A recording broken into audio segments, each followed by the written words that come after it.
Okay, hi everybody. Hello, hello.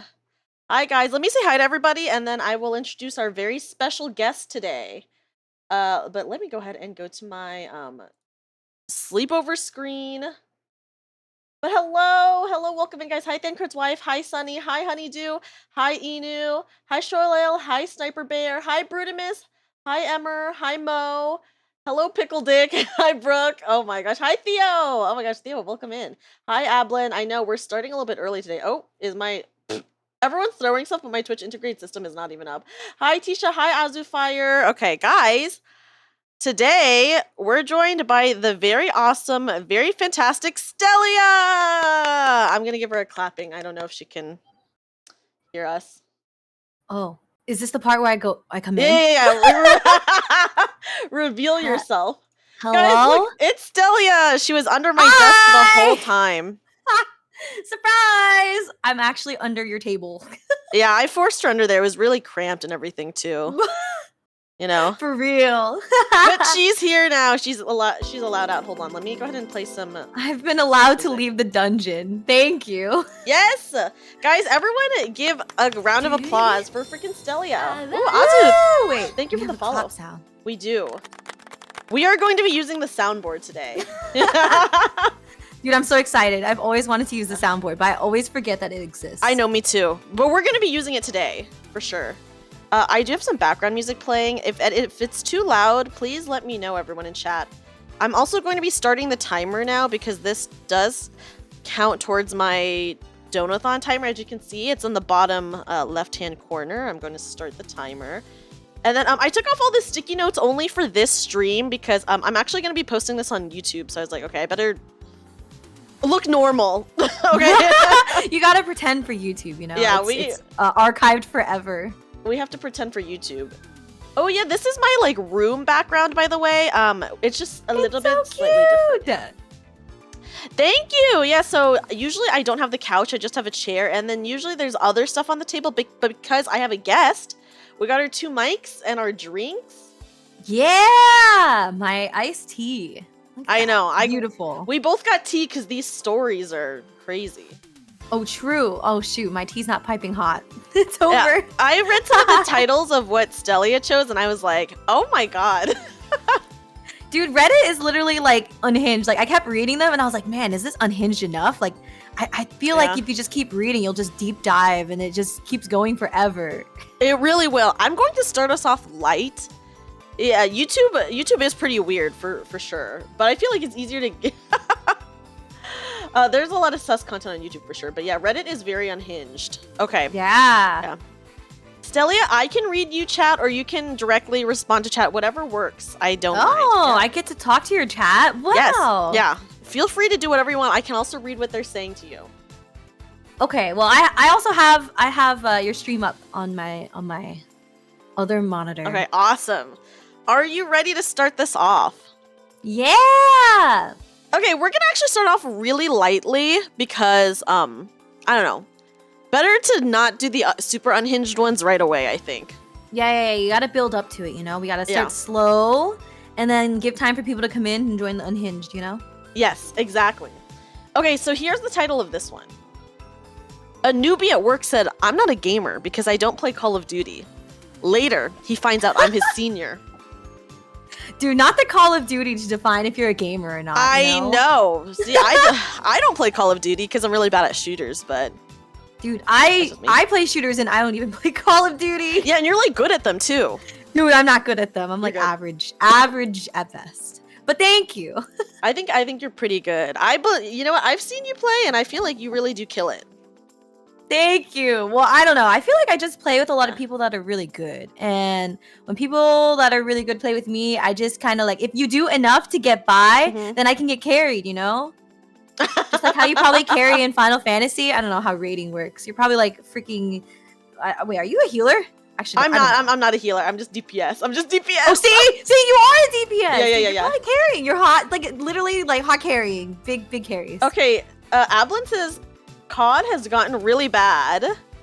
I'd believe that. And I feel like yeah, the community is just, you know, it's like, you know, the COD community. They're incredibly toxic. I believe that 100%. Well, I mean, most FPS communities are kind of toxic.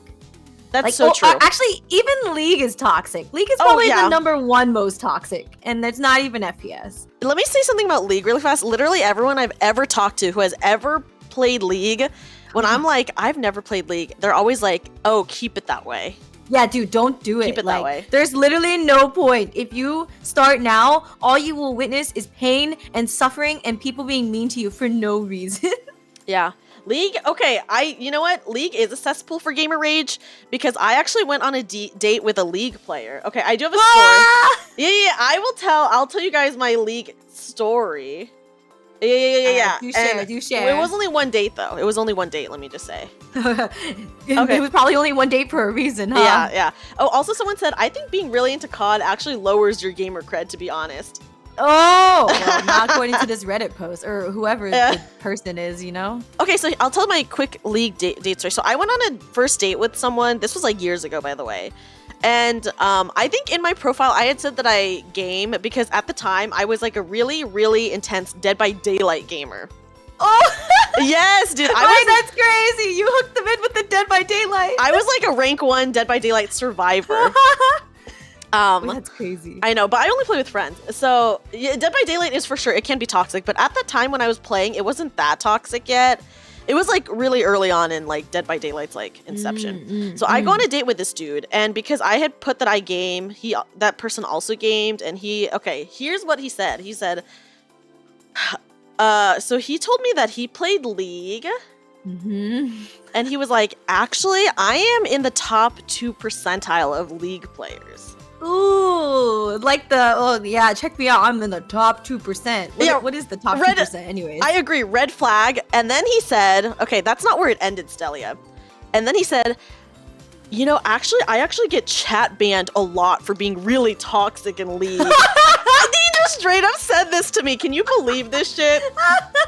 Dude, this guy's like, oh my god, I think she's into it. Yeah. I think she wants sweaty, toxic gamers. And he was like, yeah, when people are bad, I just can't help but curse them out. So then I got chat banned a lot. And I was like, oh. How do you respond to something like that? Like just someone not even if it was a first date, like even if it was like your friend, or like someone you just met, like how do you reply to that? I do not know. I would just be like, oh, cool. Dog was not ready for that first date. I agree with that. Yeah, he was weirdly proud of it. I don't know what was going on there. It was honestly all very sus. Dang. Wait, so I imagine it was a quick first date. He did pay for our food. There you go. Free food. He did pay for food, but then I did have to drive him home because he Ubered there because he drank. Oh. Yeah. Damn, that means more chatting time. Ooh. I know. And did he tell you who he mained? No, he didn't. I should have asked. I'm so dumb for not asking. At the time, I was like, League, who gives a shit? In my mind, of course. In my mind, I was not going to say that to him. But really, I was also thinking, okay, what? Way to tell me that you have like anger issues. You know? No, for real. Like people that rage like really hard, like uncontrollably. Okay, I will say I used to play League, but it's more like I was on the receiving end of people being toxic. Yeah. Like especially when they find out that you're a girl, they're like, "Oh my god, you're a girl. Ew. No wonder you're so bad." Hey. I feel like for you especially, because you do shooters. Yeah, it's worse. Yeah, I think like every game is just toxic, honestly. Like, it's really hard to find. I mean, I would say, like, do you think, like, Final Fantasy, like, the community's pretty good? Like, do you ever find anyone toxic in Final Fantasy? Oh, there are plenty of toxic people for sure, but I would say it's pretty good. I have met maybe 1% of my time playing, I've met a toxic person. If anything, I'm the toxic person, to be honest. Oh my god, wait, what's the worst thing you've said? Okay, I'll tell you in a second, but let me just say thank you, Yuzora and Emma, for the follows. Okay. Yeah, thank you! First of all, I'm only toxic to people that I know, let me just say. Okay, so, all right. Within my raid group, okay, so what I do is, in Final Fantasy 14, you can do hard content, like savage raiding. And first of all, I've gotten a lot better about it. But She's reformed. Is that true, chat, or not true? Because people in chat are saying no. I'm reformed because the last tier that we did, the last fight was so demoralizing. If I was mean, it would have just ended us. Let me just say. Yeah. See. Dang. But yeah, so...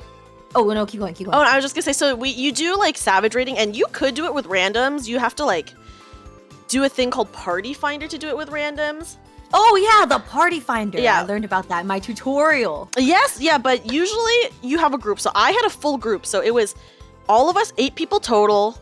And it's just like, we're just a group of friends. So it doesn't matter because we're all friends, right? Like, none of us are strangers. Yeah, so then if we were doing really badly, oh my gosh, if people were talking too much, okay, no.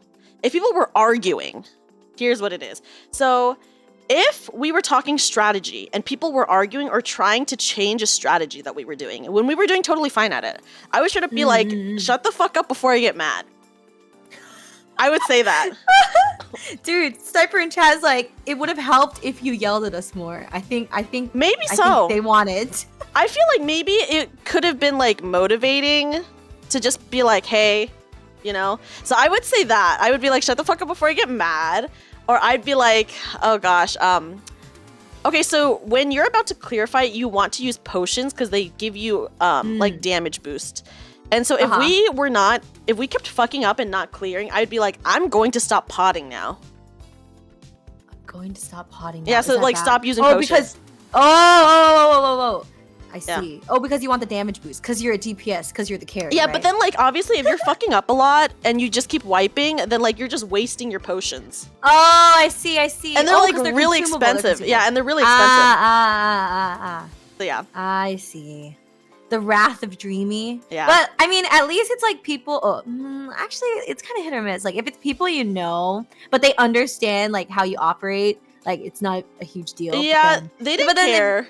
It's like if it's people you know, but then they're like, oh my god, like this person's so mean to me all the time, and now it's like kind of hurting my feelings, and then they never say anything, and then it's like bottled up, and then I don't know. That's true. That would not be good. But you know, everyone understands that we love Dreamy, so it's okay. Thank you. Yeah, so guys, that's how I'm toxic. But I stopped doing that because the last fight that we did, first of all, it took us 5 months to clear.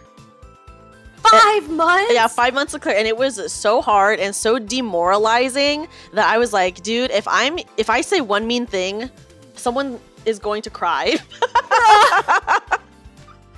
Oh my! I guess. Well, I didn't know raids were that intense. I thought raids were like because like okay, like the Final Fantasy raiding community is a complete mystery to me. All I know is people join statics. Yes, statics. Yep. And they dedicate their time like hours to do things, and then there's like coordinating and stuff. Yeah, stuff like that. And I'm like, that's a lot of. It's you and 7 other people, right? So dude, 7 is a lot too. That's like more than like. So I know. So yeah, it's 8 people total. You have to coordinate time across time zones, right? You don't want to be wasting anyone's time. That's true. And then I was also the person who did all the call outs, is what I'll say. Oh my gosh, you're also the leader in-game Yeah, so I do. In-game leader? Yeah. So I did all the call outs. And I was very, very precise with my call outs because I was always scared that people would fuck it up. So I would get very specific about it. I'd be like, okay, this mechanic is happening next. For this one, light tethers do this, dark tethers do this, yada, yada, etc. So I would just like straight up explain it. Even if we've done it before and I knew that they knew it, you just have to, you know. Yeah, it's okay. I feel like it's fine because like if you're in the stress of the moment, like I think people understand that you're just being a good leader and you cleared it, so it's fine, right? That's true. And Mo, there's nothing wrong with being a crybaby, you know. But oh my god, is Mo part of this? Did you make Mo cry? No, Mo is not part of my side. I didn't make anyone cry. Also, hi Uyanje. That you know of. Yeah. Well, I will after raid, I would message everyone and be like, I'm sorry if I yelled at anyone. Yeah. I didn't mean to. Okay, yeah. Yeah. Well, Sniper's crying. No, you did not, Sniper Bear. You just said you wanted me to yell more. Dreamy always makes me cry. Oh no! My god. Hi, Toner. Welcome in. Hi, Toner. Yeah, so not only did I reveal my horrible League player first date story, but then also My toxic gamer. Yeah, I mean, I feel like I also have moments where like I get annoyed with people. Yeah. But it's more like they have to give me a reason to make me annoyed. But I guess it's like everyone, you know? Like obviously like they'll start like spam pinging something. I'm like, why are you doing that? Like no. Or you know, like it's dumb stuff like that. And well, I mean like the most like frustrated I got was definitely this league game. It was like a ranked game, and then this guy was like we threw like twice and then we almost won, and then this guy on our team was like, you know what, I hate all of you, so I'm gonna throw and I don't want to win. So he stood there and then we lost. And I was like, are you kidding me? I spent like an hour and a half of my life in this and you're literally throwing. I was like, I hate League of Legends, I quit. Wow, that's so rude. I agree. Oh my god.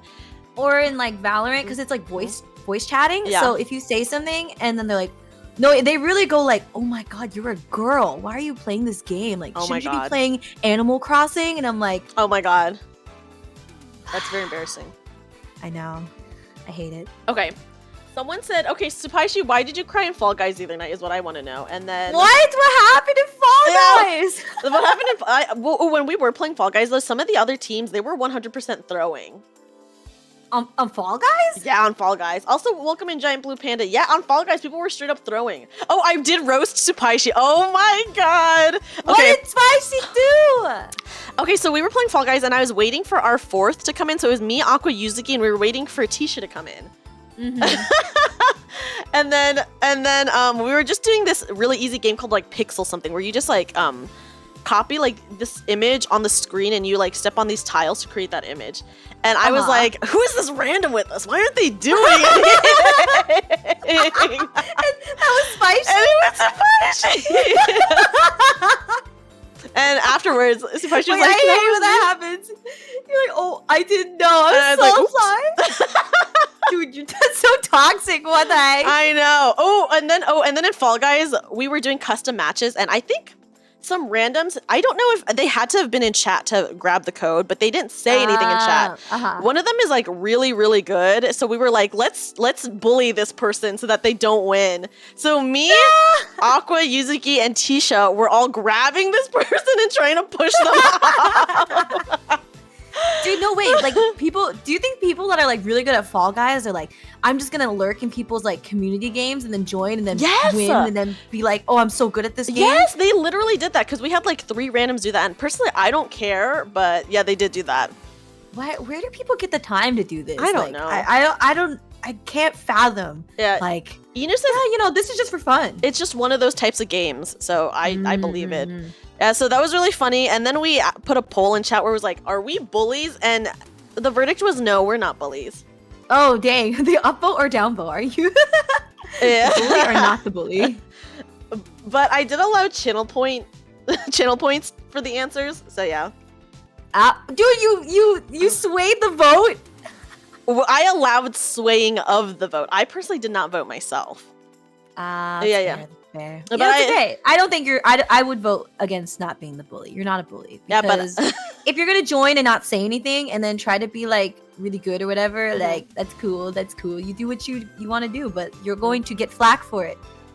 True. Oh my god, yeah. Toffee, who was also playing with us, she spent 25k points to sway the 25k. Dude, that's so many channel points. Oh my god. Wait, what can I redeem with 25k? What? You can check the channel points. Okay, give me a second. I'm gonna quickly turn on one of my lights really fast. It's a little bit darker in my room than I thought. So let me turn on the lights. Okay. And I'll be right back. I'll dance for chat. Okay, chat. Don't worry. I'll keep you company while Dreamy's gone.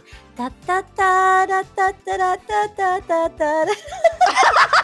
I didn't even leave yet. Oh my god. I even got it. Okay, wait, hold on. So, audio, welcome in. I have to. I have to. My glasses thing is not opening, so I have to manually go and do my hotkey for glasses really fast. Oh my gosh! Wait, I want glasses. I can give you some. Oh, I can't. Well, you know, you control yourself. Do you have any glasses in your thing? The glasses I have are not that great. I mean, maybe. Let's see. Well, okay. I actually have to wear glasses IRL. Yeah. Oh, I became tiny.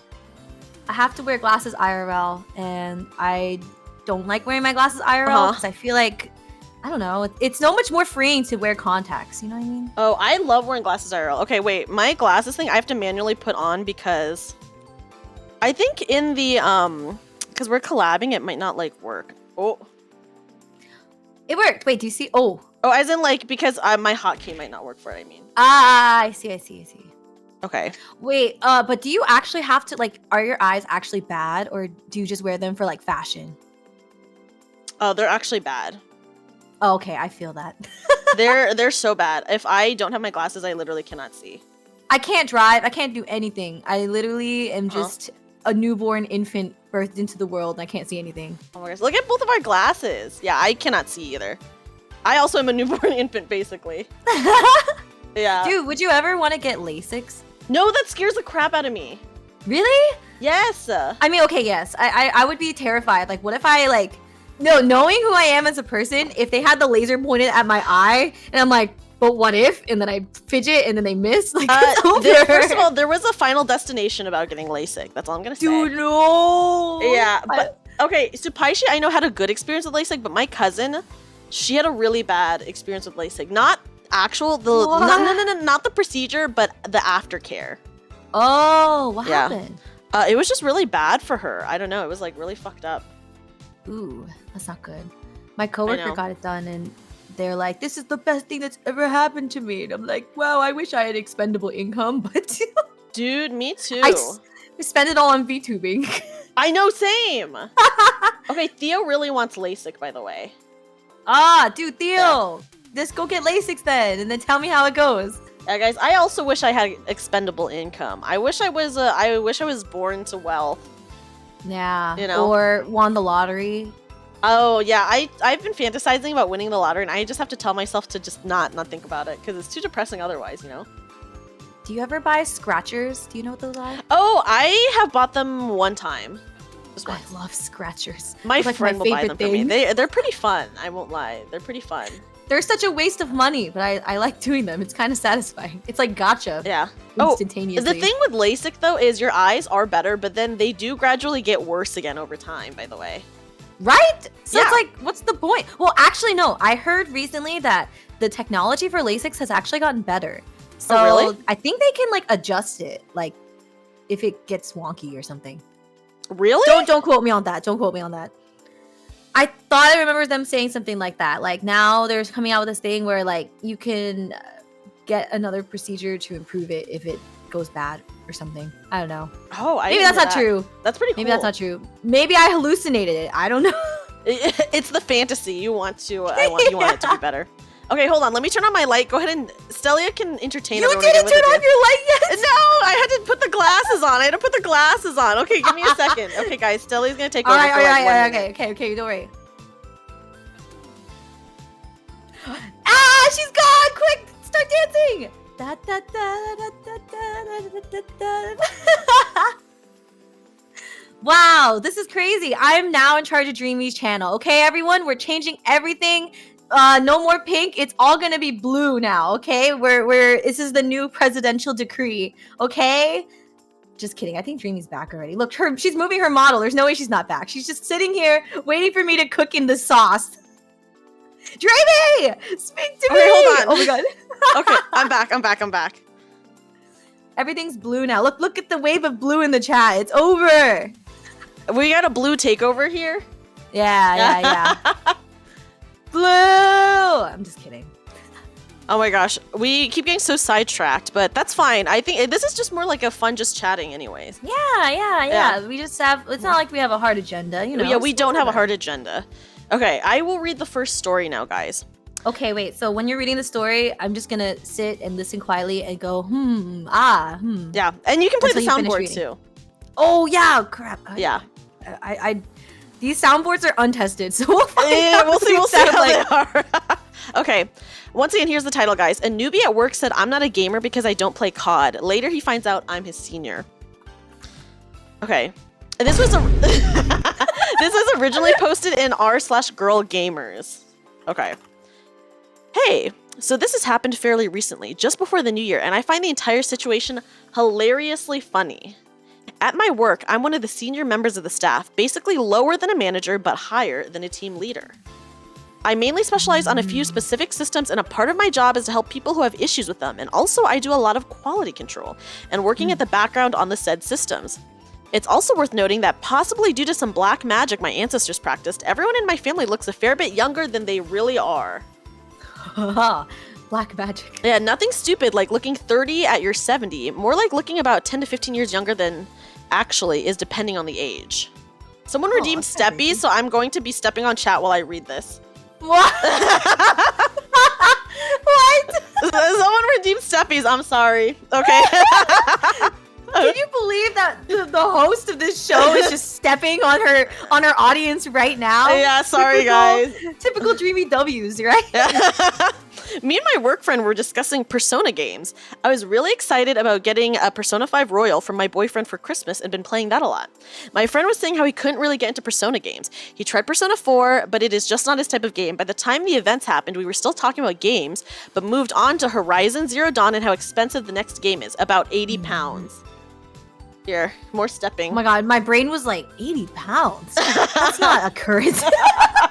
Typical American mind. Now, that's when one of the apprentices who joined recently hears us and decides to join the conversation. He says something along the lines that he plays games too and asks if I play COD. Okay, let me come back down now. Oh, welcome back. How was your exercise? I feel very refreshed now, you know? She. Now, I don't like multiplayer games. They're simply not my cup of tea, and the maximum I can do is an occasional co-op game with people I know. Yeah, Stelli'a really said UK doesn't exist. That's not true. No. It's me. It's a me problem. It's because I'm stupid. It's not a UK thing, okay? Everyone from the UK is amazing and blessed and wonderful, you know? Let's go. But mostly I play single-player games. Of course, I say no. I don't play Call of Duty as I don't really like it, and for me, it feels a bit overrated. Yeah, so we are reading the Reddit stories now. The apprentice loses his interest, says that, quote-unquote, maybe I'm not as much of a gamer as I want it to look like. That's crazy. I know. And goes back to his training, telling me I should do the same if I want to succeed. Instead of talking about anime games, parentheses, I think he overheard bits about Persona. I let go of a small laugh and carry on with the conversation that I had before with my friend. About 2 hours later, manager comes around as he wants to introduce the apprentices to the team properly. Of course, he mentions the job titles. Now, the poor soul finds out my name and the fact that I'm not an apprentice, as he thought, but actually his senior, who he has no chance of avoiding talking to whilst doing his job. His face turns red. I know, this is so embarrassing. His eyes are widening, and I can see he's trying to figure out how to get out of this situation, but can't. I find the situation hilarious and just curious how this will play out, as he will have to talk to me at some point. Man's just gotta quit. It's over. I know. A typical COD player L, I know for real though. Holidays pass, and I had to pop to the office today to grab something and find Uncharted, the Nathan Drake collection, on my desk, and a message saying he wants to apologize for what he said. That's actually very sweet. What do you think? What? Shall I forgive him or let him suffer from the awkwardness a little bit more? I mean, at least he did something. Like, he could have just quit and then, like, I know. I don't know, man prided it, but I think it's a good story. He did cook. He cooked. He did, and he did good. The dish he served was Uncharted. Okay, someone's saying he only wants to apologize because he got caught with his pants down. That's also probably true. Yeah. Actually, you're right. That's probably also something we have to consider, is that maybe he wouldn't have apologized if he didn't get caught, you know, or like if he wasn't outed, you know, like oopsie. That's true. He did, you know what, he at least did something, which is more than a lot of people would have done, I think. Yeah, we'll give him like +1 points for that. I guess, but -5 for doing it in the first place. You know? I agree. Okay, Theo says I would squeeze him a little bit still. Make him sweat like, a little bit. I don't think this is enough. Just keep milking him. What? Yeah, he might not have apologized if, you know, she wasn't his superior. Guys, there is an update on this post, by the way. Oh, what's the update? Here's the update. I thought I'll give an update on this post. So last week, I had some training scheduled with this guy to show him some advanced bits about the job. Everything went fine, and I thanked him for the game and decided to ask why he said what he did. Oh. Oh, they actually confronted him. Yeah, I've also mentioned that I'm not here to judge him for liking Call of Duty, but he shouldn't be shaming people for not playing the games he likes. He has apologized again, and it felt he needed to talk to someone about it. He has explained that he grew up playing Final Fantasy and Pokemon games, and absolutely loved them. He also enjoyed single-player games like Uncharted, Tomb Raider, and The Last of Us on console. However, when he started college, his quote-unquote friends started making fun of him for enjoying single-player games and basically bullied him into believing that he can't be classed as a gamer if he doesn't play or like games like COD or Battlefield, and that gamers must like competitive games. That's Stelli'a. She loves competitive gaming. Okay, yes, but I'm doing better. I'm being better. He felt left out as his college buddies would only talk about COD/Battlefield, girls, and parties, and felt the need to fit in. So over time, he started adapting to their beliefs. He even said he is not good at those games and mostly played them to talk to people and not to feel lonely. Oh gosh, this is getting very sad. Wait, why would you... Wait, you would play COD to talk to people and not feel lonely? I think his friends, because he was playing with his friends or whatever. Oh, I see. Yeah, okay. Yeah, the lore. The hidden lore. Yeah. The lore! I've told him again he should never be ashamed for enjoying other games more, and that a lot of gamers prefer single player to multiplayer. Do you? Is this true? Okay, who actually prefers multiplayer to single player? Who prefers what? I think for me, I kind of like multiplayer because I feel like it's different every time. But at the same time, like I also think it's because my attention span is really bad. Okay, so I haven't played as many single player games as I should have. Like the only ones I really played are like the Tales of series. I prefer multiplayer. So yeah. I mean, I play a lot of multiplayer games, so probably everyone knows that I like multiplayer, but specifically, multiplayer with friends, which I think is a big distinction. Oh yeah, here, hold on. Let me go. Let's do a poll. Oh my gosh, audience interaction. Yeah. Yo, on our talk show, that's crazy. Yes. Okay. What gaming do you prefer? Single player, multiplayer. Here, I'll give multiple options. Multiplayer.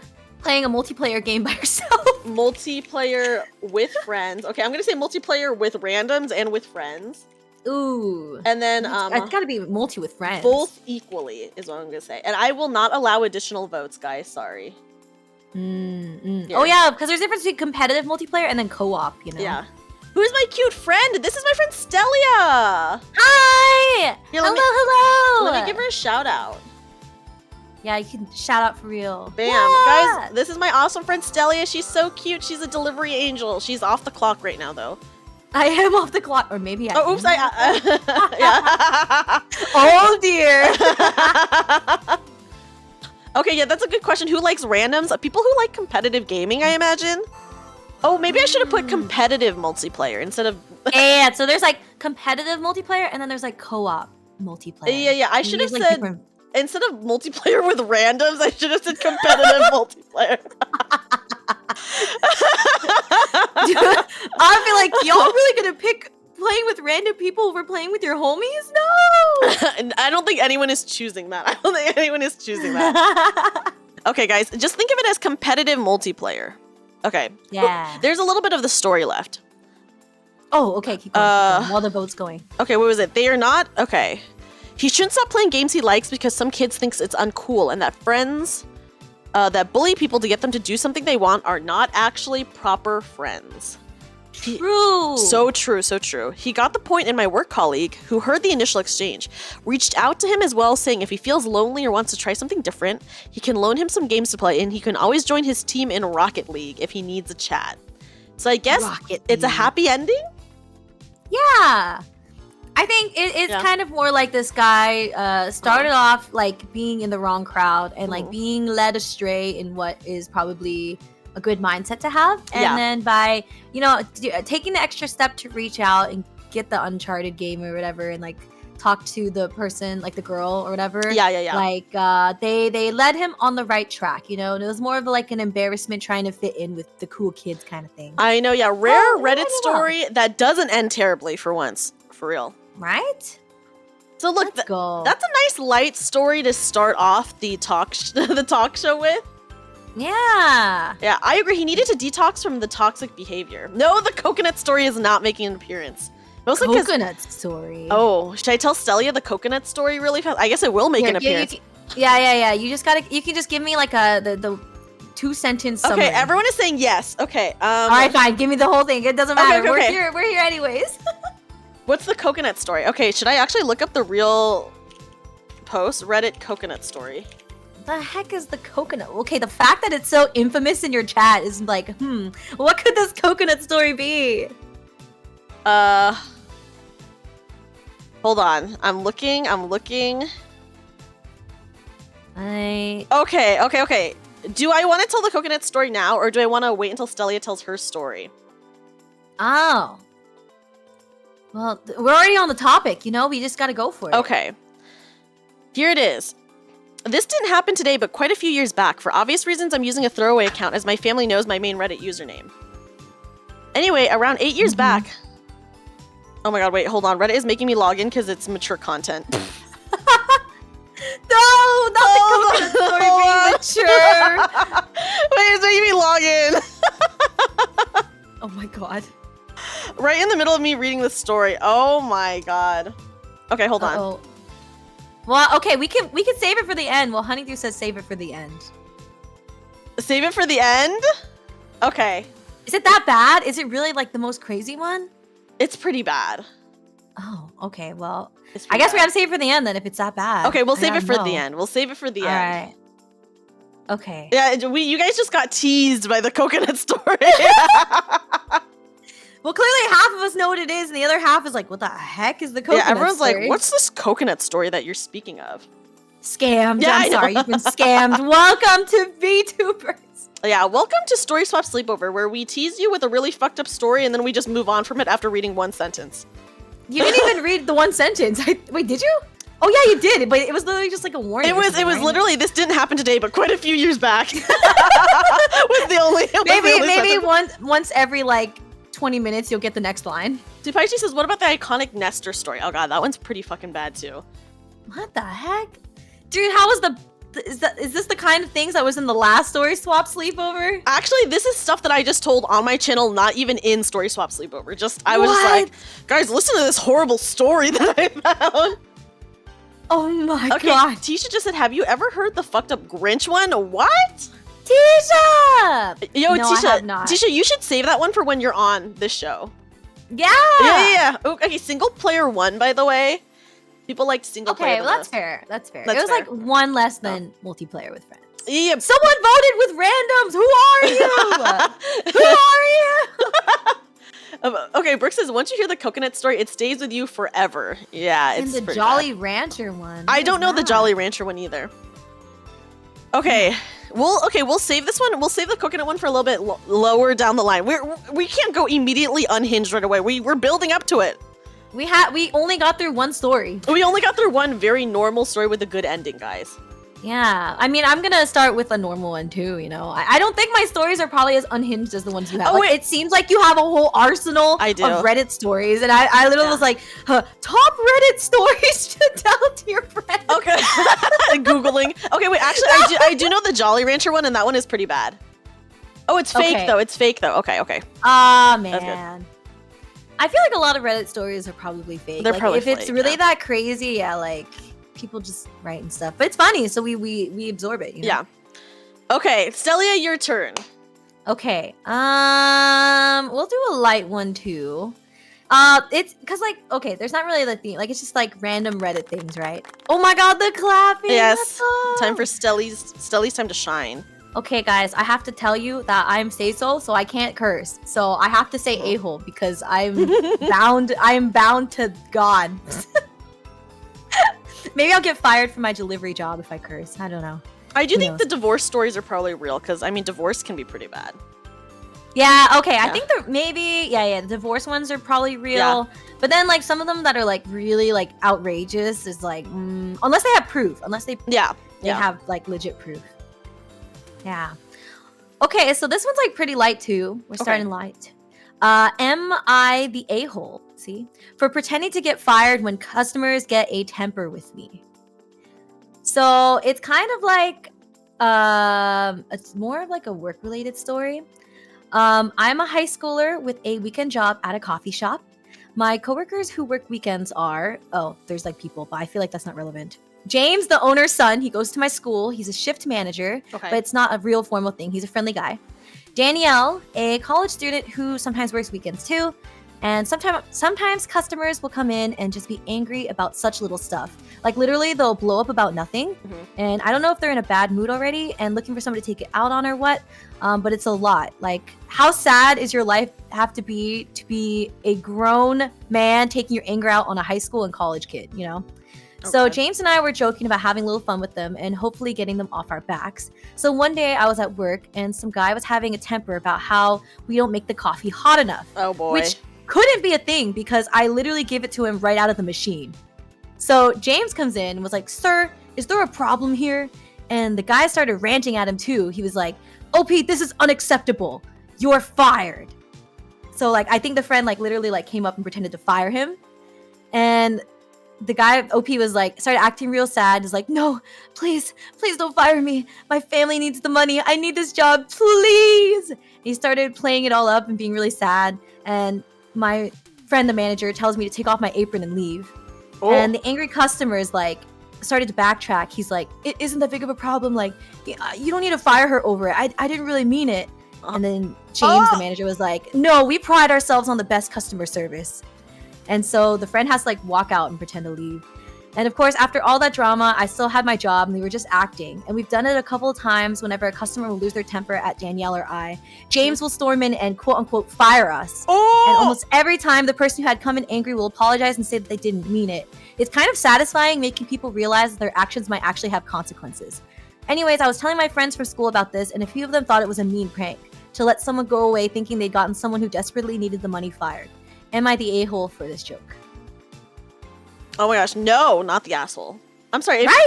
If people are being so rude that they demand someone get fired and then they see the consequences of their actions, who gives a shit, you know? Yeah, dude, like literally like, "Oh, my coffee's not hot enough. Like, what do you want me to do? Torch it with the fires of hell? Like, I don't know what you want from me." Yeah. Like I agree. They've definitely never worked in customer service, and just let them suffer. Let them feel bad about what they've done, because there's never a reason to like be rude. You know. I feel like it's like a huge red flag if you're like meeting someone and they're rude to like cut like retail workers or like servers and stuff. Yeah, like like immediately like I just have this guttural reaction. Like, I cannot believe you just did that. Like, why? Like, bruh.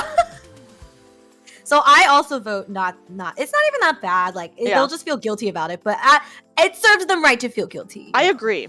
Everyone in chat is saying not the asshole. Exactly. Mm-hmm. The experience could be their COD player to normal gamer transformation moment. True! Dude, it's like a reformed moment. Like, oh my god, I can't believe I got someone fired. Like, I need to be careful about my actions. Agree. Yeah, let them live with their guilt. Guilt. Exactly. Yeah, OP ain't an asshole. Yeah, honestly, it's a pretty harmless prank is what I feel.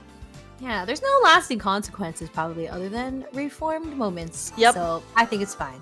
I also think it's fine. Yeah, the people who insult customer service people, they're literally the worst. It's like, I don't know. People just want to feel like, in my opinion, like they're in power or whatever, you know? Yeah, it's definitely like a power trip thing. Yeah. Or like, I don't know, maybe someone didn't teach them how to be nice to people. I don't know. It still doesn't really give you an excuse. Like, even if you're having a bad day, I feel like you shouldn't take it out on people. They're just trying to do their job, bro.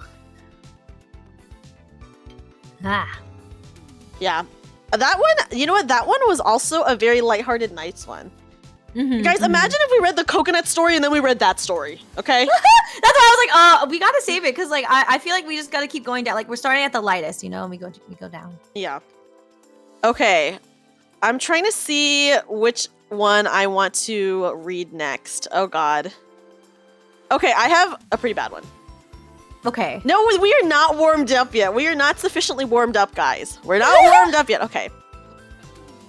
Am I the asshole for saying hello to my 8th grade crush when I saw her at the grocery store? Okay, there's got to be context to this, because that doesn't sound bad. Okay. Okay, yeah. I should say this is a throwaway account. When I was in 8th grade, we had to do square dancing for PE, and I danced with this girl named Vanessa. I don't remember the dance, but we had to hold hands, and I fell head over heels in love with her. She was really out of my league, so I never had the courage to approach her, but I used to have vivid fantasies about dating her, marrying her, and having a life with her. In the 8th grade? Yes, in the 8th grade. Like... Okay. For real. Did he fall in love with her just because she was nice to him? Because they square danced. Oh yeah, I think that's a life-changing event. Yeah, okay. She moved to the first year in high school, so I thought I'd never see her again. I saw her at Safeway yesterday. She looked exactly the same, and I had to say hello. I asked her if she was Vanessa, and she said yes, and I said she probably doesn't remember me, but we went to middle school together, and she said that she remembered dancing with me in PE. I was so stoked that I went into telling her how much I was in love with her, but was too afraid to approach. And she always seemed so sweet, and she was still beautiful. I said that, okay. Guys, I said that my silly schoolboy had dreams of marrying her and having kids, and I even had the names picked out. I asked what she was doing now, and she said she's getting her master's in architecture. But it turns out the office she works at, one of us is right down the street from my work. She said she had to go, and I asked for her number, and she gave it to me and said maybe we could catch up with a group of friends sometime. I was so stoked, and we said goodbye. It continues. About 10 minutes later, I thought of the name I wanted to name our kids. Oh, no. Because it was based on a book we were reading in ELA, and the book is Flowers for Algernon. So I FaceTimed her to tell her. It's not even a text, it was a FaceTime. Yeah, 10 minutes later, hold on. She didn't answer, and I got this text. Here's the text, guys. Hi, I'm sorry, but this whole encounter was really intense for me. I wish you well, but please don't contact me again. Yeah. It's over. Yes, he wants to name his kids after Flowers for Algernon.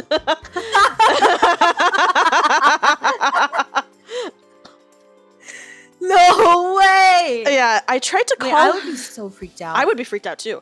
Okay, imagine you run into someone from middle school and they're like, I was so in love with you. I wanted to marry you, and I picked out our kids' names, and also they weren't even friends or anything. They did square dancing together in PE, and that was it. That's really whack. I feel like it could be played off as like but that was like a long time ago, like silly middle school things, you know? Yeah. But then the fact that it's still like a thing and that they FaceTimed her. Yeah. Yeah. Yeah. Okay. Yeah, OP is definitely the a-hole. Yeah, dude. The frick just... Okay, I'm continuing. I tried to call her on her regular phone this time. Okay, this is after he had tried to FaceTime her, and she said, don't contact me again, by the way. Mm-hmm. Oh, Buzzmaker, welcome in. Thank you. Thank you. Okay. Okay, I tried to call her on her regular phone this time, and I think she blocked me. Yes, it keeps going. I saw... Yeah. It's okay, we're almost at the end. I saw my girl cousin later that night and showed her because I don't want Vanessa to get the wrong idea. I'm just a normal guy. Too late for that, homie. Yeah, I was thinking about maybe just stopping in at her work and explaining things again. No. Yeah. Oh, Lord. Yeah. I know. Like, what the... Ew, I know. Okay. That is wrong on, like, all levels. So many, yeah. My cousin said that text was as blunt as it could have been without using swear words. She said I was fine to say hello. I was weird when I told her about my daydreams, and I was a quote-unquote certified asshole when I tried to FaceTime her 10 minutes later, and she doesn't even have words for what I'd be if I stopped by her office. I would like to get a second opinion. Am I the asshole? Sometimes I think people in this world are blissfully unaware of the social implications of their actions. Yeah. Okay, there is a compilation of what the original poster has replied to some comments if you want to hear them. Yeah, sure, let's go. Okay, so here's what the original poster said in the comments of the post. Mm-hmm. I thought maybe she'd think it was something she'd want to hear since it was a shared experience from a book we read together. Yeah, I think he does think he's living in a rom-com. I think that's probably like an accurate word for it, actually. Okay, here's something else he said. I hadn't thought of her in a really long time, though. I'm not obsessed. He also said she essentially asked me out because she said, oh, we can talk when we're in a group of friends. So the hint there was group of friends. That was the hint there. So he considered that her asking him out. Oh. Yeah, and then when people were like, why did you tell her all this? He said, it was really nice to see her and she might want to hear a story from our shared past. Oh no. Wait, so the OP is still replying though, right? To like these posts? Yes. Is there an update? Did he realize the errors of his ways, or is he just blissfully in love with Vanessa for the rest of his life? I do not see any update. Dang, that's crazy. Yeah, I'm not seeing any update, guys. I mean, we already know the answer. Obviously, the guy's creepy, and this is like why girls have to carry like tasers around with them, you know? Like, true. Oh, that's so weird. So okay, Inu just said this should have been cross-posted to "Am I the main character?" Oh my god, for real. Yeah, that's like the plot for a horror movie, for real. Yeah. I do hope that he left her alone, especially because she said, "Do not contact me ever again." But I don't know, guys. Personally, I don't know if he took the hint because literally she said that and then he immediately tried to call her.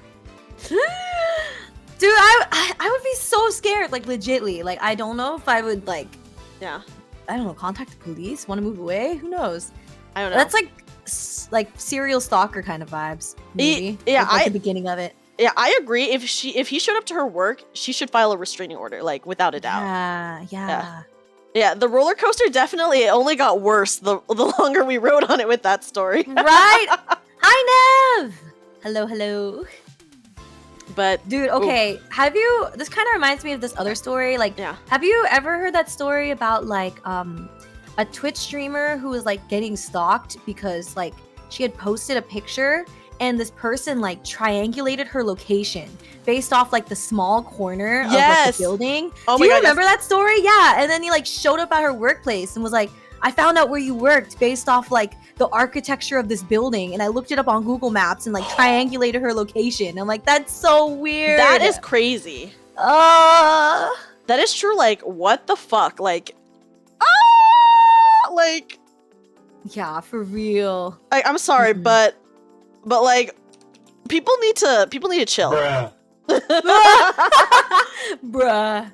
For real. That was not the sheesh I thought it was. Oh my god, it's still playing.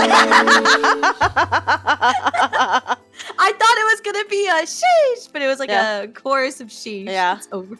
Yeah, I don't even know how you can do that and not. You have to be like somewhat delusional to think that you're not stalking a person at that point, you know?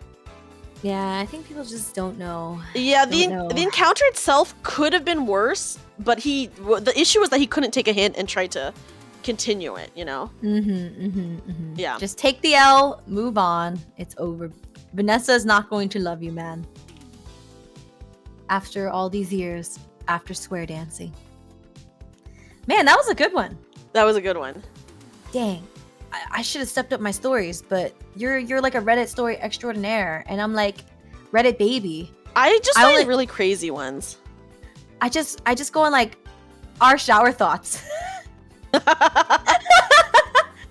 Or like when you're looking up stuff like how did you do this, and then someone on Reddit tells you how to do things. You're like, awesome.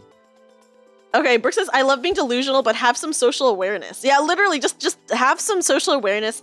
I think that could have solved a lot of issues. Just an ounce, just a smidgen. Okay, I will say on the first episode of my story Swap Sleepover, before it had an official name, and before I had my cute little room set up, one of the stories I read was about this guy who had a crush on a girl in a hiking group that he was in.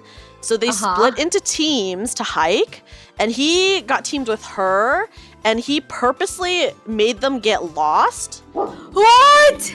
So that they were hiking for 6 hours, because he wanted to have alone time with her. Wait, it was just him and her? Yes. Like, for 6 hours? Yep. Wait, that's so crazy. Yeah, so basically what happened was they got split into groups and they were all taking different routes, and then whoever got to the destination first, like won or whatever, right?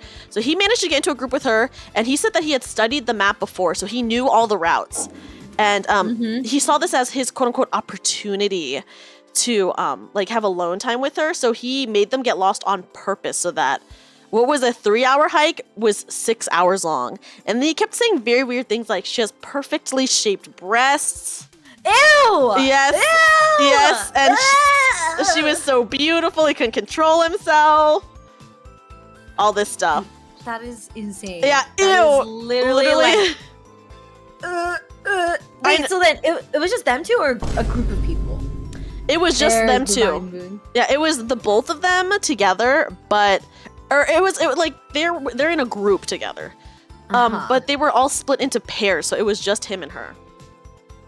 Oh, I would be hella pissed too to find out if hike. I'm not even that physically fit, right? So like, if I had to go hiking for 3 hours and I found out my hike got extended to 6 hours because this guy's insane, I would literally go insane. This guy better watch out for me. I know.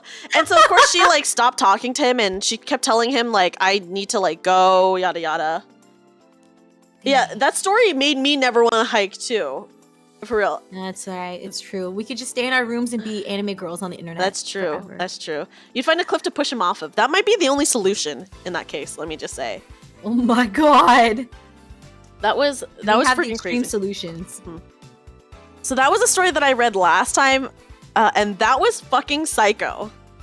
Dude, for real. Oh my god. I mean, Reddit has a lot of these stories though. Just like people not getting the hint and being weird. Mm-hmm. A lack of social awareness. And of course, I will say the end of the story was the hiking group did kick him out because she obviously told the others. Yeah, good. Yeah. They were like, you're very weird and creepy and you're getting kicked out. Yeah. But it's kind of like scary. Like in those like instances, like what if they retaliate or something? That is really scary. Or they're like, I just want to explain myself. Like, you don't understand. And then it gets scary. Well, yeah, he didn't understand. Yeah. Yeah, that guy needs to be in jail. I agree. Because, I mean, he did basically kind of kidnap her. Yeah, it's like endangering her life, Like, if they actually got lost, then it's very doomed. Yeah. Yeah. Okay, Stelli'a, are you ready for your turn? All right. So, I will read a story. Let's see. Which story do I want to read next? Are we still going down a scale, right? Like, I should pick my, still... doesn't really matter, I guess, right? I think, well, you can go a little bit crazier if you want. Okay, well, I'll just read this one then. So this one is... Today, I effed up by jumping into a lake in my bra and panties to save a man that turned out to be an elite military scuba diver in training. Oh my god, okay. And that was so funny. I was like, dude, that is something like I would do. I'd be like, I love that. That's so funny. Oh okay, so the story goes, okay, this one's kind of a read, so I'm gonna try to read it. Mm-hmm. I'm couch surfing with my sister and her boyfriend. I work for him at the lakeside bar, trying to pay for college. My state is open, and while I'm not thrilled, I need both the job and my scored sofa accommodations to make it work. To give them their space and myself a break from the doom scrolling, I take a run by the lake in the mornings. This lake is super great and draws scuba divers to the flooded town at the bottom. Today, I was in my own head running when a dark mass floated to the surface 40 feet away. I was on the craggy side of the lake, and this dude looked dead. Like, D-E-A-D, dead. Facing away from me, his head was tipped back, eyes closed, bobbing like a fishing lure. No one else was around. No one else was around, so I thought he was quantum crazy out here scuba diving alone at the crack of dawn, giving himself the bends or some nonsense. Okay. I didn't yell at him to check in. Instead, I assume this, tore off my shoes and stripped to my skivvies to save the imbecile. The movie trailer in my head had me taking 3 glorious steps and launching into the deep blue water, Black Widow style. Instead, my tender feet hit the sharp rocks and I contorted under the pain like a slinky. As I uncoordinatedly pitched myself into the water doing a side flop. I was also wearing my contacts, so I swam hard in his direction with my eyes closed. When I opened them, he was staring at me like I'd lost my ever-living mind, so I blurted, "Are you okay?" And he removed the regulator and he incredulously said yes. Bruh. My brain blue screened while I tread water.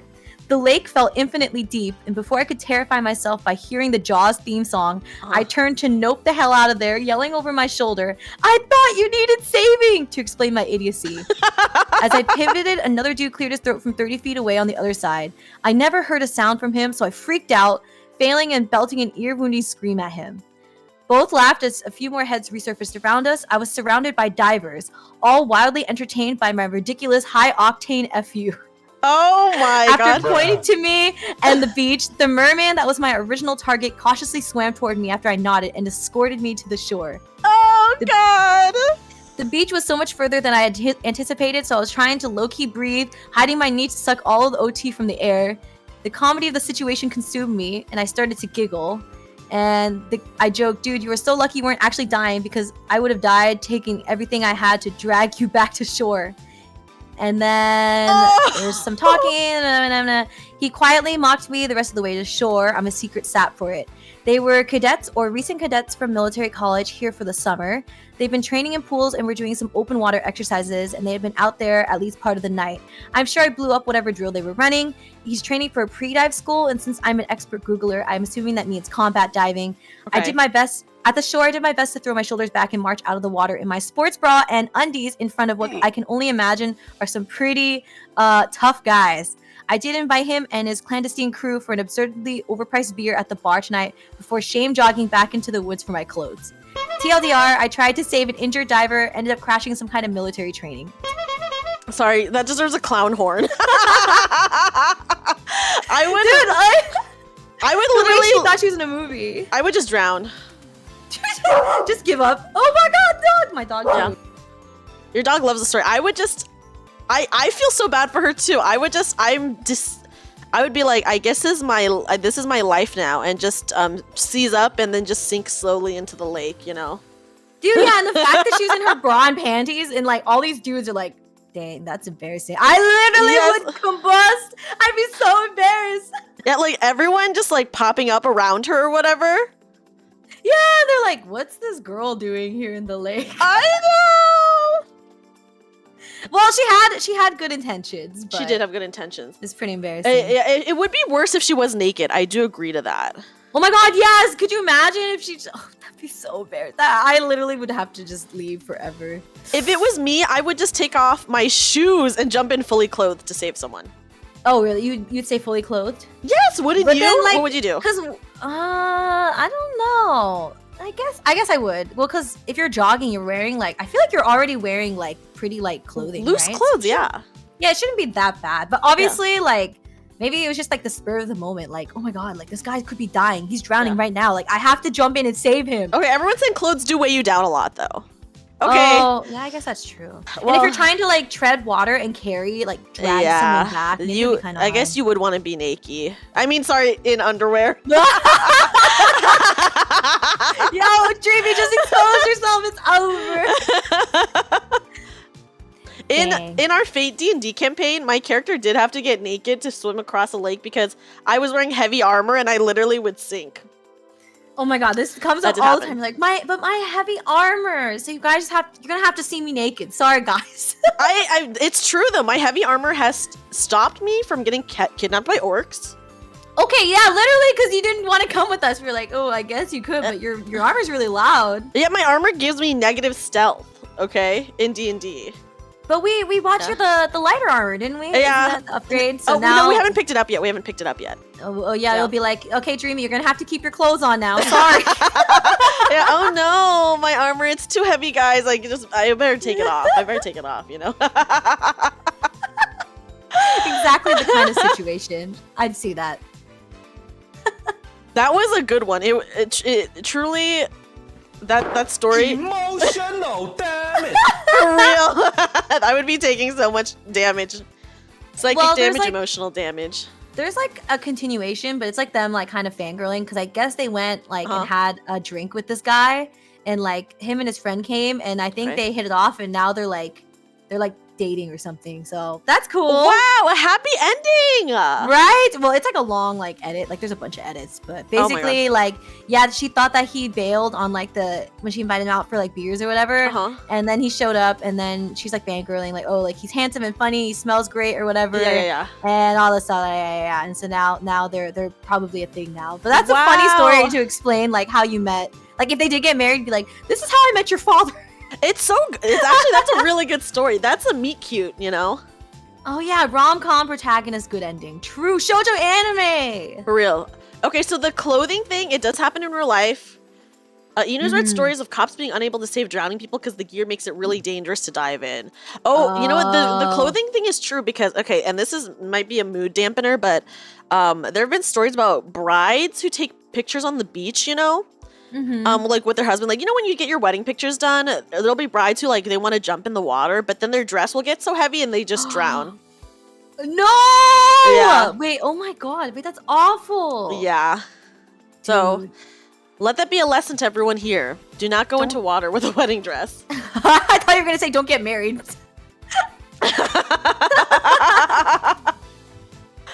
Oh my god. But yeah, that was a wholesome story. That was significantly way more wholesome than the coconut? I haven't even told the coconut story yet. I'm excited for it. I'm very excited for it, actually. I'm excited to let you hear it.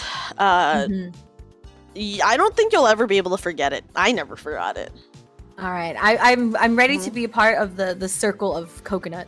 Okay, I'm trying to see what story I want to read next. Okay. There's so many.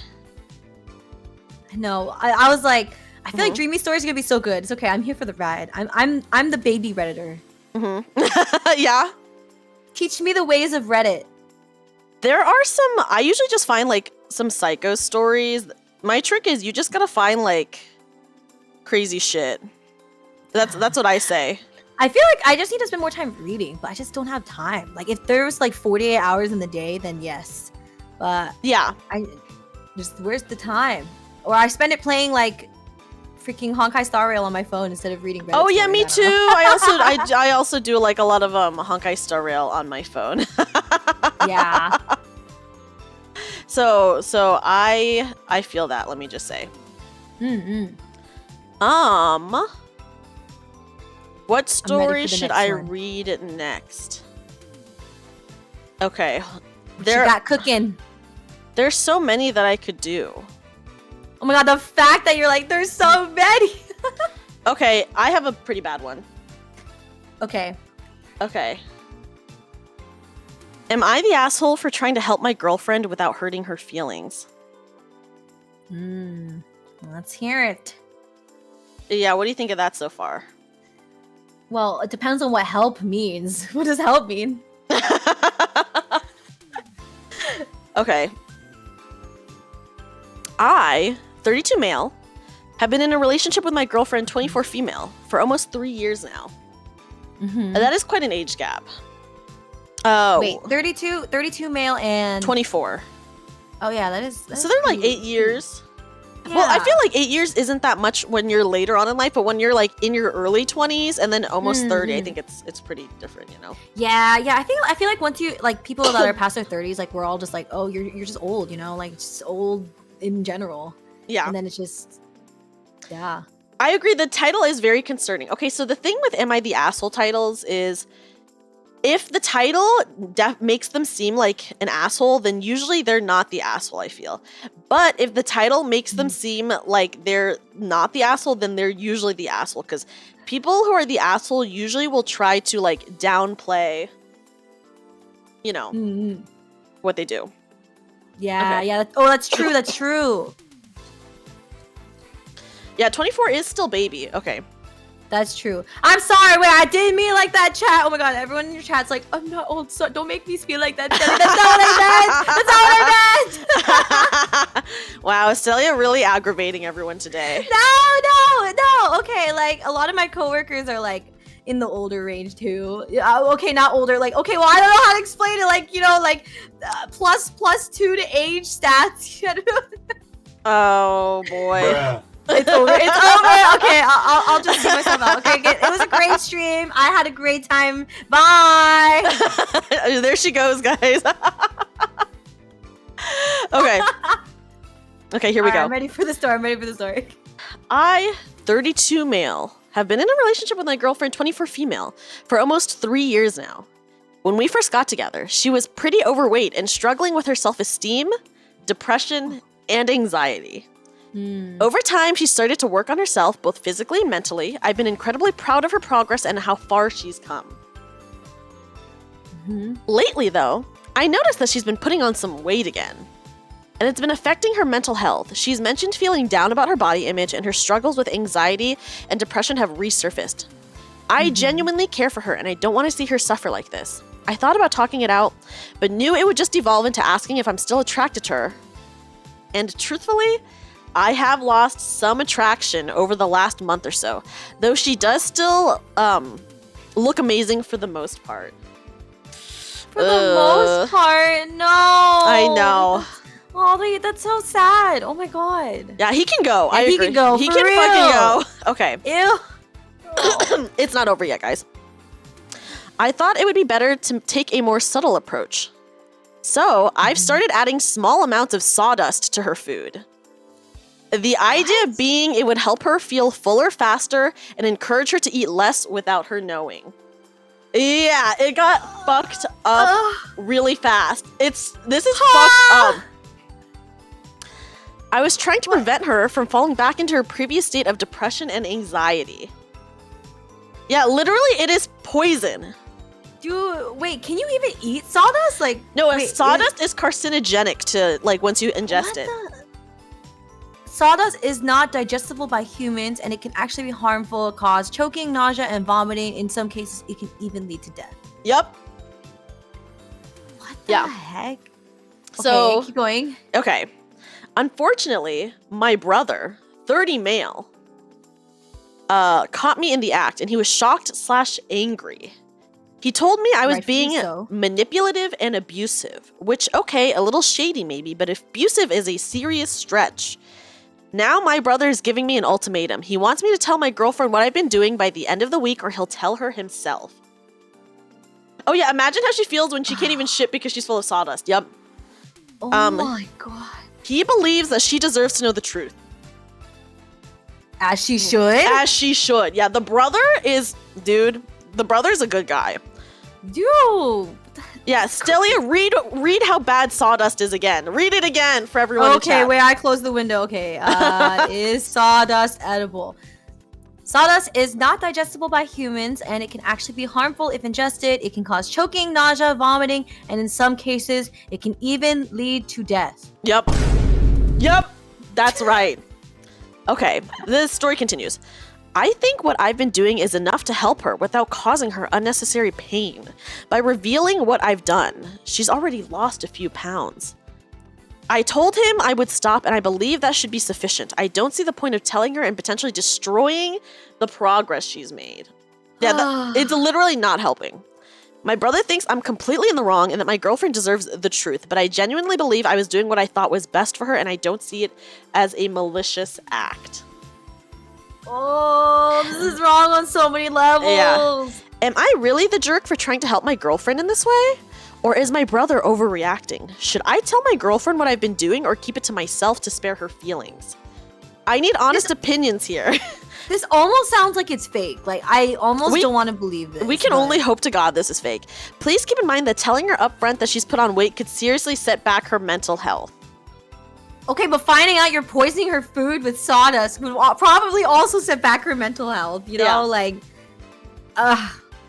man. This is it's got to be fake. There's no way. Why sawdust? Aren't there other filler foods? Like what? Like what is a filler food? Yeah, anything to do with her weight should be her choice only. I agree.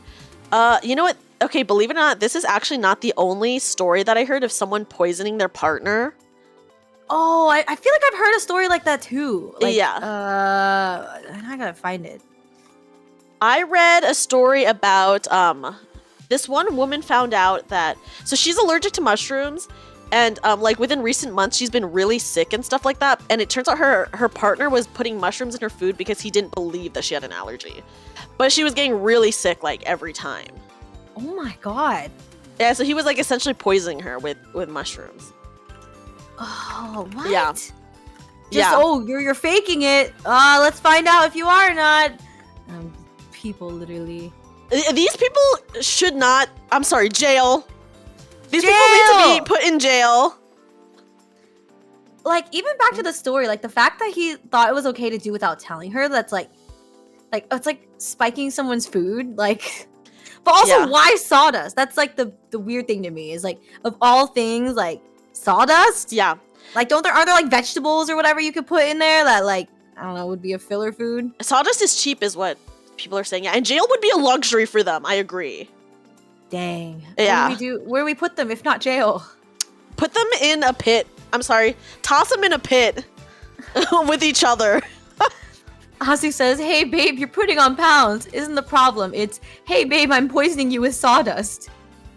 Literally poisoning. Like, I just do not know. Chia seeds is a great filler. Yeah, chia seeds are actually edible. Yeah, and not poisonous. Yeah. Yeah, put them in a pit.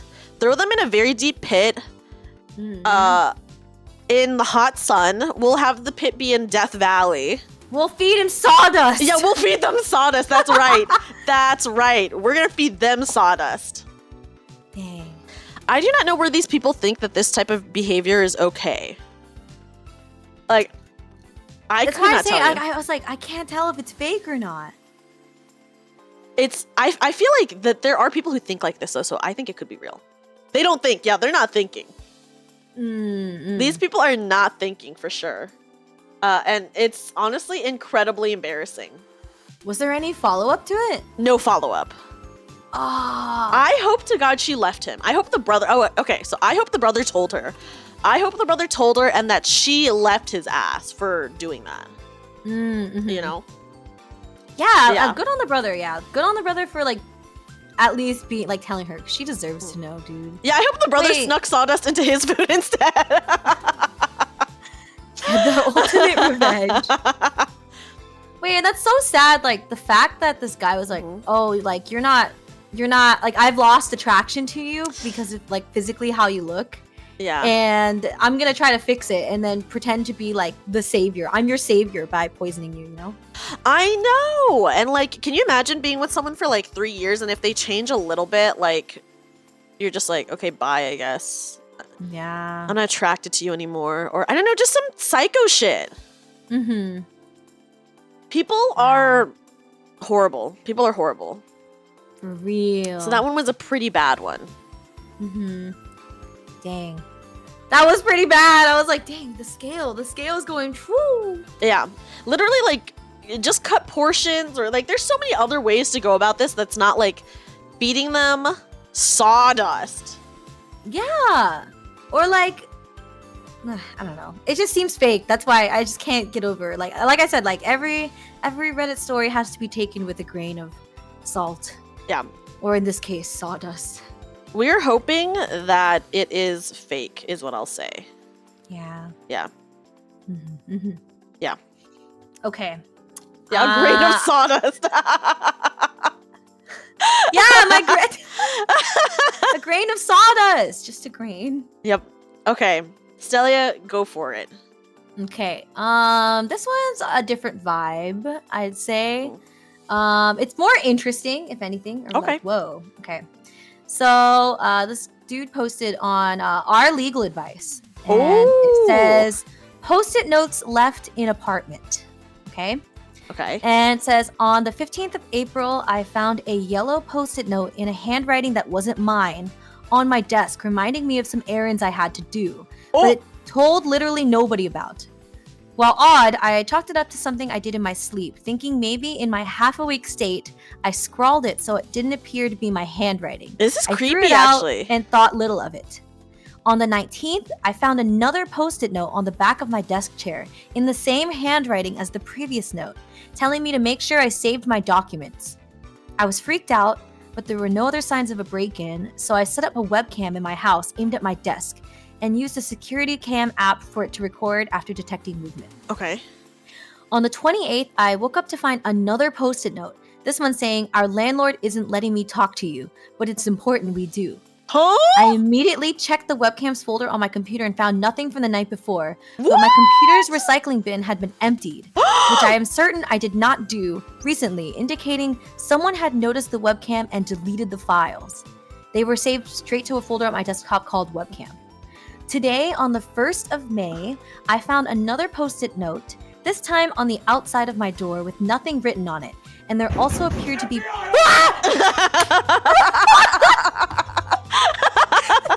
Really? The FBI, please. Oh my god, okay. On the 1st of May, I found another post-it note, this time on the outside of my door with nothing written on it. And there also appeared to be post-its on many other doors in my apartment complex, all blank in varying colors. What? Do I have any legal recourse here? I have no proof except for the post-its, but these are written by my pen and on my post-it notes. So conceivably, I could have faked them. Would contacting the police get me into any trouble if they can't determine an outside source of this? I just want to make sure I'm not wasting anyone's time. Should I consult my landlord? Those are also living in the complex. Wait, I'm scared. I pulled up a letter I received from my landlord back when I moved in, and the handwriting is identical. Could this count as evidence? So basically, the OP is kind of like spooked because he thinks that it's his landlord like sneaking in and like writing him like post-its, right? Well, that's creepy as hell. Right? And then the fact that it's like all deleted and stuff. So this guy posted as a follow-up comment, and he said, "You seem sincere, and this doesn't appear to be the plot of a Ray Bradbury short story. It's possible that your landlord is leaving notes inside your apartment, but they don't make any sense in the context you're describing them. It's likely that you are writing the notes yourself, but you are forgetting. Do you use post-it notes as reminders in any other parts of your life or job? Guess this might be a mental health issue. You might be experiencing some sort of dissociative disorder, or it might be a physical problem. You mentioned that you have a very unusual narrow bedroom with no windows." I think this guy like looked at this other person's like other Reddit posts. It was like a Reddit post about like trying to get a bed into a narrow like apartment or whatever.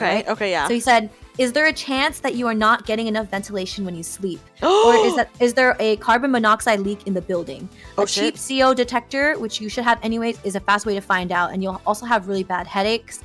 You know your own medical and mental history and your other experiences. If you think these incidences might be you writing notes to yourself, there's no shame in getting someone qualified to give you an opinion." This is scary either way, because either one, the landlord is doing stuff, and that's scary as hell. Even like, how would the landlord know? Or B, or like two, this person's getting freaking carbon monoxide poisoning. That is really scary. Yeah, so then the guy posted another follow-up post, and he said, "Update, thanks to everyone who sent suggestions and gave advice on how to proceed, especially those who recommended a CO detector. When I plugged it in, it read at 100 ppm, and he had carbon monoxide poisoning, so he thought his landlord was stalking him." That's so scary! That is so scary! What the actual crap? The standard... Emotional damage! OSHA standards prohibit worker exposure to more than 50 parts of CO gas per million. So this guy was getting exposed to like double. And this is going on for like weeks. So, oh my god. Man, like this guy's like paranoid. Like I probably like checking all his locks and stuff. And like, and it's just him writing notes to himself, which is literally insane. That is really, but he said it wasn't in his handwriting, I guess. I don't know, maybe like he forgot how his handwriting looked? Maybe, or maybe in his delusional state, he just wrote it in like a weird way, you know? Yeah, that was a twist, let me just say. I could not have, oh my gosh. That was, I know. That was a big twist. This is a very old one. This one's from like 9 years ago. An oldie but a goodie, you know? Yeah. It is freaky because I was reading it. I was like, yeah, who the heck? Is this a horror story? But it's on legal advice. And then bam. Turns out this random comment saved his life, though. That is kind of scary, though. Yeah. Ooh, that's freaky. He could have been extra paranoid and didn't believe it was his. Oh, yeah, that's true. If he really thought that, if he was like mentally convinced that his landlord was breaking in and writing sticky notes to do things, like yeah, he probably like convinced himself that it's not his. Like I don't remember writing this. This is mine.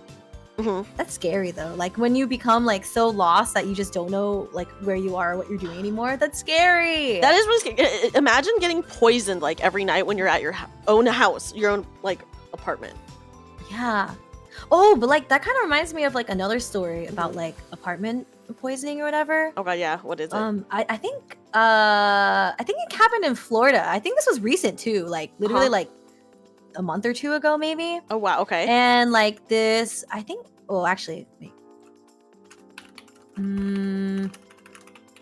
Okay.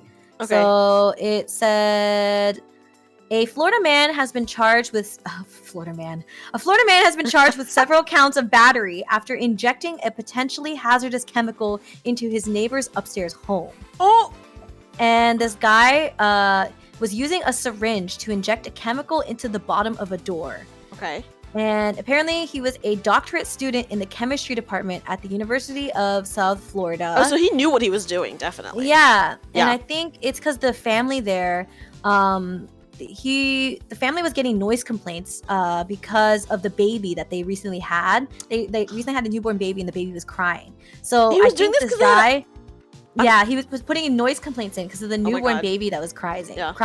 So I guess he used his like, I don't know, his chemistry doctorate degree to like start injecting gas into their apartment because the family started feeling really sick, like the baby and the wife and everything. Yeah.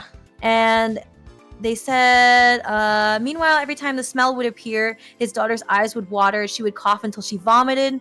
And yeah, and they like tried to figure out what it was. And they did all these testing and had all these people come in to like test the water and the heater and the gas thing and stuff. And luckily this guy was smart enough to like set up a camera outside of his house. So there's literally like video footage of like the camera outside. And you see this guy like sneak upstairs and take a syringe out of his pocket and inject it under the door to like poison this family so that they move out. And I'm like, that's literally terrifying because it actually happened. What is wrong with this couple just had a baby and this dude is trying to like kill them? Yeah. I'm sorry, that is like so fucked up in so many ways. And the fact that this guy like was actually someone like had a doctorate degree like at a pretty good like university and he just threw his life away because he didn't want to deal with like a baby crying. Like just move somewhere else, dude. Just put in earplugs, dude. Yeah. Yeah, that guy is a major asshole. Like, what the actual fuck? Dude, for real. But yeah, he got arrested. As he should. Yeah, actual jail. I'm so glad that the family put up a camera. Yeah, but like I wouldn't have even thought of that, to be honest. Like I would have just been like, bro, I have no idea what's going on. I guess we should just gotta move out. Like I would have just moved out at that point. Like, cause the baby, like, you know, they're tiny. They're fragile. Yeah. That is so sad. Yeah. Oh my god. Crazy. Yeah. What was the story that you read a while ago? Yeah, he's a little worse than an asshole for sure. Dude, that guy's like actually like a psychopath. Yeah, literally a psychopath. Right. There's a sociopath. I forget the difference. Probably a psychopath. Yeah, I mean, they had a baby and he was like, yeah, let me just poison them with some gas. Why not? Yeah. I'm sure no one will find out. It'll be fine. Massive psycho. True, Emma. Yes. True. Yes. Okay, for the next story, I'm going to read you some titles, and I think I will let you choose. Ooh, choose your own adventure. Yes. Okay, so we have, am I the asshole for telling my brother his perfect woman speech was creepy? Am I the asshole with the women? Yes. Am I the asshole for wanting to leave my boyfriend of 6 years knowing he may be proposing soon? Or had the roommate from hell and couldn't get rid of her, so I made living with me as miserable as possible.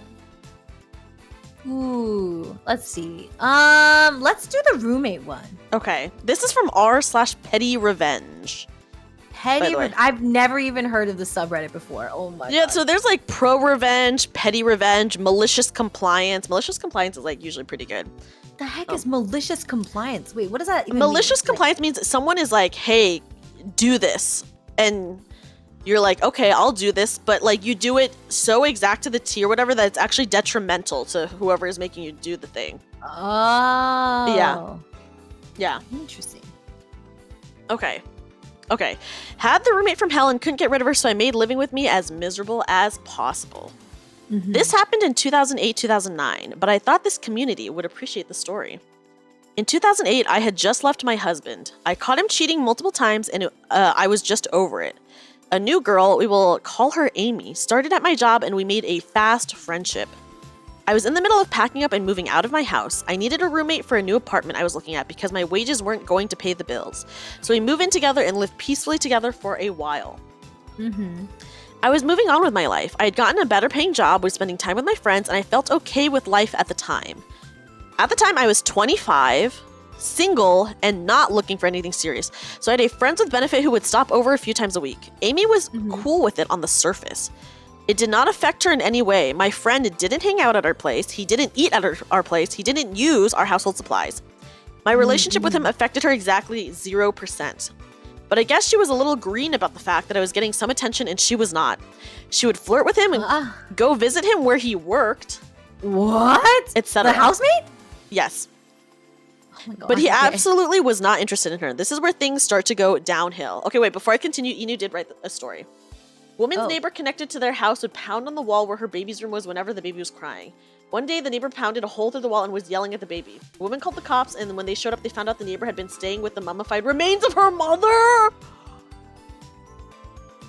What? That is Wait, a twist. women called the cops, and when they showed up, they found out the neighbor had been staying with the mummified remains of her mother. The one that punched the hole in the wall? Yeah, the one that punched the hole. The F? Oh my God. Yeah, that one literally went in a direction that I had not heard of before. Oh my Yeah. God. That's insane. That is insane. Oh gosh. I'm glad that we read that before we continued with this one. Oh, we should also do like if anyone else has any crazy ones, they can link it. We'll just Yeah, read it. you guys can link it and we'll read it. That's a good idea, Stelli'a. Yeah, because I feel like these crazy stories are way better than the ones I found. What the heck? Okay, granted, like I said, my vision's pretty bad, so maybe I just didn't see the good ones, you know? Yeah, you Call need it to put on your it's a- glasses. It's a skill issue. You need to put on your glasses. Okay. Okay, so once again for this roommate one, this woman left her husband. She got a roommate named Amy from her job. She had a friends with benefits situation, and Amy was jealous, so she started hitting on the friends with benefits dude. But he was not interested in her. So that's where we are right now. So this is where things start to go downhill. For context, she has been married a few times. She was 13 years older than me. And the dads had full custody of their respective kids. She was dating someone, but he was already in a relationship, so he wasn't about to commit to anything besides stopping by for 30 minutes after he worked the night shift every day. Oh, this is so sad. I tried to point out all the red flags, but she was convinced it was love. This dude used to hit on me constantly in front of her. He was very open about being in a committed relationship with his girlfriend, so I have no idea why Amy thought this was going anywhere. After a few months, I met someone I wanted to be serious with, so we started dating. We will call this guy Tom. Tom and I got serious pretty fast. He was living in a horrible situation, so he moved in with Amy and I pretty quickly. I think it was about after a month of dating. So we have our room and she has her own room. The bills went from 50-50 to 33, 33, 34 to make sure things were still even. We had a shared kitchen, living room, and bathroom. After Tom moved in, she started openly hitting on him in front of me. Every guy I had at my house, I know, ew, right? This is like, okay, every guy I had at my house, even just friends, she had to hit on. None of them ever took her up on it. Every single one turned her down, and I think this added greatly to her oncoming behavior. Hi, Eve. Eve says we're both very cute. Eve's cute. Yes, Hello, Eve is hello. very cute. Over the next couple of weeks, Amy did a complete 180. She stopped paying rent, refused to buy any food, and would just eat whatever Tom and I bought. Would not wash her dishes. We had 2 cats, one hers and one mine. And she would never clean the litter box in her room, so her cat would use our hallway floor as a bathroom every single day. Oh, no. Every day when I got home from work, there was a big steaming pile of cat shit right inside my front door, sitting in the middle of a giant puddle of urine. My cat was locked in my room at night with her own supplies, so there was 0 chance it was her. It was the same thing every morning by the front door. When she was done eating the food she stole from me, she would set her plate with the leftovers on the kitchen floor for her cat to pick at. She would leave the plate there for days, to the point that if I didn't pick them up, there would be multiple plates on the floor with food in various stages of decay. All of my dishes started going missing, except for the cat's plates, of course, and what dishes were left, she refused to wash ever. She used my toilet paper, my laundry soap, even my tampons. Bruh. Yeah, I know. Bruh. For real. Okay. This went on for about 2 months, and it just kept getting progressively worse. She would use panty liners every day and would change them multiple times a day and stuff them in the garbage can in the bathroom. She would leave it there completely overflowing and spilling onto the floor for days until I caved and put on gloves and threw them out. The can would be full in about a week or so. This happened a few times. That's not even the worst of it. My expensive DSLR went missing. Yeah. Bruh. I know. Like, what the fuck? What the fuck? Okay. I was a photography hobbyist at the time, but it was my dream to be a professional photographer and own my own photography business. I would shoot stuff for friends and family as practice. And one day I grabbed my camera bag from the shared living room, and as soon as I picked it up, I felt my heart sink into my stomach. No. I wait, know. She stole it? What the F? You know that instant dread that grips you the second you realize something truly gut-wrenching has happened? I opened the bag, and of course the camera is gone. That was an expensive camera for that time of my life, and it was a gift from my parents.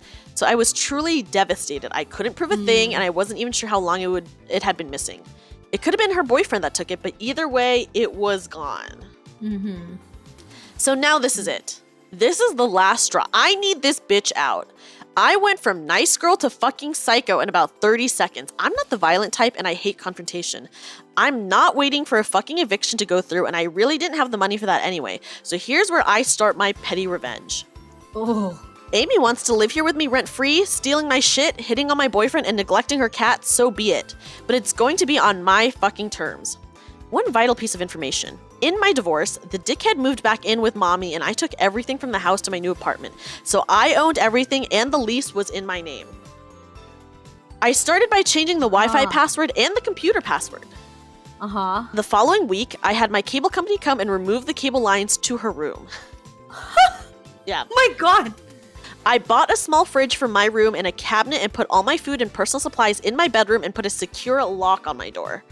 I hid my pots and pans. I locked up the soap and toilet paper. The cabinets were empty. I paid for it all. And I would be the only one using it. When her cat shit on the floor, I would pick it up and smear it on her bedroom doorknob. No way! Yes! That's crazy! I know! Overflowing bathroom trash cans filled to the brim with her panty liners were dumped on her bed. Oh my God! Yep. I removed the knobs to the washer and the dryer. I did everything possible to make her life uncomfortable. I did other small stuff, anything that came to mind. A few months prior, Amy and I had been working at the same store, and she borrowed another coworker's laptop.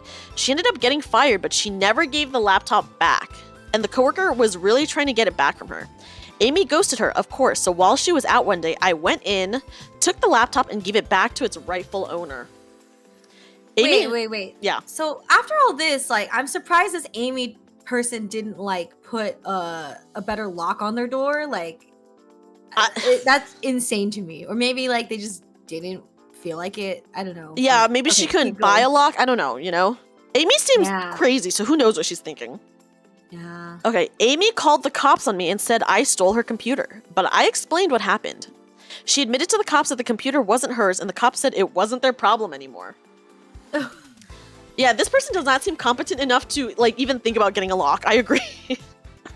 That's true. Yeah. That one really made her hate me. She wasn't working at the time, so it's not like she had money to do anything or buy anything. She was literally just existing in a room in my apartment. She would disappear during the day, but I have no idea where she was going. She moved out after about 6 weeks. Dang, she endured it for 2 months. Yeah, when she moved out of my apartment, I didn't even know she had left. I just noticed she wasn't coming or going for about a week, so Tom and I cleaned out her room. She left clothes, broken furniture, a cardboard dresser, and 5 39-gallon garbage bags of trash we collected from the mass piles of panty liners, rotting food, and ordinary trash we found in the room. 5 39-gallon garbage bags. Bruh. Yeah. For real. It is a miracle we didn't have roaches. I found all my missing dishes, silverware, and cups all covered in food and grossness. I just threw it all away. I wish I still had the photos, though. Oddly enough, about 6 months later, I opened my back door to take out the trash, and my camera was in a bag hanging from the doorknob. I know Amy definitely didn't return it. Ooh, thank you for the birthday wishes, by the way. For about For about 2 years after, every time I would find out that Amy was living with someone new, I would message them and send them the photos of her room. Yeah. Dang, the sabotage continues even Yes. after Amy's gone. Yeah. Wait, how did they find out who she was living with? I know. Also, Heidenreich, welcome in. How are you? Heidenreich, hello. Yeah. Okay. Papers in the trash that had her name on them, and I would tell them the whole story. Wow. One time, it caused the people she was living with to throw her shit out on the porch. She had just moved in and they had small kids and they didn't want to risk it with her. I stopped after that. She knew it was me telling them too, so I figured I had sufficiently made my point. Dang. Here's an edit. She took the cat with her, but not before she threw my cat outside. My cat was missing for 10 days. Oh my god. Wait, no, it's over. She Yeah. did not cross the line. If she endangered her pet, it's over. Yeah, literally, if someone did anything with my cat, I would fucking murder them. It's true. I It's would true. be in jail if someone did anything to my cats. I would literally be murdering. Yeah. People that abuse animals, or like even like if you're upset at someone, like I feel like they just deserve a special place. I agree. Yeah. Yeah. The cat did nothing wrong. I True, guys. Like, poor cat. I feel so bad for the cat. But I mean, it was only missing for 10 days, so it could. Yeah, at least they came home. Yeah, they found it. They found it. They at least found it. But yeah. Also, Heinrich, we're both doing good. We're just reading some crazy Reddit stories right now. Yeah. If anyone has any. any, oh sorry, wait, God, I didn't want to.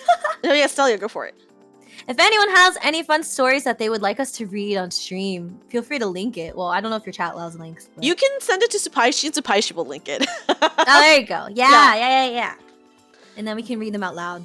Yeah, you literally do not touch the pets. Like, that is so fucked up. Mm-hmm. You know? Yeah, I feel like, okay, it's hard because it's like, maybe she was going through like some mental health stuff or something, but even then, like at this point where she's like messing with her living situations after she'd moved out was kind of like, but at the same time, like she threw her cat outside. That's messed up. Yeah, I would I retracted my statement. Okay, if you think about it here, if you think about it, the fact that she was going to Amy's new roommates and telling them about Amy, I think that's actually, she's doing a good Samaritan deed because she's letting innocent people know. I guess that's also true, yeah. Like, if she does the same thing to them, like she literally is preventing them from going through it. The pain. I guess she would have to like show some sign that she's like improving or like wanting to reform or promising, I don't know. Even just like a saying like, oh, I'm gonna improve and do better or something. But if she's not gonna change, then there's no point. I agree. Yeah, so like, I mean, Amy was not even just being gross, but she was literally also stealing from people. Yeah, stealing, like not cleaning up after yourself, like, It's pretty bad. Mm-hmm. Very, very bad. So, that's rough.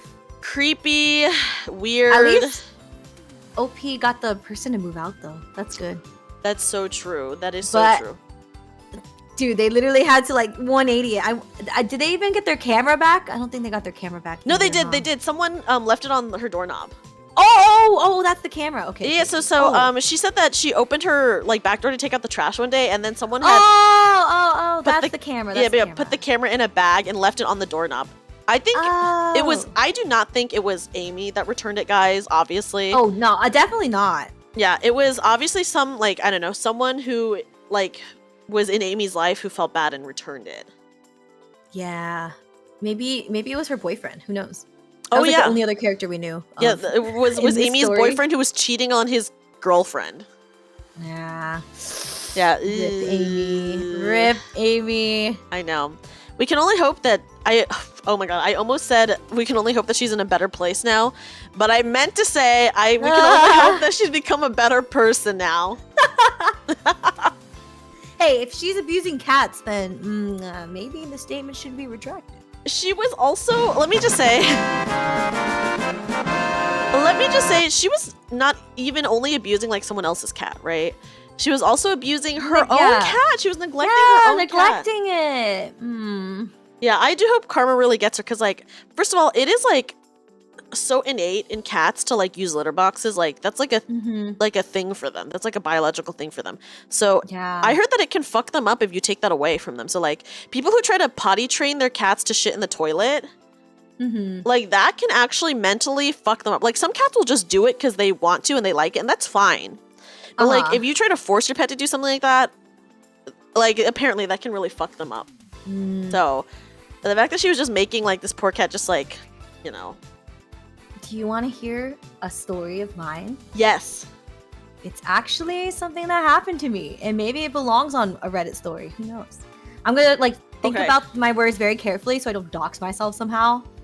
But basically, I moved somewhere. Okay. And I moved into this house with a bunch of streamers. They used streamer house. Yeah, they're sorority girls. Okay, they were not a sorority streamer house. Yeah, S word with girls, so close enough. Okay. And basically, there were these 2 girls who lived in the master bedroom, and they had adopted 2 kittens. Aww. And the thing is that there was like 6 of us in this house, and how many bedrooms? It's because it was like a big house, right? Yeah. So I had a room. There was another girl at the end of the hall. No, 2 other girls. There's 2 other rooms, and then the master bedroom. And then one girl like turned the living, like a part of the living room because it was so big. Like she turned it into a room. So that's how we were able to get like the rent to be like way cheaper, right? Yeah. And literally, like, they just never cleaned after themselves. It was so bad. Like, I would open the fridge and there was like spoiled milk or like food that was like growing some kind of mold that I've never seen before. Like, when I moved in, there was a corn like on the shelf of the pantry, and it was like growing its own ecosystem, like this corn. I have a picture of it. It's real. And then like they would just they'd get takeout food and then like leave the boxes and wrappers like on the counter. So I can't use the counter unless I clean it up for them. And they would never like vacuum or clean or sweep or anything. And then there was like, in total there was 3 cats that lived there, and I had my dog, and then my other housemate had a dog. But I mean, I guess it was fine. Like they were okay, but they were all pretty messy except the one girl at the end of the hall. But that's fine. Yeah. So these 2 girls, right, with the kittens. The kittens were super cute. Like they were really, really cute, right? But the thing is that every time they opened the master bedroom door, it smelled like cat pee. Like the intense, like ammonia smell of cat pee. And like you could smell it like down the hallway. And I'm like, ew, ew, ew, ew, ew. And I like keep my room very, very clean. So I was like, dude.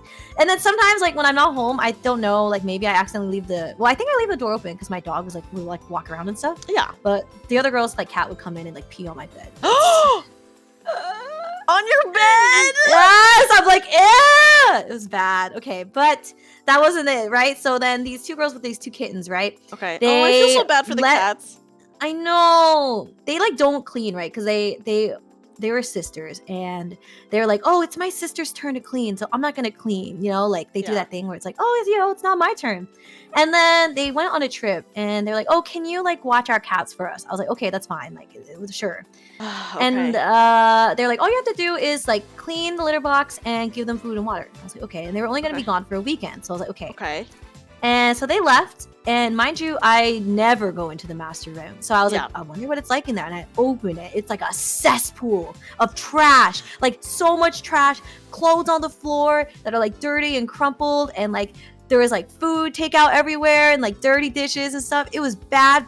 Oh, and then the worst thing is that like I walked in and there was like little piles of like cat pee and poop everywhere. No. And it's because there was also like piles of pee and poop on their beds.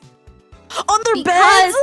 Because they never cleaned the litter box. So the litter box was dirty. I think it's like I had looked it up, and like if the litter box is dirty, right, the cats won't use it. Yeah, they'll just use something else. Yeah. Yeah. So they started peeing and pooping on their bed. Oh, and they were just like okay with this. It was so bad. No. I was like, I cannot. So I started like cleaning it. I was like, I can't look at this. I felt so bad. We truly have an angel amongst us, guys, and it's Stelli'a. It wasn't even like because I wanted to. It was like it was bad. And then I went into their bathroom. Okay. Because like, I think the litter box and stuff was in their bathroom. Okay. And the toilet was its own color. I have a picture of it. It was like Shrek Swamp Green. It was Shrek Swamp Green. They were like, oh, our toilet's broken, so we don't use it. I'm like, yeah, it's literally its own ecosystem, bro. What the fuck? It was bad. And I was like, I cannot believe I'm in the same space as these people. It was literally insane. I was like, I need to get out. I need to leave this place. Oh my god, I feel like I'm messy, but I do not deal with like food stuff. I cannot deal with that. I'm like very paranoid about food stuff, so I throw food stuff away really fast. I hate having dishes in the sink.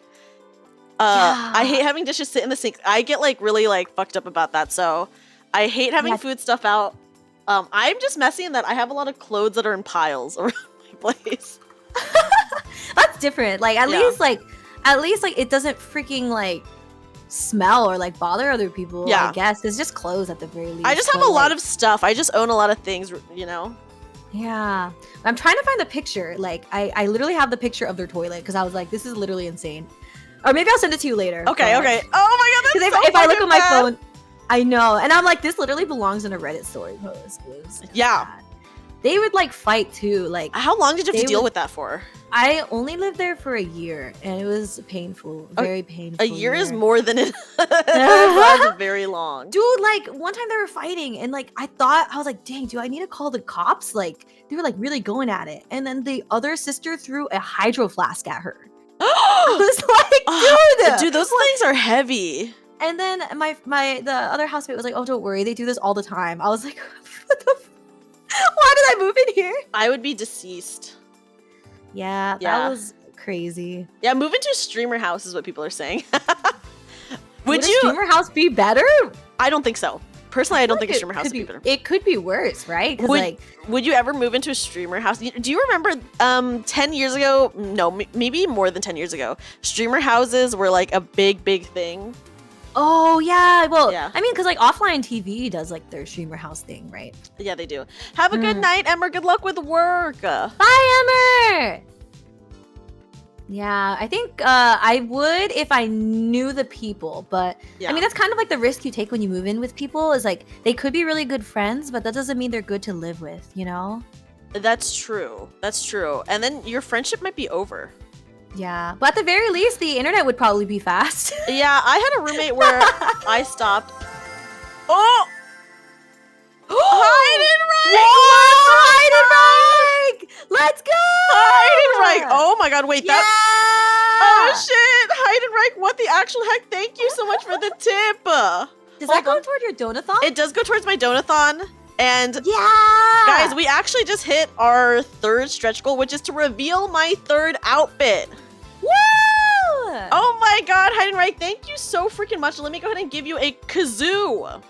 Is it gonna happen now? Or yeah, does it happen I'll reveal the outfit now. I'll reveal the outfit. Oh snap! Now, yeah. Let's do it. Wow, I'm here for history in the making. Yeah, Stelli'a, do you have a song you want me to kazoo Hide and Reich? Oh, song? What song? Stelli'a knows no music. She's not a singer or anything. The first thing that came to mind was a Rickroll, but I don't think you want to get Rickrolled for your 200 tip. I will say, what was it? I got raided the other day by Tenma from FaZe Connect. Oh yeah, I heard about that. And she brought in like over 600 people, and the first thing I did was I did Rickroll them. I did Rickroll them, and I was like, this is my chance. Can you play the Sailor Moon song? Yes, I can. Okay. Okay. Also, I don't know how Discord might cut it out, so I don't know how much you'll get to hear it, you know? Okay, here we go. Oh, I like how I literally can't hear anything.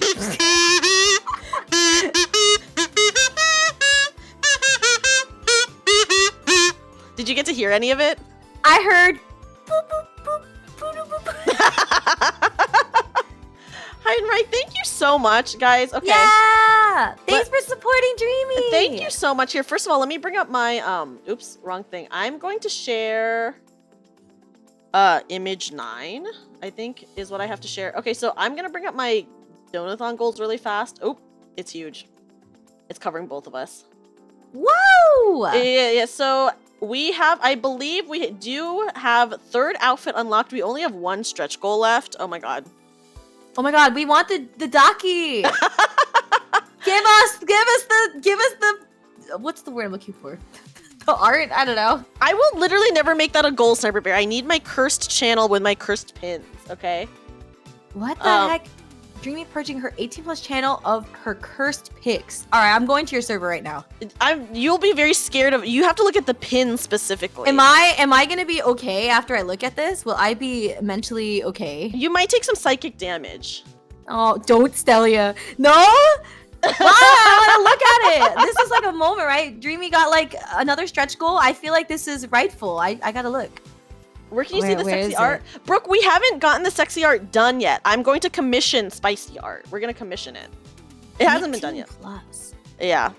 Where is it? Do you have the 18+ role selected in my server? Oh, now I do. Stelli'a is not 18, guys. I am! Yo, I literally played Outlast like 2 days ago. I have to. There was PPs on my stream.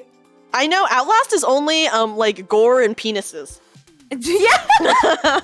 Dude, my chat called me out because, like, you know that part where the two guys come in and then they're like they have their PPs out. Oh yeah. And then I like zoomed with the camera because I wanted to make sure it was them, but it was censored by the bars. Okay. And they're like, "Why are you zooming in on it?" Oh my god. Yeah, Brooke, don't worry. You did not miss it. You did not miss it, guys.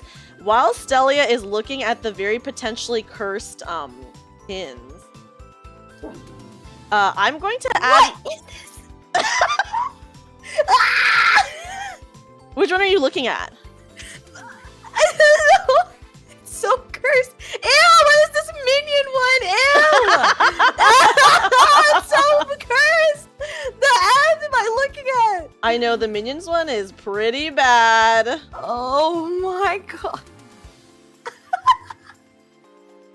Everyone, you have to go to the Discord only if you're 18+. Yeah, if you're 18 wait. plus. That's really whack. Sorry, guys. Okay, I'm ready for the outfit. Can I guys. purge my eyes now? Yeah, now that Stelli'a has ruined her eyesight by looking at the horrible pins in the 18+ channel in my Discord, we will share my outfit pic. Hold on. I shared a little bit of it. Which one is my favorite curse pic? The Minions one, because people hate it so much. Dude, that is so whack. Like, I mean, the other ones were like, okay, I guess these are pretty cursed. These are really cursed. And then you just keep scrolling and it gets worse and worse. Oh, yeah. And you're like, do you remember my swimsuit pic that you saw it in my schedule, and you did say that it was like pretty sexy, Stelli'a?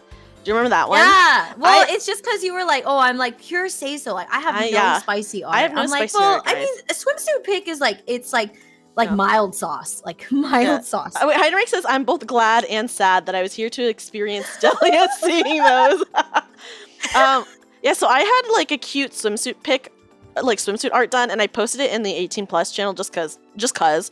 And then I never pinned it, so it's just lost in there somewhere. And then I think Inu was like, "Can you pin it?" And I said, "No, only cursed things can be pinned." Guys, are you ready to see my third outfit? Give us the outfit. If you guys were here yesterday, I did show off the outfit a little bit, and it does have a boob window. See, Here it is. Like, you boob window. Here it is. I'll put it in between us. So cute! Isn't it my so cute, guys? I love it! Yeah. Even though I've seen this. Yeah. Spoiled. So we definitely have enough to get the third outfit also done. It's so cute. Oh my god, Dreamy. Yes. This works because it's a blue takeover. You're blue now. Blue takeover, guys. It's gonna be a blue takeover. Let's freaking go. Here, I'm gonna zoom in so you guys can see. I showed this outfit to several of my friends, and Aliko, if you guys know Aliko, I sent her this, and she said, "I love your main outfit, but I think this outfit was made for you." I mean, it literally was made for me, and that I commissioned it to be designed for me. But you know, Dreamy gives chat definition of a commission. Yes, but she meant like it was like perfect. Yeah. Like here, it fits you. I'll cover our faces so you can only see the dreamy design. But look, yeah. I'm also dreamy. We're both dreamy. We're now. both dreamy right now. But guys, we officially have the third outfit unlocked. So this will get commissioned at the same time as my pajama outfit. We will have several new hairstyles. This hairstyle on the right is not finalized yet. The pigtails, we are for sure gonna get the twin tails done. I love the twin tails. I love it too. It's so cute. The one on the right, It's still being worked on, but that's basically what it's gonna look like. I love it. I love it. I do think it suits you very well. Thank you. Both your outfits suit you very well. So thank you. Dreamy looks good in everything. So it's okay, yeah. She's trying to cover something up, guys. I'm trying to improve my Riz. Everyone thinks I don't have Riz. I don't understand. What do I have to do to get Riz? Oh, that's true. There was a poll in the 0xp channel that was like, who has the most Riz? I didn't get any votes. I was like, what? You just don't understand. Guys, my character in the Fate D&D campaign is literally unhinged and awkward and so like socially awkward and weird. And even I got 1 vote. Okay, yeah, because you literally cabedoned that servant. Oh yeah, I did cabedon someone in the Fate D&D campaign. And you're like, oh yeah, but it's just funny. Like the thing that makes me laugh about that is that you cabedoned him. Yeah. And then he's like, okay, I'll go with it. And you were like, I didn't plan for that. No, she's so awkward. It's all a front, you know. It's all fake. No, Stelli'a unriz confirmed. You just have to wait. I'm literally gonna come up with a stream. It's gonna be like the Stelli'a Riz training arc, and then you all will be amazed and shocked. Okay, what's crazy? Okay, here I'm gonna move this down. What is actually crazy about that is that Stellia''s a bard. So don't bards have like really high charisma? Yeah, it's in the word charisma. That's why I didn't. Did you know that the word Riz came from charisma? I did not know that. I did know that. How did you know that? I don't know. I just knew. Well, okay. Well, in any case, the point is, I just have hidden Riz. You just don't. You just haven't seen it yet. Yeah. Thank you for the follow, by the way. Yeah, Stelli'a does her own thing. Honestly, Stelli'a is so funny in the campaign. She's really awesome. Thank you. I think Stelli'a, you add like definitely. First of all, Stelli'a is the kindest, I guess, out of all the characters. I would say. She has like the moral compass. She's definitely lawful good, and I think my character's chaotic neutral is what it is, where she kind of just does her own thing. I think she's lawful neutral. Was it lawful? Still break some. Okay. Still break some rules. I think lawful good is like I don't break any rules because they're bad. Yeah. I think she'll break some rules, but for the most part, like she's probably the most good, quote unquote, of the characters in our campaign. She is good. She is good. Honestly, Stelli'a is so funny in the Fate D&D campaign. So if you guys are not watching that, please check it out. We're both in it. Me and Stelli'a are so funny. We had an interaction where Stelli'a told her servant to stay away from my character, and then we had to talk about it. It was so funny. It was so fun. I was like, man, how do I make this spicy? Let's just pretend, you know? Like this it was is all good. part of the campaign. It was so good. Yeah, I was like, you gotta stay away from her. She's gonna riz you. Except my character has literally, like, in my opinion, like, negative charisma. That's fake and false and lies. My character is the only one who has kissed someone so far, though. Yeah, you can't be saying, oh, I have negative charisma, but I'm the only character that's kissed someone in this whole campaign. That's true. And I rolled a nat 20 on performance, so it was a good kiss, too. Oh, see, Root in the chat. To be fair, I didn't know that either until just now. About charisma. See, Riz and charisma. Okay, Heinrich is saying you don't need charisma to kiss someone. And that is true. You just need consent. Very important. Very important. Very, very, very, very important. Yeah, you do need consent. Agreed. That is the number one thing. Have any of the characters held hands? No. Actually, wait. Wait, no, I did. held hands with Mizuki. Oh, my wife. Oh, I also held hands, actually. Yeah. I held hands with Susano. Oh wait, when was that? Because he was like the scene. Pulling me along, yeah. Oh, see, but that's the thing. You were like almost past the line, you know? That's why your Riz. I'm surprised you don't have like 500 Riz votes. I know. After I held hands and kissed someone in the campaign, like damn. Ooh. It was funny. That was such a funny campaign, to be honest. It was fun. I love that campaign. It's so fun. Everyone's so funny. I'm so glad that you decided to join it. Yeah, I'm glad to be there for the invite. Oh, wait, you could talk really quickly about the raffle. Oh, guys, yes. Hold on. I can share the picture. I have it somewhere. Okay, wait. First of all, here, let me talk about the raffle. Link. Oh, yeah, link me the one that's just it says sample on it. Oh, here, you need it? Okay, I got you. Guys. Oh, yeah, someone's just gonna screenshot it. Yeah, once again, guys, here is my third outfit. I hope you guys like it. It does have, as you can see, a boob window. The window to the soul. Yeah, the boob window is the window to the soul. Oh my gosh, yes, Hyde and Reich, have a good night. I'm so glad that you were able to stop in and chat with us a bit. Yeah. Enjoy your family. Bye. Have a Thank good you so night. much for supporting Dreamy. Thank you. Yeah, casual Dreamy. This is a more casual Dreamy for sure. Yeah, I hope you guys like it. Honestly, Is it casual? I have a more casual outfit in that I have a pajama outfit. How much more I feel like casual this can pajamas get? This is like this. Okay, wait. This outfit that you have on screen, the third one, Yeah. it still feels like cute date kind of outfit. Yeah. I don't know. Like, yeah. It's still super cute though. It I is very love cute. Yeah, the over. What would you call it? This is my Jersey made outfit.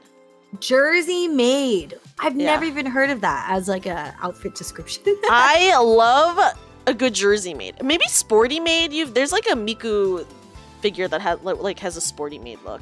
Oh, sporty made. Okay. I see Yeah, that, I see that. maybe sporty made because it's like it's like a jersey, like a Japanese like track jersey, but made. Oh, I see. Yes, I can see Yeah. that. Okay, I'm going to quickly share, guys. If you have not entered, if you live in the U.S., so requirements are you have to live in the U.S. If you live in the U.S., hold on, I need to like resize this because it's like so big. If you live in the U.S., for our Fate D&D campaign, we are doing a poster giveaway. A poster giveaway, yes. And here's the poster. It's so cute. Like, It's so literally, cute. I combusted when I looked at it. I was Look like, at them. Look at all of Look our how characters. cute we Yeah. are! Stelli'a is up front and center right here. I know, that's crazy. I literally thought that my character was Dreamy's character in the back when we first saw the sketch. I was like, oh, that makes sense. I'm the comedic relief character. I'm in the back because if I was in the front, it'd be too horny. Dude, what do you mean? I think if you no, wait. If Iris is in the front, Iris literally has no clothes. Yeah, Iris has some fig leaves on, actually. Okay. She's one with nature. But yeah, guys, there is a giveaway for this poster. It is, I think, being announced on the 4th or the 5th. Oh, wait.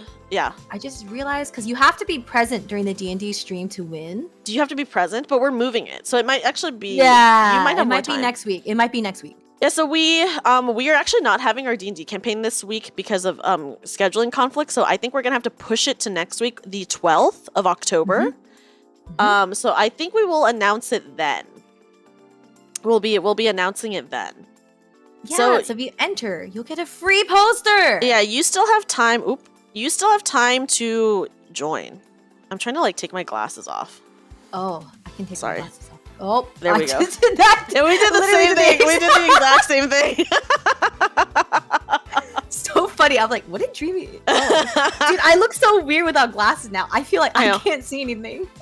That's why you're squinting. I know. I'm like, huh? But yeah, guys, if you are interested, it is in both of our Discords how to enter. I think I can also link the Google form. I just need to scroll into my Discord to grab the link. But yes, if you want to buy this poster, you can still buy it. It is up on Redbubble as well. Redbubble. Yeah, so it's up on Redbubble. If you don't win or if you are outside of the US and you just want to like buy it. So here's the form to enter. Yeah. And I will also link the Redbubble while we're at it. Yeah, and if you show up to the D&D campaign streams, it's actually pretty funny because if you save up enough channel points, you can like add like roles to our role. Add roles. You can give us dice. advantage and stuff like that. Yeah. So you can change our fate. Literally. Yeah. For the Fate D&D campaign. It's based off of Fate Grand Order, which I have never seen or played the visual novels or done anything with. It's okay. I watched like the animes and I still don't know what happens. Okay, Stelli'a, I think you have to move up a tiny bit. Oh, okay. Yeah. Up? Like all the way up? She's flying off, guys. She's flying off. Wait. I'm trying to like match it up with your Yeah. stream. Move up. Wait, no. I think like here. that is perfect, I think. Here, right here. I'm not moving. Yes? Yeah. Yeah? Okay, Perfect. okay. I'm not moving. The toner, she's going back home. I know, she's just True. flying home. I mean, look, her wings are already moving right now. I know. Look, though, I wish I could like. Well, actually, I can. I can detach my wings. That's the only thing I can do. They're gone. Now she's I staying. can also remove my arms, which is That's very horrifying.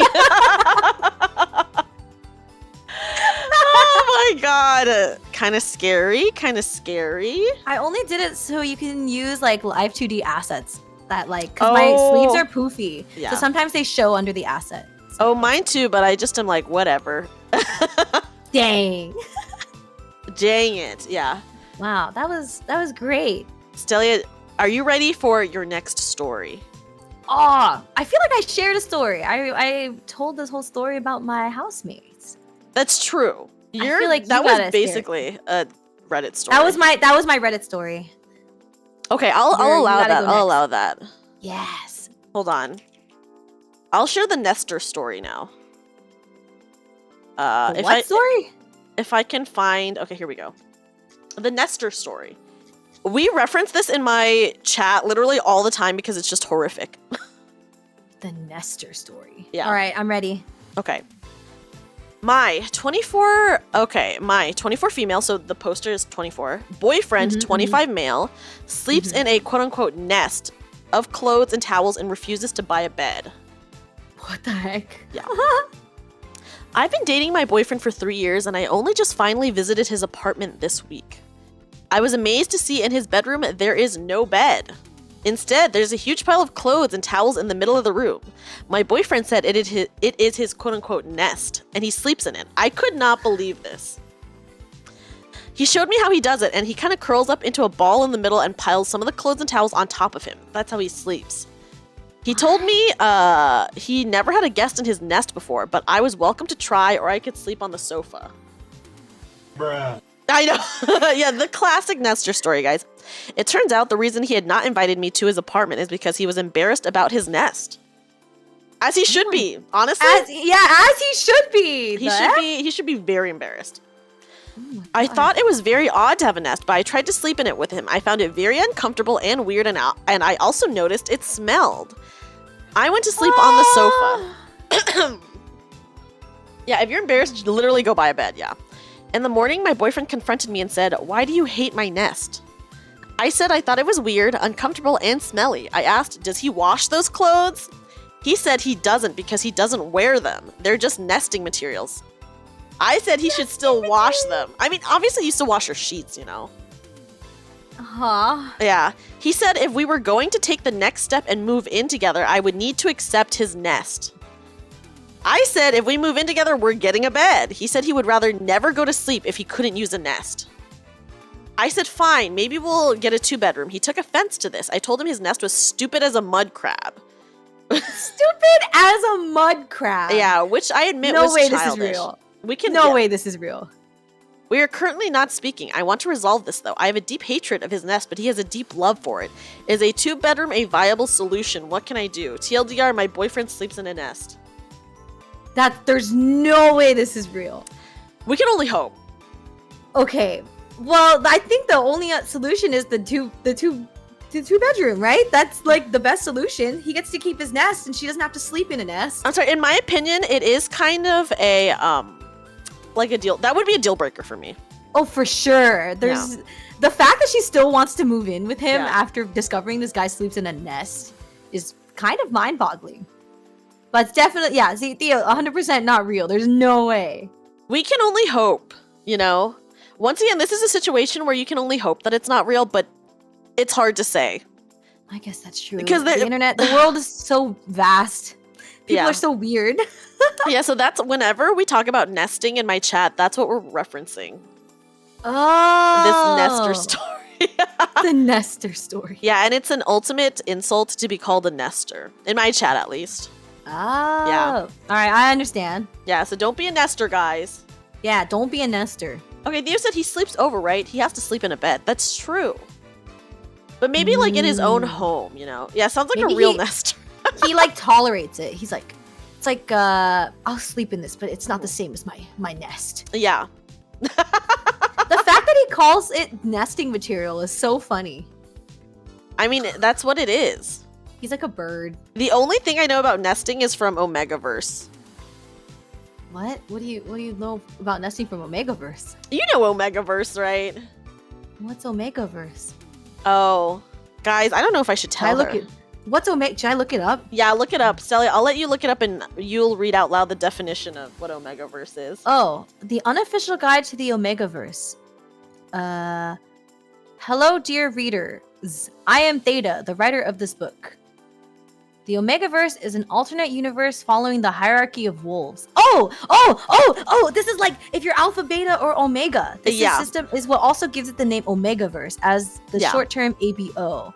Oh, you can also have other types of ranks such as Delta, Gamma, and Sigma. Interesting. Nice. So then what did you learn about nesting from the Omegaverse? Okay, I will go more in depth about Omegaverse right now. Okay, so the Omegaverse, it's an alternate universe thing. It's fiction, so people will write stories within the Omegaverse. Usually it's just all men. So how the hierarchy goes is there are the alphas, and then yeah. Oh gosh, I can't. Can I even describe the alphas? Alphas? Hold on. Omegaverse. Wait, I got you. Alphas are the highest ranked type in the Omegaverse. They are very protective of what's theirs and can be highly aggressive. What is this? Among one of the common traits is the knot at the base of an alpha's member. Yep. Yes. What the heck? That is the core component of Omegaverse. What? Do I have to keep reading this? Yes, continue. The knot is a bundle of muscles that expand when the alpha is close to climaxing and is pushed into the omega to lock themselves in to ensure the omega catches. What is this? What? Okay, here, I'm going to read the wiki for you, okay? The Omegaverse has abstract premises for which it could be considered a fantasy genre. Okay, wait here. Actually, let me start from the beginning. Omegaverse, also known as ABO, is a subgenre of speculative erotic fiction and originally a subgenre of erotic/fan fiction. Its premise is that a dominance hierarchy exists in humans, which are divided into dominant alphas, neutral betas, and submissive omegas. This hierarchy determines how people interact with one another in romantic, erotic, and sexual interactions. Oh my god. Yeah, mostly women are into Omegaverse, I will say. Okay, so here, I'll read you Alpha, Beta, Omega. Alpha, socially, and in some interpretations, even biologically dominant, physically built, short-tempered, and a natural leader. Beta, depending on the story, they are regular human beings or have a mix of Alpha and Omega traits, or their own unique traits, so they're just very neutral. And then Omega is submissive and gentle, calm, and a peacemaker. Interesting. I will say my friends, so I went to a convention at the beginning of this month, and my friends went to an Omegaverse panel. There's a panel for it? Is that big? It was really good because it was very informational. They had fun games, and it was really really good. I didn't go to that panel because I was just trying to get out of cosplay because I was cosplaying that day, so I just wanted to shower, so I didn't go. But fair. Also, during that panel, you got to say whether you were an Alpha, Beta, or Omega, and if you didn't know, the panelists would be like, "You're this." So one of my friends, he was like, "Oh, I don't know," and they said that he was an Omega, and honestly, I'm sorry, spot on. It was spot on, and he was really into it. He was like, "Oh." I'm in. Wait, is it like everything's like equal, or is it like insulting to be like Beta or Omega or whatever? It's not insulting or anything unless like it's a story that's like a toxic story, I would say. Yeah. And then so I did not go, but my friends did choose which one I was. Can you guess which one they chose for me? Are you oh no, what if I mistype you? I feel like you'd be Alpha, right? Yeah, everyone agreed that I was an Alpha. You gotta be Alpha. Yeah, everyone did agree that I was Alpha. Yeah. So they got me a sticker that said, "Hello, I'm an Alpha." Oh, it's a sticker. I understand. Yes. Oh, Lord, it all makes sense. Yeah. So all my friends agreed that I am an Alpha. What is this clip in chat? I was reading a definition. See, this is what happens when I collab with Dreamy. My say-so meter just drops like ever so slightly. I'm trying to make her. She is. We ranked all the fake girlies on who's the most say-so to the least say-so, and Stelli'a is the most say-so, and I said that I was the second most because I did not have. Okay, that's gotta be. I did not have any sexy art. I do not have any sexy art. Okay.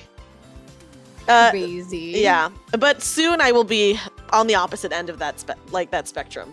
That's a lie, said Yoshi. See, okay, Yoshi understands, right? I'm telling you, there's no way. There is a clip. Like, there's a clip of me where I did argue for keeping the nudity on in Baldur's Gate. exactly. See, and you have now your new outfit has a boob window.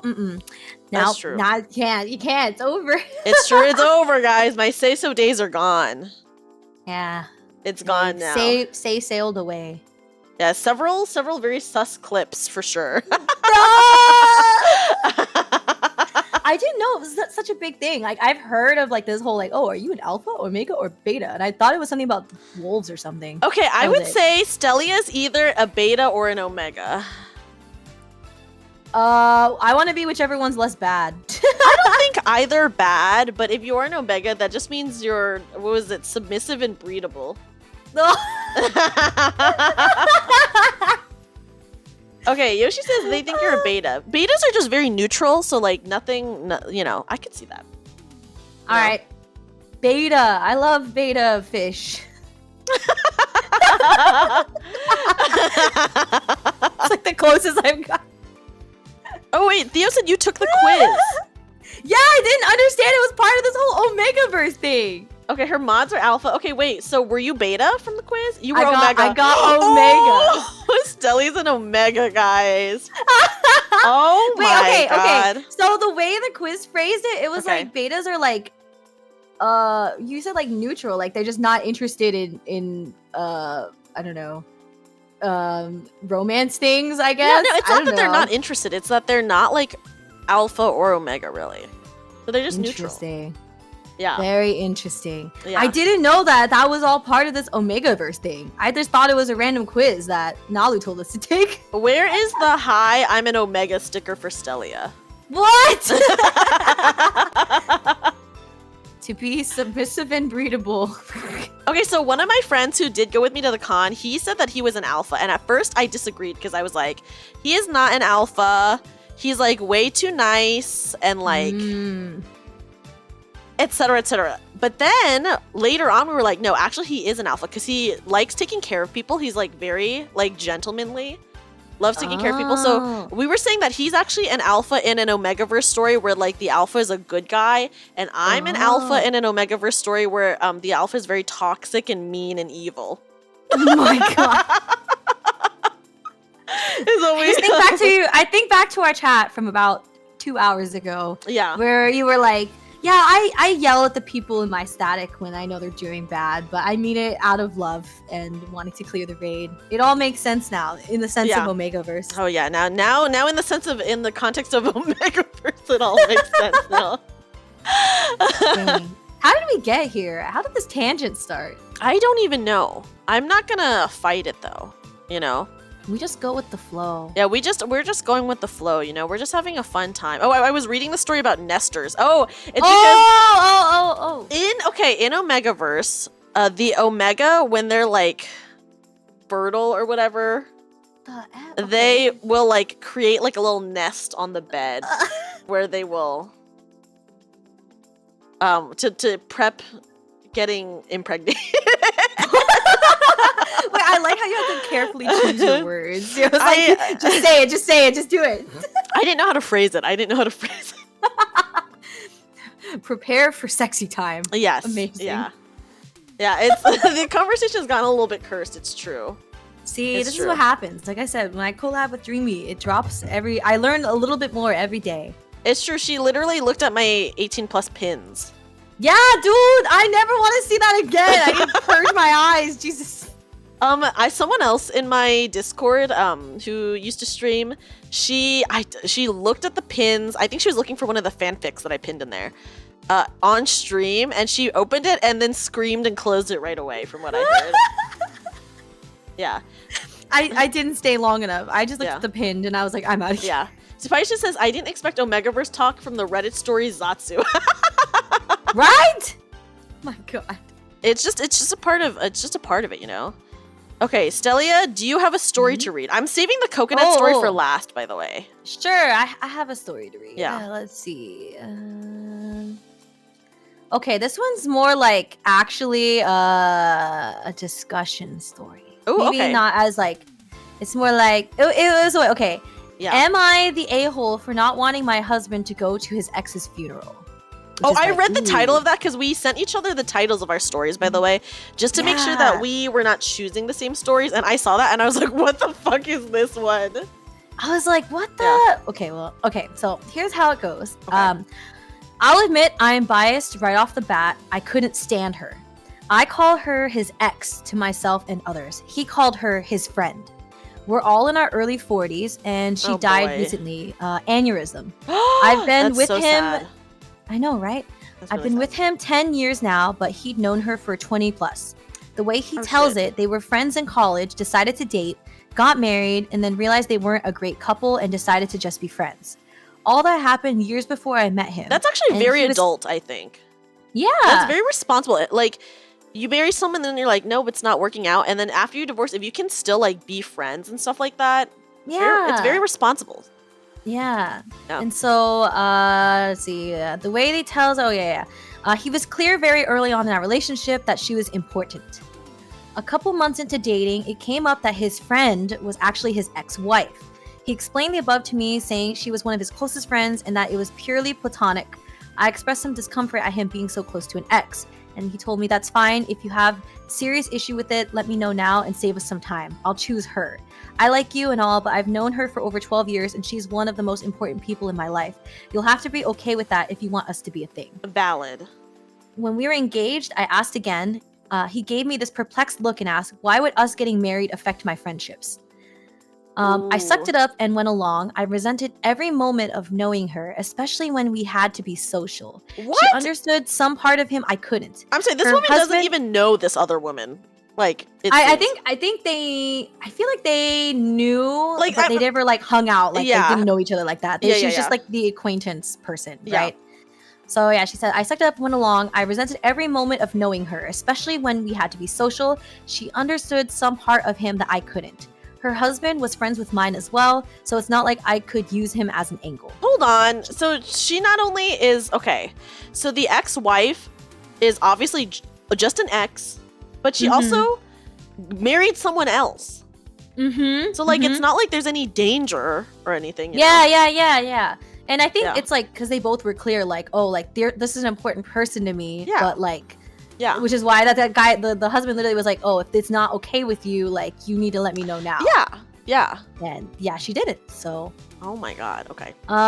Yeah, he said he'd have lunch with the ex and they'd go to their geeky movies and whatever. Yeah. The few times I brought it up, he said, we had this conversation before and you had your chance to back out. Literally, he told her right away, I will choose her. Yeah. And then, so she died after, okay, this is sad. Okay. She died after they had lunch the other day on the way to her car. He spent a bunch of time crying, but honestly, I was relieved. And I was like, no way did you write that. No way. This woman is evil. Is this posted under Am I the Devil? No, it's under Am I the A-hole? I'm shocked. Like, honestly, okay, so all of the horrible people from Am I the A-hole gets cross-posted to Am I the Devil, so I would not be surprised if she was under Dude, for Am I real? the Devil. Yeah. Yeah. So yeah, the fact is, I was relieved. He was working with her husband on funeral planning, and I told him, you don't think you're going, do you? And my argument summed up. She's dead, so she's not a factor anymore. He doesn't get to use his "she's my friend" excuse since she doesn't exist anymore. He had his cry for a couple days. He gets to be done with mourning her already. There's no need for him to go to her funeral since I wouldn't want her at his. He was the angriest I've ever seen him when I told him that. Yeah. Right? I was like, dude, what the? Yeah, this person, okay, yeah. Atoner's saying this girl is an awful scum person. She is. And yeah, bro saw his best friend die in front of him and she celebrated that. Yeah. And then she said, he was the angriest I've ever seen him when I told him that, replying that he'll be going no matter how I feel and that he's willing to burn this effing ground while holding up his wedding band. Besides you, she was the closest friend in my life. Oh my God, yeah. Him, her husband, and my sisters are calling me an insensitive a-hole over this, all saying that there was no romantic aspect to the relationship and that I'm heartless. She is heartless, Yeah, her husband went so far as calling me a ghoul for how I've reacted. A ghoul is a nice thing to say. That's what I'm saying. I was like, that's like the nice, okay. Ghoul, I would say so much more, yeah. The quote-unquote, the quote that she said, she doesn't exist anymore. Like, what the fuck? I know.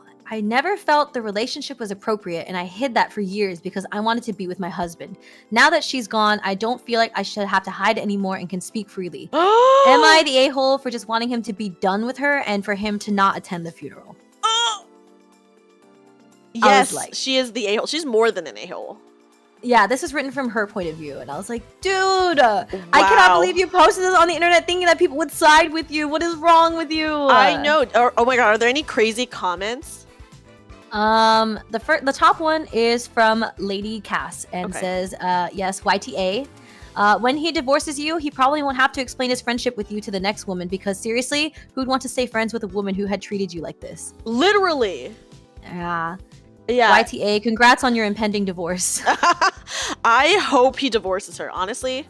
Like, can you imagine having a best friend of over 20-something years? She dies in front of you, and then your partner is like, oh, I never liked your friend because I'm jealous and you're not allowed to go to their funeral, even though, like, they were a really important person in your life. I know. And this person's comment right here is like, honestly, well, there's a whole thing about it, but it's like, the woman has died. She wasn't a threat in life and certainly isn't in death. But your own admission, you never supported the friendship and hid it for years, shows how deceitful you are. You pretended to accept something you didn't. And the best gift of friendship this woman could give your husband in her death is exposing what a nasty piece of work you are. Job done. Yep. For real. Like, yeah, she has a pitch black heart for sure. And like, the thing is, he gave her an out.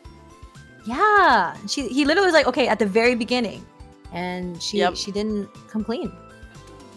He gave her an out. So the fact that she just like hid it and pretended, I don't know, it's really fucked up. Yeah, 2 outs even. Yeah, because even after they got married or like when they were engaged or whatever, right? Yeah. It was like when they started dating, and then it came up another time, I think, and then after like when they were engaged and they were about to get married, he was like, he was like, oh, why should my friendship affect our marriage or something? I'm like honestly so shook. I just like don't even know what to say, to be honest. Yeah, it's so sad though. And like the way that she passed too was really sad. Like very sudden, They just finished having lunch and she passed like that. It was like, oh. That is really sad. I hope he leaves her so badly. Yeah, I don't know if there's an update. I don't think there's an update from them, but yeah, I mean, even if she got divorced, I don't think she would update.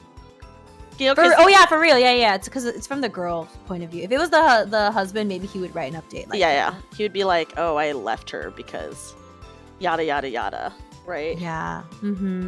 Oh my god, that was a good story though. That is a sad story, but ooh, that was yeah. At least the husband knows now. Like she's kind of a snake. Not even kinda. She is a snake. She is a snake. I agree. I'm also praying for their downfalls. Like it's fucked up.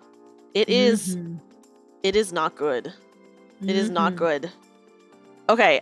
Before we continue with the next story, I do need to take a quick bio break, Stelli'a. If you need to get water or anything like that. Oh, okay. Yeah. Yes. We'll give some. We'll have like a 5 or so minute break. Yeah. So guys, we will be back. Goodbye. I hope you all have a good potty break. Like we will. Yes. No.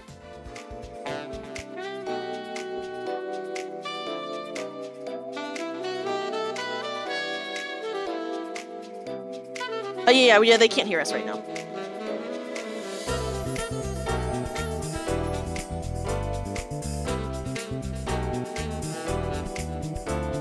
Oh, well, they can hear me, but that's because, sorry, I haven't muted my mic, but I muted you, so yeah.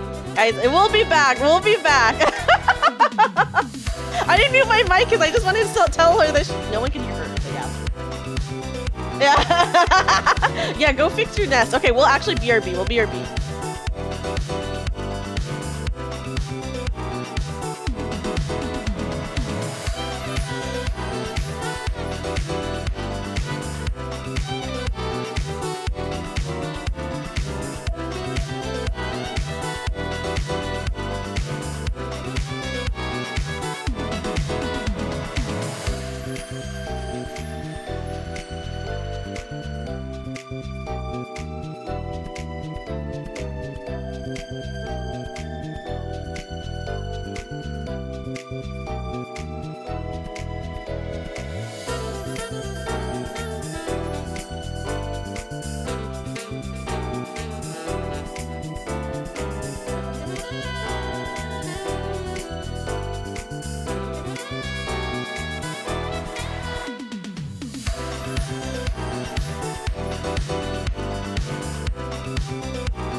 Okay, hi guys, we're back.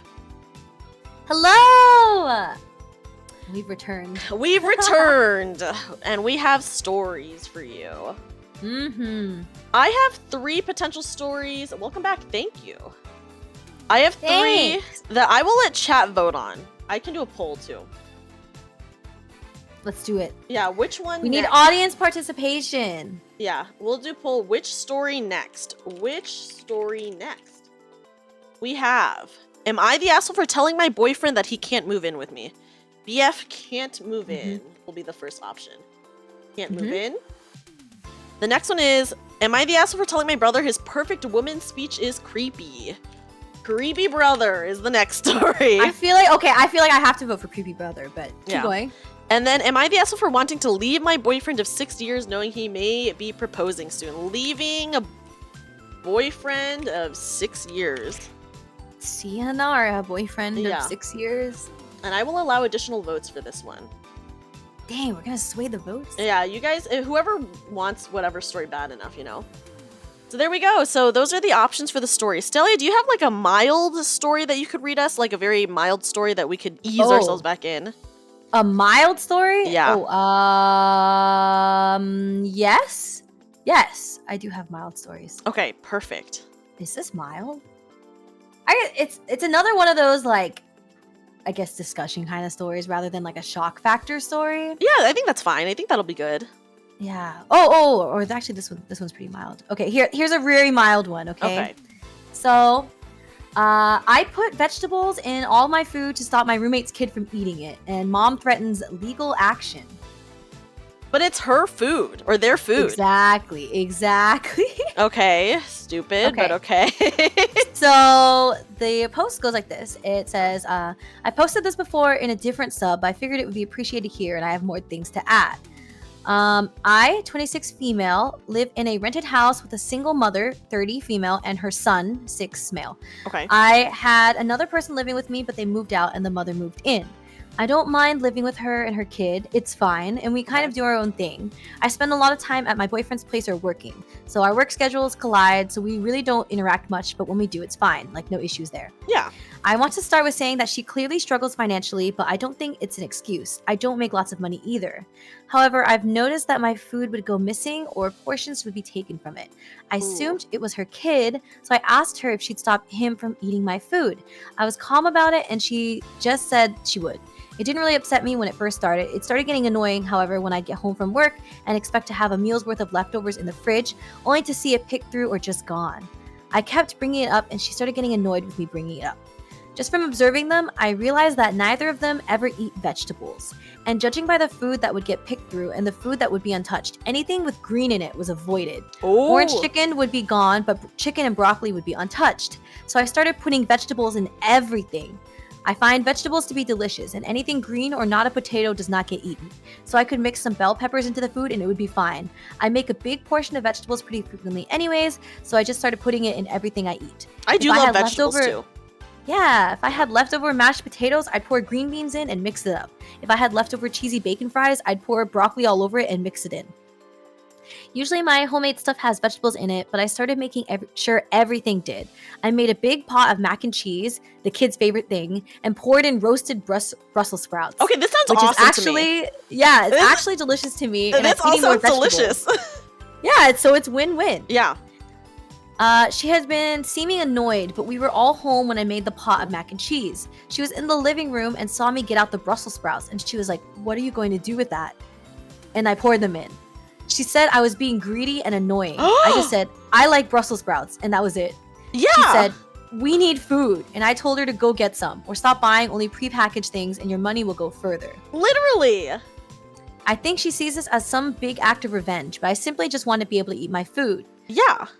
I also want to add that the sharing is not the issue. It's expecting to have food there and it's not. So often I'd be working a long day and get home expecting to have a meal's worth of food and it'll all be gone.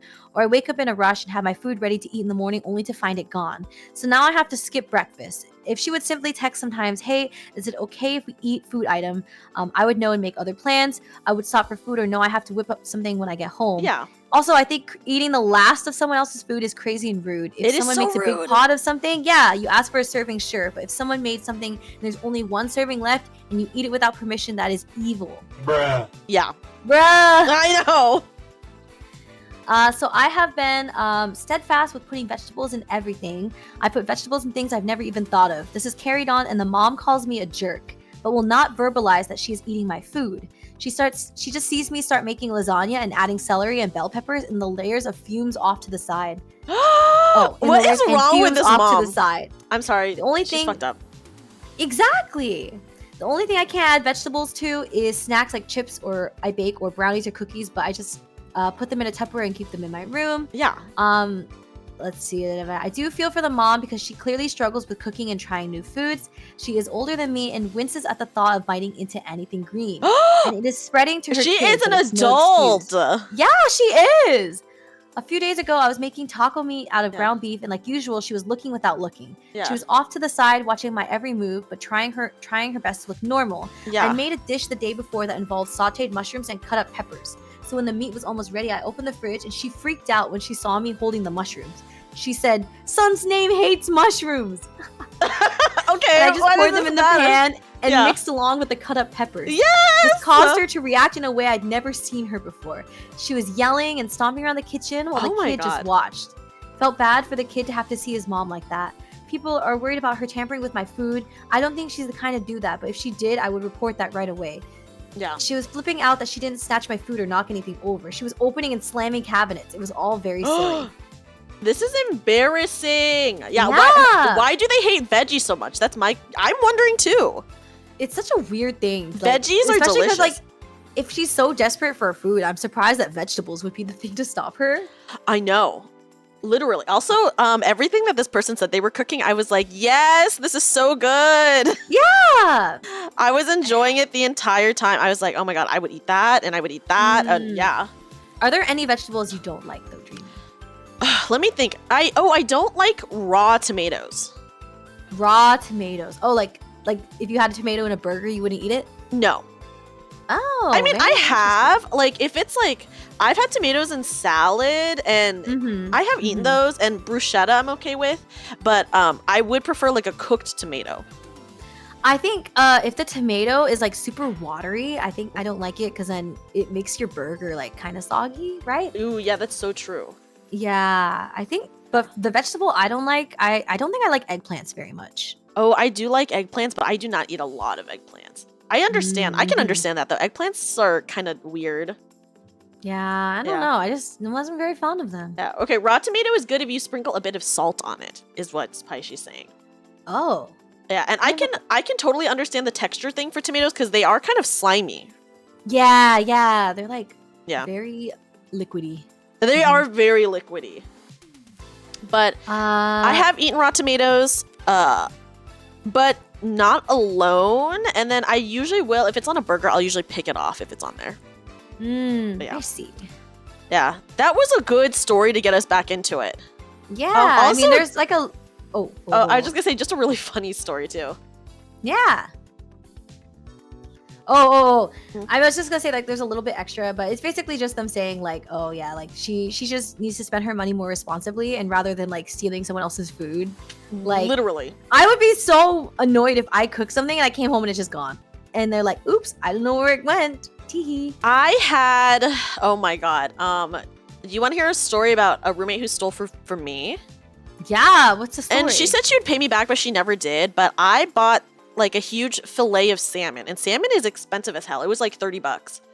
Oh. And I had it in the freezer, and I just like did not cook it yet. And then her and her boyfriend ate the whole thing. What the heck? And I was Like, like, did she not know it was hers or what? no, she knew. Like, of course, like you would know if you bought salmon, you know. So I was like, did you guys eat my stuff? And she was like, yeah, like you hadn't eaten it yet. And I was like, okay, it's in the freezer. Like, what's wrong? You know, like it's not gonna go bad because it's in the freezer. And she's like, okay, we'll pay you back. And they never did, you know. But of course. But yeah, that's messed up. Yeah. Did you live with them for a long time, or? I did live with her like the entire time I was at that one apartment. We used to be really good friends. But then she started dating this horrible dude. Oh no. Yeah, so then we parted on good terms, by the way. Even though like the boyfriend was so annoying, and guys, I've said this before, but the boyfriend was so boring and irritating and literally had no personality. Me and my other friends and our other roommate literally called him Nothing Boy. Nothing Boy? Because he had no substance to him. So they moved out together and he was like horrible to her. So at some point they broke up. After they broke up, I reached out to her again. And she came over and we hung out for a bit. And I shit talked him so much. I was like, dude, we called him Nothing Boy. Literally, no one liked him. Our other roommate who was never there, even she was like, oh, she deserves way better than him. Dang. Etc. etc. Right? So everyone agreed that she was way better than him. He had literally no substance. We all called him Nothing Boy. Anyways, they got back together. No. Yeah, so then, of course, you said all that. yeah, so of course I never talked to her again because I was like, okay, you are literally back with Nothing Boy. Sheesh. Yeah. Man. It's like you tell someone that, you know, this is a good thing, they're toxic for you, and they're like, this can't stop me because I can't read. It's hard, you know, when you're like in a relationship for a long time, or if you're in the middle of it, it's hard to see, but yeah, just kind of funny because she was out of it, but they got back together.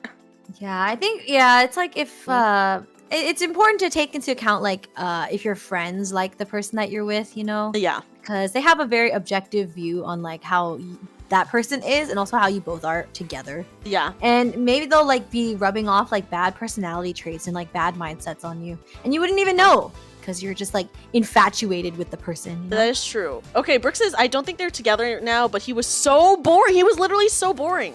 I hope they broke up again. I do hope they broke up again. Because... gosh, it was not a good relationship. And also she would tell me stories where he was actually really mean to her. And this dude was so lucky to have her, but he could not commit to her, by the way. Oh, yeah, so they were not like official for like 6 months. Oh no, not the commitment issue. Yeah. So I was just like, dude, throw this man in the dumpster. Mm-hmm. He was not even cute. Yeah, that's why he's Nothing Boy, no? He is literally Nothing Boy. Ooh, Mo, you have some fairly decent intuition.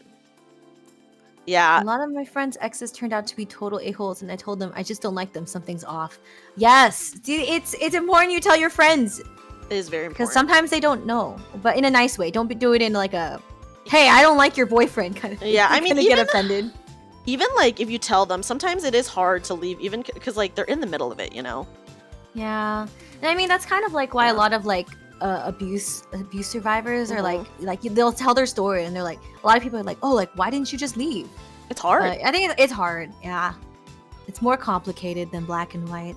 And then also like a lot of people nowadays like do not know how to be single. So like some people, after they get into their first relationship, they're basically in relationship after relationship after relationship. You know? Yeah. So yeah. Oh, DK, that is so irritating to deal with. You had a roommate in college who was drunk, toxic, bro, and couldn't do anything on his own. That is horrible. Drunk, toxic, bro. As an adult, cannot do anything on their own. That's very embarrassing. But yeah, people don't always see the problem too, or even if they know that there's a problem, it's hard to leave, in my opinion. Or it can be hard to leave. Yeah. Relationships are complicated. They are very complicated. But yeah, that is very embarrassing. Okay, so yeah, Nothing Boy, he, I hope they're not together anymore. I really hope they're not together anymore. Oh, maybe I can fix the mindset. Oh, for real, yeah. Oh, maybe that's the case. But it's just very, very sad. Very, very sad. A lot of people, I think, do settle in relationships, and that's why it usually doesn't end up working out. Yeah. It's like you shouldn't sacrifice your own mental health. For real. Okay, everyone voted and they want the "Am I the asshole for telling my brother his perfect woman speech was creepy" as the next Yeah. All right, give us the story. Okay, my 20 female older brother Adam, 38 male, is one of those men who listen to incels online and say horrendous things about women. Oh no, not the incels online. Yeah, my parents, both 63, adore him. Their beloved son and favorite child. They enabled him through everything and fed his ego 3 meals a day. Oh boy. Yeah, No. oh god, you already know that's bad. Okay. My brother and I both had the option of our parents paying for college. I happily took it while he didn't. He stuck to the family business and lived his life free of everything, and honestly, that's totally okay. He's 38 and unmarried. As I said, normal and very much okay. That's not the problem.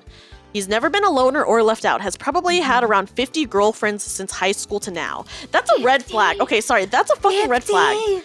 If you, so 20 years, if in 20 years, because you graduated at 18, he's 38 now. If you have 50 girlfriends within 20 years, that is a red flag because that just means, 50. Yeah, 50. like not 15, 50. Yeah. That's kind of crazy, dude. That is a red flag because that means that there's something wrong with him to the fact that no one will stick around. No one is sticking around. Like, why is no one sticking around? Right? Yeah, I guess everyone else out there must be broken. It's not me. I'm never the problem. Yeah. Okay. Are you guys ready? Okay, it continues. One night, as we were all having dinner with some of our family over because they were visiting, my brother expressed that he wants to get married soon. I was so happy for him and immediately smiled. My father asked, "To who?" And he went, "Well, she doesn't know yet, but I have my eye on this girl Ella next door, the blonde one. She's smoking hot and freaking gorgeous." The table was filled with a bit of confusion and some support. I reacted differently. Your dog is also reacting differently. Okay. Let me let her out again. Oh, yeah, no, take your time, keep reading. Okay. I reacted differently. I asked him, "Ella next door? Isn't she 19? He seemed confused and asked me what the big deal is. I know! To which I replied, "She's younger than me. You were already 18 when I was born." His response is what made my already insufferable brother look worse to me. Okay, so he is basically 20 years older than the girl, by the way, that he wants to date. 20 years. He was like 1 year old when she was just born. Or no, he was, sorry. Wait. He was 19. Was he 20? That's crazy. Yeah, wait, he was 19 when she was born. Yeah, he was 19 when she was born. Or something like, or 20. He was 20 when she was born, because they're like 20 years age difference. Okay. He said, "Men get their life together when around my age and successful. We want new meat to have children with. New meat. Ugh. Who carry our line on. Real young women who are fertile." No. I know, literally, what the fuck? So disgusting in so many ways. Yeah, literally gonna vomit. I told him this was a weird, creepy, and twisted way to talk about women. I got trashed by my parents. He went on to ask Ella out, and obviously she rejected him. According to my parents, he was persistent, and she told him, "Weren't you like 19 when I was born, weirdo?" Now they suspect that somehow I am the mastermind who brainwashed and told Ella to reject him because of what I said during dinner, since nobody would reject their quote-unquote perfect boy. They're blowing up my phone, waiting for me at my job, asking for me at my college so that I can quote-unquote fix what I did to make Ella say no and make her say yes. I have never talked to that girl. I'm glad she didn't put up with his bullshit though. There is nothing to fix. I've done nothing. My mom is asking me to publicly apologize to my brother at a little party they're having this weekend because thanks to me, our family has labeled him a creep, and it probably got to Ella. I mean, as he should be. Yeah. He is a creep. Yeah. Dude. I don't want to do that. My mom is saying stuff like, "When I won't be here, you'll remember what you did to me." My dad says he regrets having a kid so much later than his first because I have no manners and am embarrassing. I'm telling them it's human decency to understand Adam is a creep, but they're calling me a hater and demanding I apologize or they'll cut contact. Wow. Am I the asshole for embarrassing him? I honestly don't see how, but I need some insight from others, and I'm going to show this post to my parents since they swear I'm quote-unquote chronically online. Wow. Yeah. Oh Okay. my God. We do have multiple updates. Ooh. I agree. I think she needs to go no contact. If they like are favoring him so much that they see that like nothing is like he can do no wrong, I think there's like obviously an issue there, you know? Mm-hmm. Yeah. Okay. Here's a relevant comment that someone posted. Dear Lord, I hope he never babysat for her. In which case, the original poster, she replied, no, he never babysat anyone. He can't even make his own food. Wow.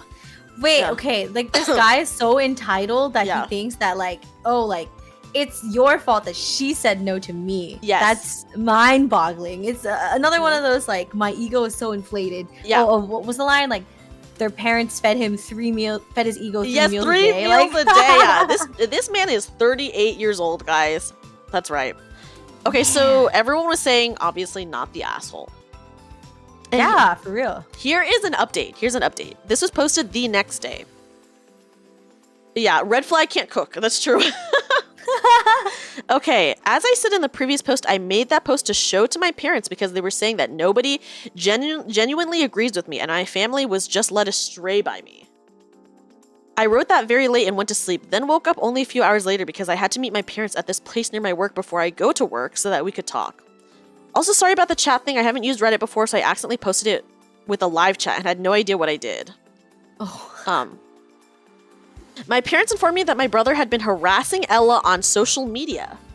No. Yeah, this dude needs to go to jail. Making posts about her and threatening her boyfriend. Just found out she had one through my parents. I hadn't contacted them much the last 3 to 4 days, so I wasn't really caught up with his drama. They also asked Ella if she talked to me, and she told them the truth, that we've never spoken to each other. Yeah. Ella threatened a restraining order because my brother can't handle rejection, so you can imagine how that works when they live next door. Ooh. Her parents are apparently furious, and mine decided to ask the priest at our local church for his opinion. Since he disagreed with their behavior and they're very religious, they've backed down a bit. However, the real reason my parents are mad at me, according to my dad, is the family, quote-unquote, family pride. Ooh. I honestly don't even want an explanation. My mother told me she still hates me for what I did. My father said that he wants no contact with me for shaming family in front of others and disagreeing to apologize. But he'll pay for my last 2 years of college because he's done way more for my brother financially, and that's only fair in his eyes. Honestly, there's nothing more that I need. I didn't even bother with the post because they had made up their minds and my mom never liked me much, so I expected her to be completely against me. I was already thinking about backup plans regarding my college, but I'm glad it didn't get to that. Yeah, literally she needs to burn that bridge. Since the priest disagreed with them to save family pride and reputation, they've given my brother a few months to move to his own place. That they'll pay for, probably. This came as a shocker to me. My mom said that if I wasn't jealous of my brother, it wouldn't have come to her baby boy leaving the nest. Baby boy? This man is 38 years old! He's a nester! This dude's a nester! Literally, yeah, he's literally a nester. He's leaving the nest. Dang. Yeah. I reminded her that he's almost 40, and she started screaming, so my dad had to take her and leave. Afterwards, I went to work and then had to attend 2 late lectures after work. When I came home, I was drained. For people finding it hard to believe because of my parents' reactions, look through the comments of my previous post. There's people who side with my brother and call me all sorts of names, so you get the picture. And to all the people who side with my brother because they like his quote-unquote perfect woman idea, just because you try to normalize weird stuff doesn't mean it's normal. Yeah. What the heck? I was just saying, what's a nester? Oh no. I just missed the nester story about some guy who slept in a nest. You're gonna have to watch the VOD and find out. Plenty were saying that they didn't understand why I reacted so fast in that way. My entire childhood, my brother has been an adult, and up until I was a teenager, I've never been able to talk to him because of how much older he was. He was always annoyed by my presence anywhere because I was a kid. Now put yourself in my shoes. It's just weird. I'm not sad about the no contact situation. I know that it was very impulsive to explode in front of others, but I didn't want any of the younger people around the table to think that's okay. Because it isn't. It's objectifying and humiliating. I have a job, an apartment, and plenty of friends. I won't be lonely, and I won't be grieving the fact that my parents don't want me around. It's their choice. Yeah. Dang. Like, it's absolutely baffling that, like it's just another case of, like, people that just don't understand, like, society, or like how Yeah. weird that is, and like how your pride just overtakes like all whatever you learned about what's normal in society. Pride? I don't even understand, like, what family pride? Like, that doesn't fucking matter. Yeah, and like it wasn't like the guy already found out, like it wasn't even his brother, like the poster. Yeah. It wasn't like OP's fault. Like he didn't even talk to her, but for some reason he's like thinks he did, but all he did was like talk about how that was weird and not appropriate. Yes, and As he should. as it should be, honestly, as it literally should be. I agree. So it was just like so fucked up. Yeah, pride means it's like jack the shit. Yeah. favoritism. Yeah, it's like the favoritism too. Oh, for sure. They like cannot see how he. Yeah, how can they be proud of a 38-year-old mama's boy? I don't know. Yeah, They it's probably sided 'cause with him so hard. They'll be sad when the mama's boy leave, because then there'll be no one to warm the nest when they're gone, you know? That's true. And they go out of the house, keep the nest warm for us, dearie. And the fact that like Ella, he was harassing Ella on social media. Yeah, she's only like 19. Do you know that's pretty traumatizing to be like harassed by this like what 40-year-old guy? Yes. Oh my god. And she already has a boyfriend. Yeah, and she has a boy. Poor soul. Yeah, and she The had to poor like soul. threaten a restraining order. Yeah. I feel like it's just also weird that even after multiple people and like who is it? Like the priest also disagreed, right? Like that's weird. Yeah. The priest, like multiple people online, like all are saying like, dude, that's weird. Like why are you going with this? And for some reason the family is still like, well, he's our boy, you know? We have to support him in his decisions. Yeah. It's fucked up. Yeah. Theo says he's a 40-year-old alpha male. Oh my god. My gosh. He needs to be jailed. Yep. Another one and another one. Yeah. Okay, Stelli'a, Yeah. are you your turn? Oh, my turn. Yeah. Okay. So this one is okay. This one I had a little assistance to help find this one. Okay. So this one is called I left trip early because my 26 female because my poster who's 26 female boyfriend 28 male and his friends embarrassed me to tears. Okay. Oh. This one's kind of a long one. It kind of has multiple parts. Or it's because it has an update post. Yeah, that's fine. We love the long ones, honestly. Yeah. All right. Yeah. Okay. Literally, this is what starts. Okay, strap in because this is the most bizarre and embarrassing thing that has ever happened to me. Throwaway account, first time poster, etc. Wait, honey, you just said all my stories are from criminals. Or like about criminals, yeah. We love the long ones. I did say that. Okay. All right. We're reading this. Okay. Okay. So I went on a ski trip with my boyfriend and his friends. It's their annual trip and the first time I went. We have been together for 2 years. The girl that goes is him and 5 of his friends, 4 guys and 1 girl, all late 20s. Mhm. I have met 2 of the guys before, but the other 2 and the girl I've only met briefly over FaceTime. They knew I was coming on the trip, so they VRBO this house about 10 minutes from ski resort, which I think it's like that's just a house rental service or whatever. What's it called? Like Airbnb. Yeah. So we're a few days in for this weekly trip and everything is fine. The only problem has been the bathroom doors don't seem to lock. Important for later. Ooh. There's been some near embarrassing moments, but nothing major. Until day 4 of 7. I'm not a huge drinker, especially around people I don't know well. I wanted to just nurse a drink while we all talked and they drank. We haven't been eating the best and have pizza before this. My stomach was bothering me, so I excused myself to the bathroom on the main floor. I should have gone in the one upstairs, but you know what they say about hindsight. So I'm on the toilet, obviously taking a poop, when the doorknob starts to move. I'm in here, but his female friend comes in anyways. I don't know if because it was me or she was too drunk to hear or care. She honestly smells what's going on and makes a big ruckus to the rest of the group that I'm pooping. I told her to please get out as calmly as I could because I was starting to get very upset. She was making a big deal over a normal bodily process. She goes to leave the bathroom, but basically throws open the bathroom door to do so. 3 of the 4 guys are there in the hallways, and she's exposed me to them. Now I'm very upset and mortified. Why did she not close the door? Because she's drunk, probably. Yeah. I yelled at her to get out and to shut the door behind her. They all are standing in the doorway and not listening to me. My boyfriend notices what's going on and comes into the bathroom. I think he's going to yell at his friends, but instead the drunk A-H? Maybe A-hole, yeah. Yeah. Comments on how bad it smells in the bathroom. Oh my god, not her boyfriend. I would literally murder. Yeah. I would kill him. It would be over. It would be over. Trip with friends, leaving with only one. Yourself. Yes. They continue to point. Wait. Comments how bad it smells in the bathroom. He leaves but doesn't take his friends with him. They continue to point and laugh while I'm in a vulnerable state. I think they were making potty jokes. All while I sat on the toilet, pants at my ankles, keeping my knees locked shut. I start screaming at this point to get the F out of the bathroom and shut the effing door over and over. I'm actually crying at this point because I'm so mortified and I've never been in such a bizarre situation. My crying and screaming finally got the drunkard's attention. She shuts the door behind her.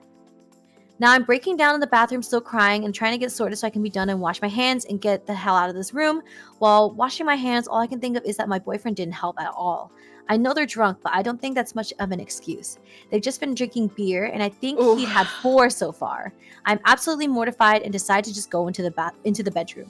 However, when I come out of the bathroom, still crying a bit, by the way, all 6 of them start howling with laughter and pointing at me. It's like one of those crazy nightmares where everything seems so more dramatic than real life should be. I just look at my boyfriend, meet his eyes, and everything to show how upset I am, and they don't stop. I go upstairs to our room and pack. I can't go through 3 more days with these people, and I don't want to sleep in the same bed as drunk boyfriend. Drunk or not, they're being incredibly disrespectful and childish. I don't think I've ever been so embarrassed. I finish packing, change my flight to the next morning, and order an Uber to go to the airport hotel. I gather all of my things and walk downstairs to get my coat and leave. They all start laughing when I come back in the room, but boyfriend finally notices I have my bags with me. I suddenly put on my coat. My boyfriend yells, "Where the F are you going?" "Airport," is all I say. Oh god. Now he is yelling and they're all yelling, saying it was just in good fun and I should lighten up, have another beer, etc. No one apologizes, not even boyfriend. He just seems so mad that I'm leaving. Bruh. I tell him I'll see him in a few days. Yeah, bruh. I know. I tell him I'll see him in a few days and walk out to my Uber. Once I'm finally in my hotel room later, I curl up in bed and cry. I definitely did not see this being the way my trip ended. Once I flew home the next morning, got back to my apartment, I had so many texts, missed calls, and voicemails from my BF. They ranged from apologetic to angry to accusing, as if I did something wrong by going to the freaking bathroom. I haven't responded yet, and he comes home in 2 days. I haven't even read all the texts because it got more upset. How the F am I supposed to face these people again? It just seems like the most bizarre and surreal experience. I think I'm more upset that my BF did nothing. Even when I was screaming and crying, he didn't stop me from leaving. He didn't follow me out. He just yelled at me and asked me where the F I was going. Literally. How could he not make sure I'm okay? Even now, I was upset enough to leave, and his texts that I did read are not supportive. No apology. Basically, I put a damper on the trip. I'm dramatic. It wasn't that bad, but I made a terrible impression with his friends.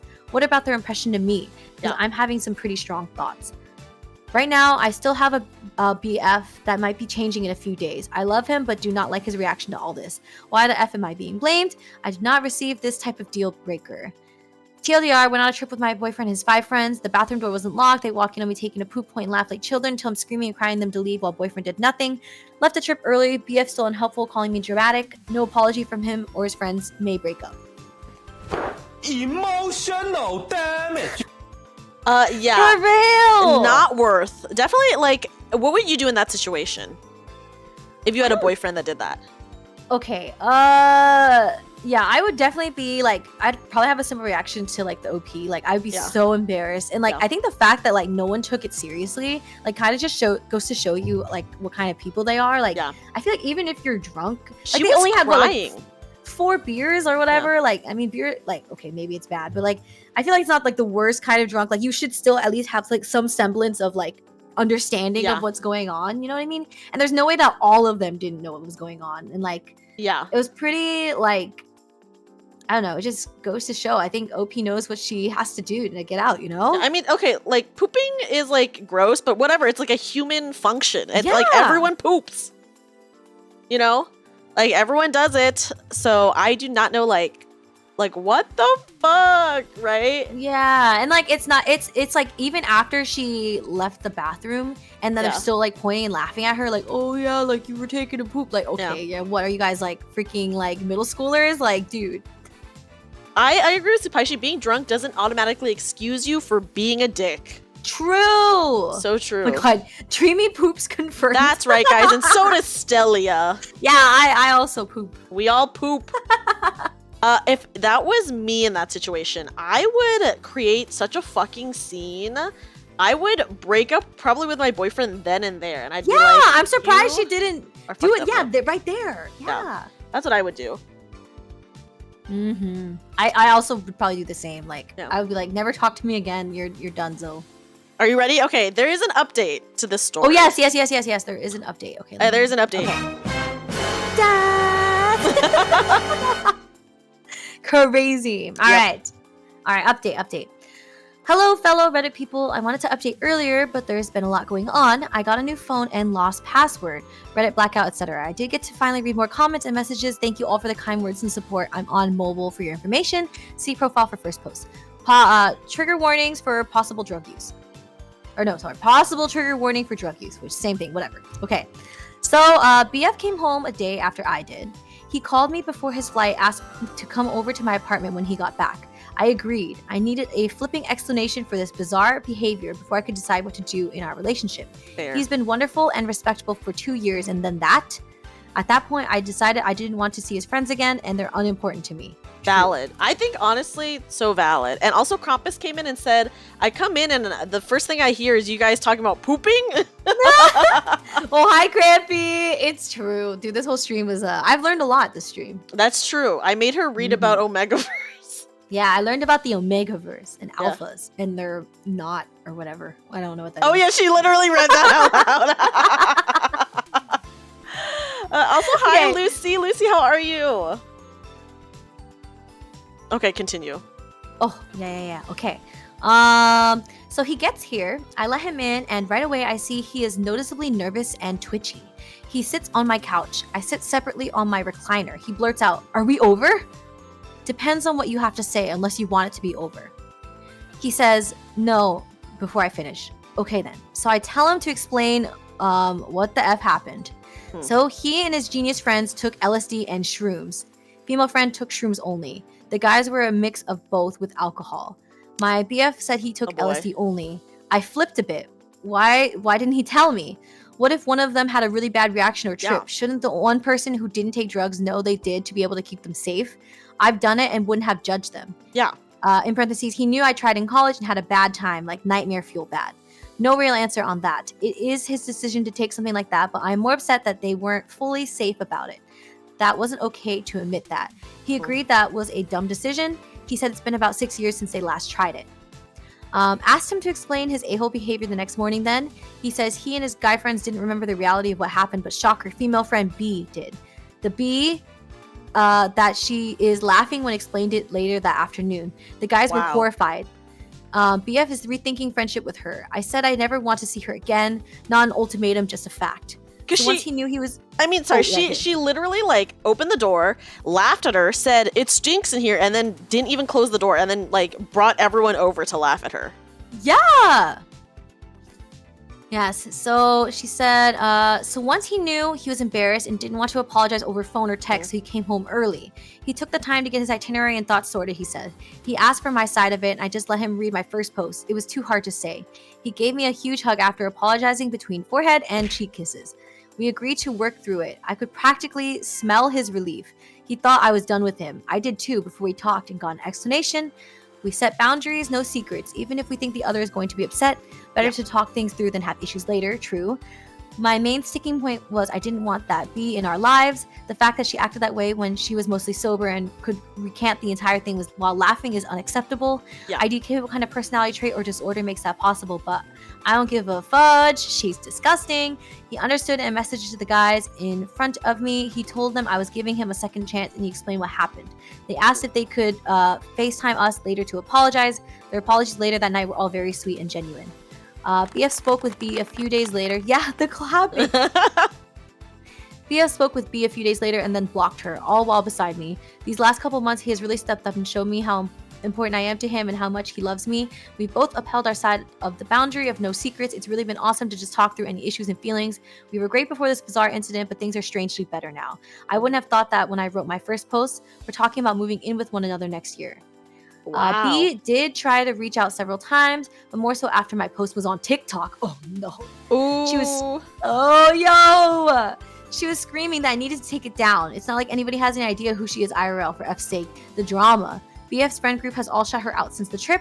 Apparently, she's always had an excuse about why a new girlfriend of theirs didn't like her or misheard her. She's created more issues than they realized during their 14-year friendship.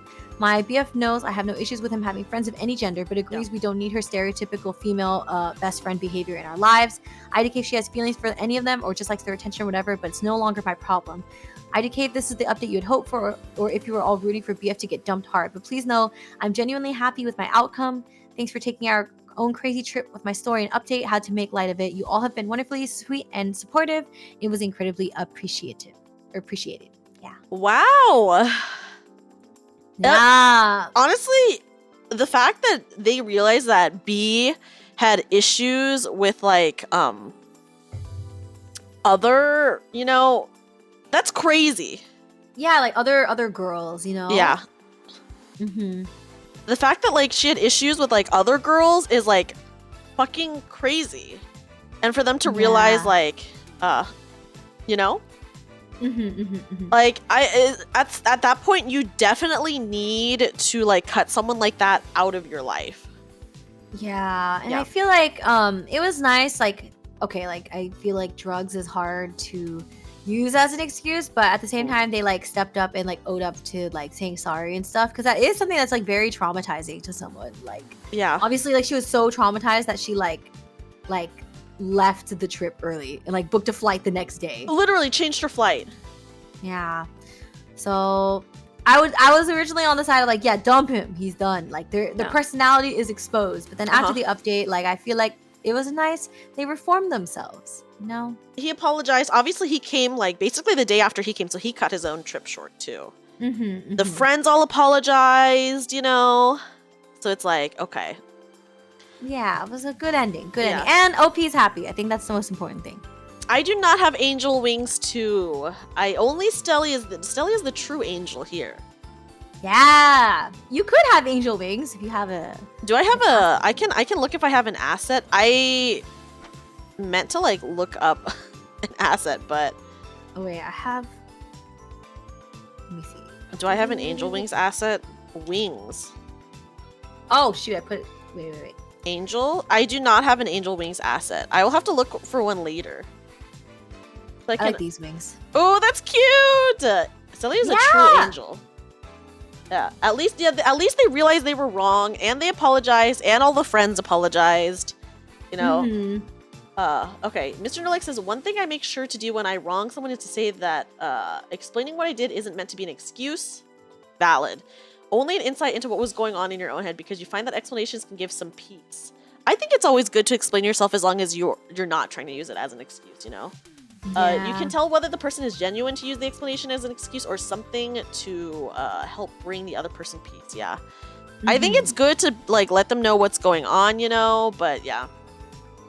He made up for it in the end, is what we'll say.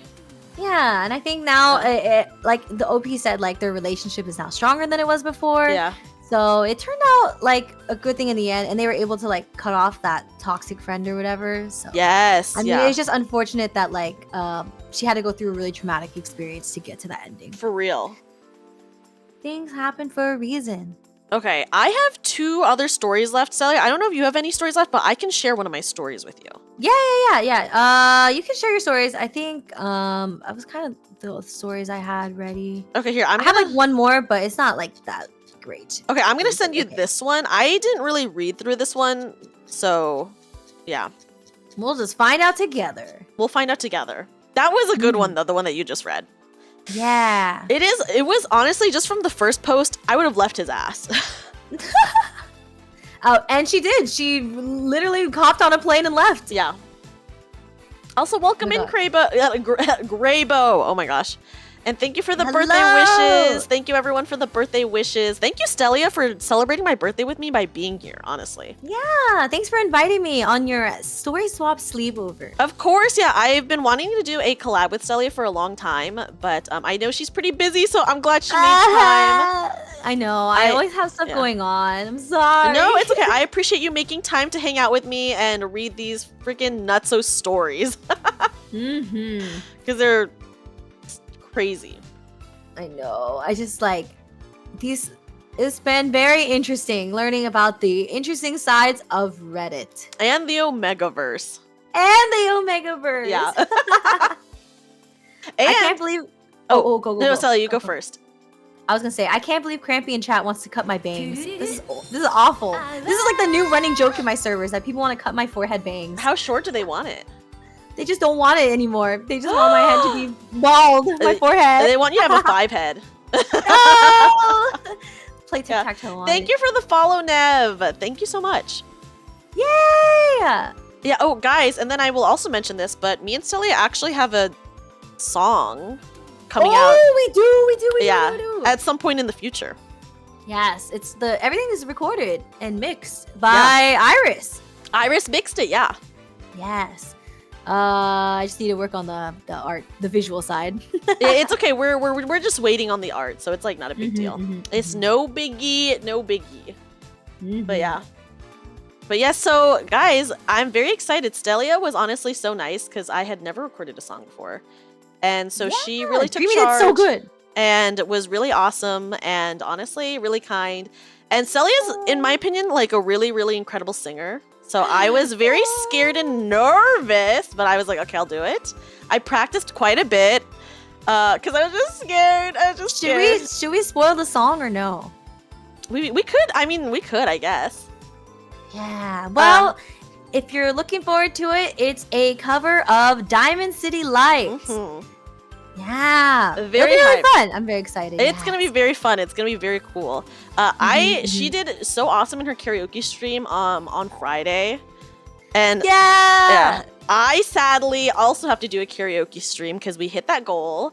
And I'm just gonna sing Planet of the Bass for 2 hours straight.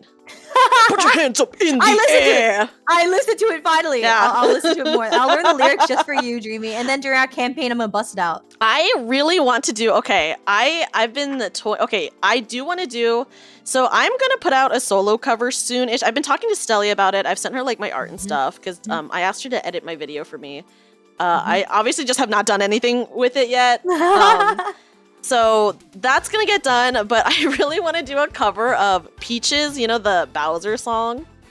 Yeah, do it. Yeah, and then I also want to do a cover of Planet of the Bass because I don't know. I'm motivated by things that are funny, you know?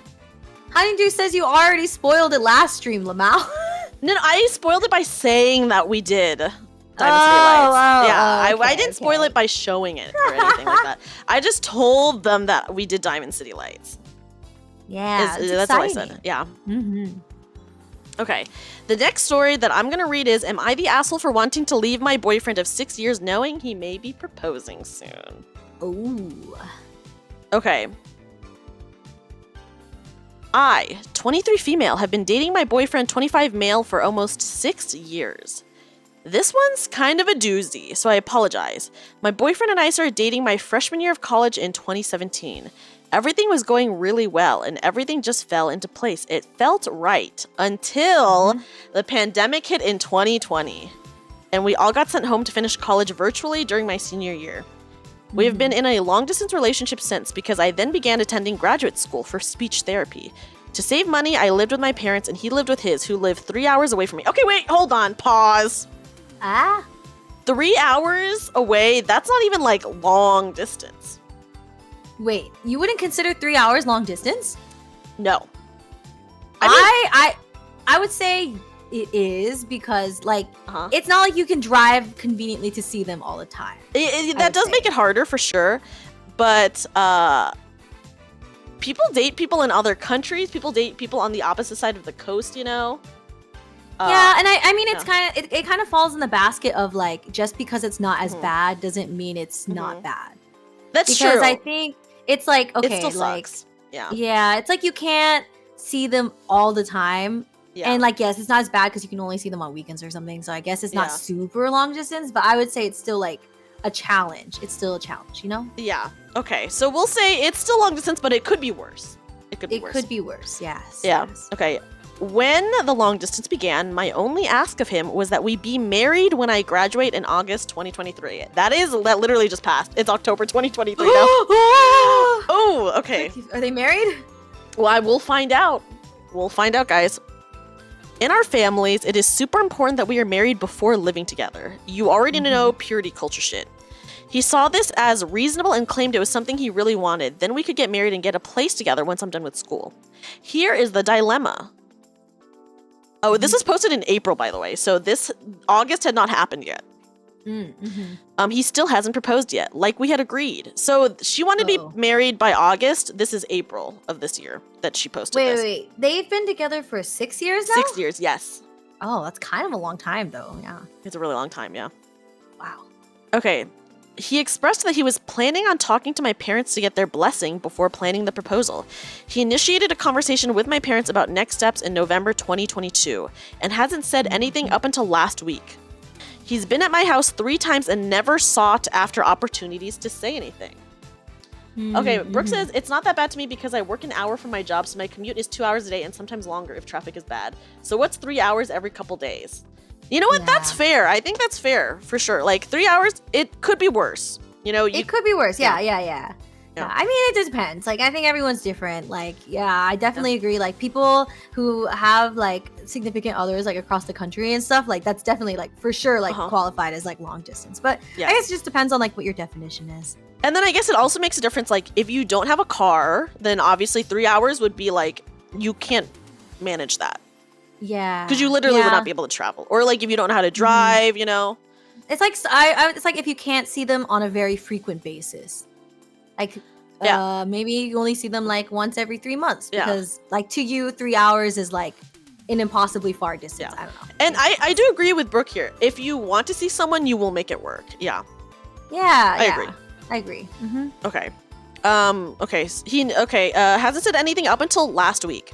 He's been at my house 3 times and never sought after opportunities to say something. He's putting it off, and there's only one reason why he would. It would be one thing if he had expressed that he wasn't ready for marriage, whether that be not being emotionally ready or financially ready. But he's been talking a lot about engagement for the last 2 years, getting my hopes up, and then nothing happens. Oh. One important thing to note is that he is an only child, with a mom who has a meltdown when the idea of marriage/moving out is even mentioned. Uh-oh, guys. Oh, not the crazy psycho mom. Not another crazy psycho mom. She's been an issue throughout our entire relationship because she is constantly trying to create division between us, whether that is talking shit about him to me or vice versa. He has now begun expressing fears of leaving his parents when he's the only one there to take care of them, and he is afraid of what they'll think of him if he leaves for a career opportunity, or for me, who is seeking career opportunities in speech therapy in various locations. Only child son is a red flag. I agree. The mama's boys. Yeah. On to his conversation with my parents, which is the biggest concern I am having. First, he told my parents he was planning on proposing this summer. He then expressed that he was afraid of commitment and sacrifice. Oh! Ooh. What the crap? Hi, Hazel. Welcome in. Hi, Hazel. We are reading a Reddit story about a couple who she wanted to be married by a certain date and he is not proposing. Even though he's been talking about engagement for multiple years. And has like basically, I guess, dangled it over her head, sort of, you know? Yeah, like, oh yeah, for sure. I'll do it eventually. But then you find out the little details. Yeah. Lucy says, what is he sacrificing? I don't know. Literally nothing. Nothing? Leading her on. Yeah. Okay. So he expressed that he was afraid of commitment and sacrifice. My dad asked him what he meant, to which he responded, oh my God. Oh no. Well, I like my me time and my space to play video games and watch sporting events, which my parents give me. I'm scared to give that up for a wife or to help with kids. No! Oh my god. No, where is this? Yeah. Sheesh. I know, what the fuck. Yeah, if you don't want to get hitched, don't. I agree. Really though. Like, But like at least be upfront about it. be like, upfront about it, yeah. Yeah, like she's like, maybe I'll do it. Yeah. Sus. Very sus. That was not what I thought it was gonna be. Not the Amogus.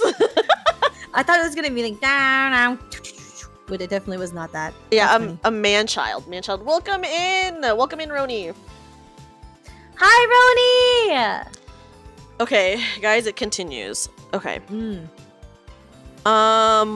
This kind of broke me because he would have never said anything like this before moving back home with his parents.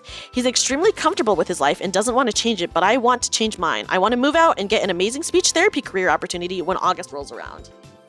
Yeah, I can't commit to children because I'm too busy gaming. I know. Can you freaking believe that?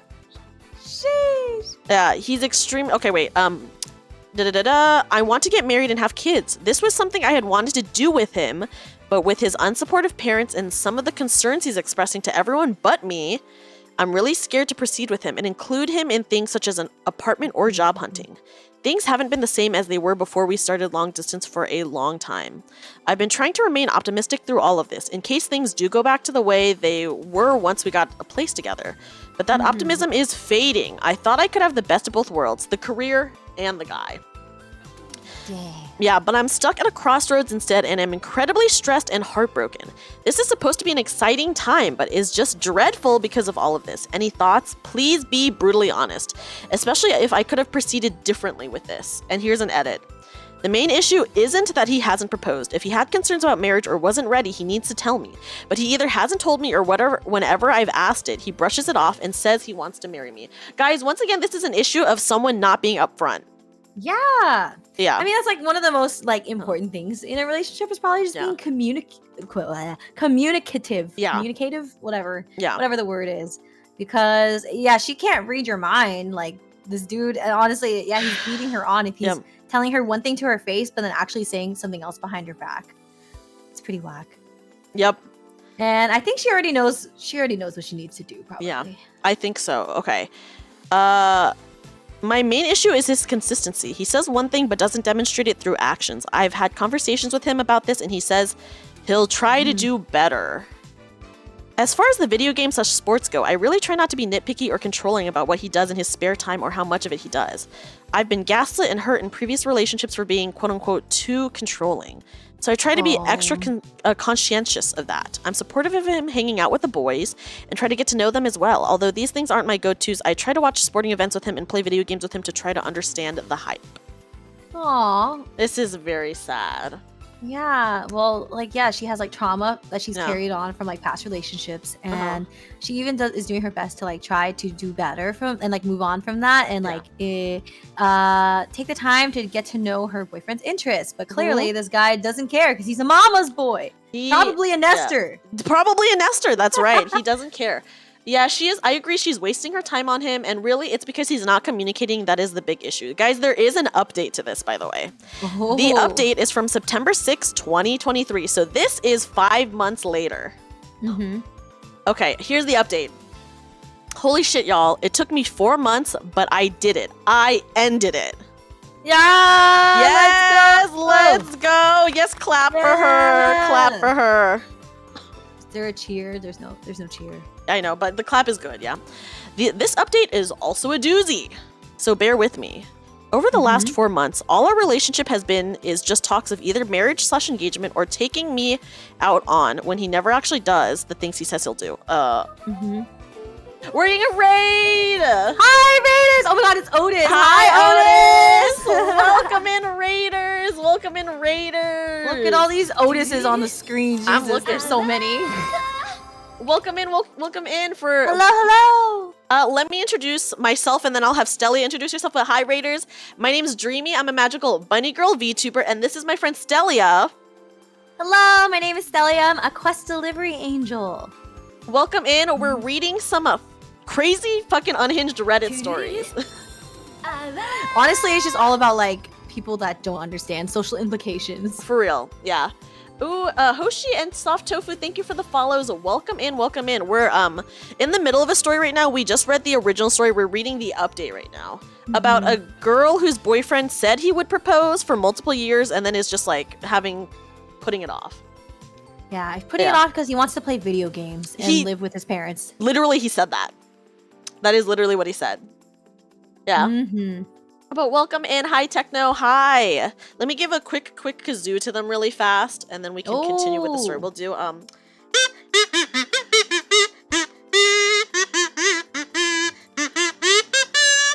There we go. Yeah. But yes, welcome in, everybody. I'm going to continue reading this crazy Reddit story. This is just the update to what we read before. Okay, let's see. He never actually does the things he says he'll do. Lots of gaslighting, manipulation, the works. Whenever I wanted to have a conversation about serious stuff, example, where to live, finances, kids, etc., he brushed it off like it was nothing. This was how I knew he was not planning for the future. Apparently his parents know more about his financial situation than I do, which don't even get me started. I approached them about it and they showed me how many loans he has. It was astronomical and he hasn't paid a dime since he graduated from college 4 years ago. Oh no. I mean, honestly though, sorry, loans were on pause, so I didn't pay either. Yeah, same. Yeah. But we didn't have to. Like, literally, it was like on pause. Yeah, that's different though. Yeah, that's different. That is different. Okay. And he had 0 expenses. Nothing. Yeah, you cannot brush those things off in like a serious relationship. Yeah, the pause was so good. I wish the pause was continuing, guys. Boo! I'm gonna miss the pause. Boo to loans, yeah. Okay, so he has had 0 expenses because he lives with his parents. This made me upset because not only did I have expenses, but I was working insane hours to pay for school and for my expenses. And he didn't make any attempts to have a stable, consistent job over the summer. At that point, I was done. Yeah. Yeah, it took a lot of courage to leave, especially considering the problems with his mom. I thought she'd bite my head off for dumping her baby. But I finally did it this past weekend. Damn, did I dodge a bullet. The whole conversation was very gaslighty and manipulative. I felt like I was witnessing a toddler throwing a tantrum. He was crying, pacing, throwing stuff I bought him, etc. He accused me of cheating when I told him the long distance was affecting my feelings for him. He tried to bribe me with stuff to stay with him.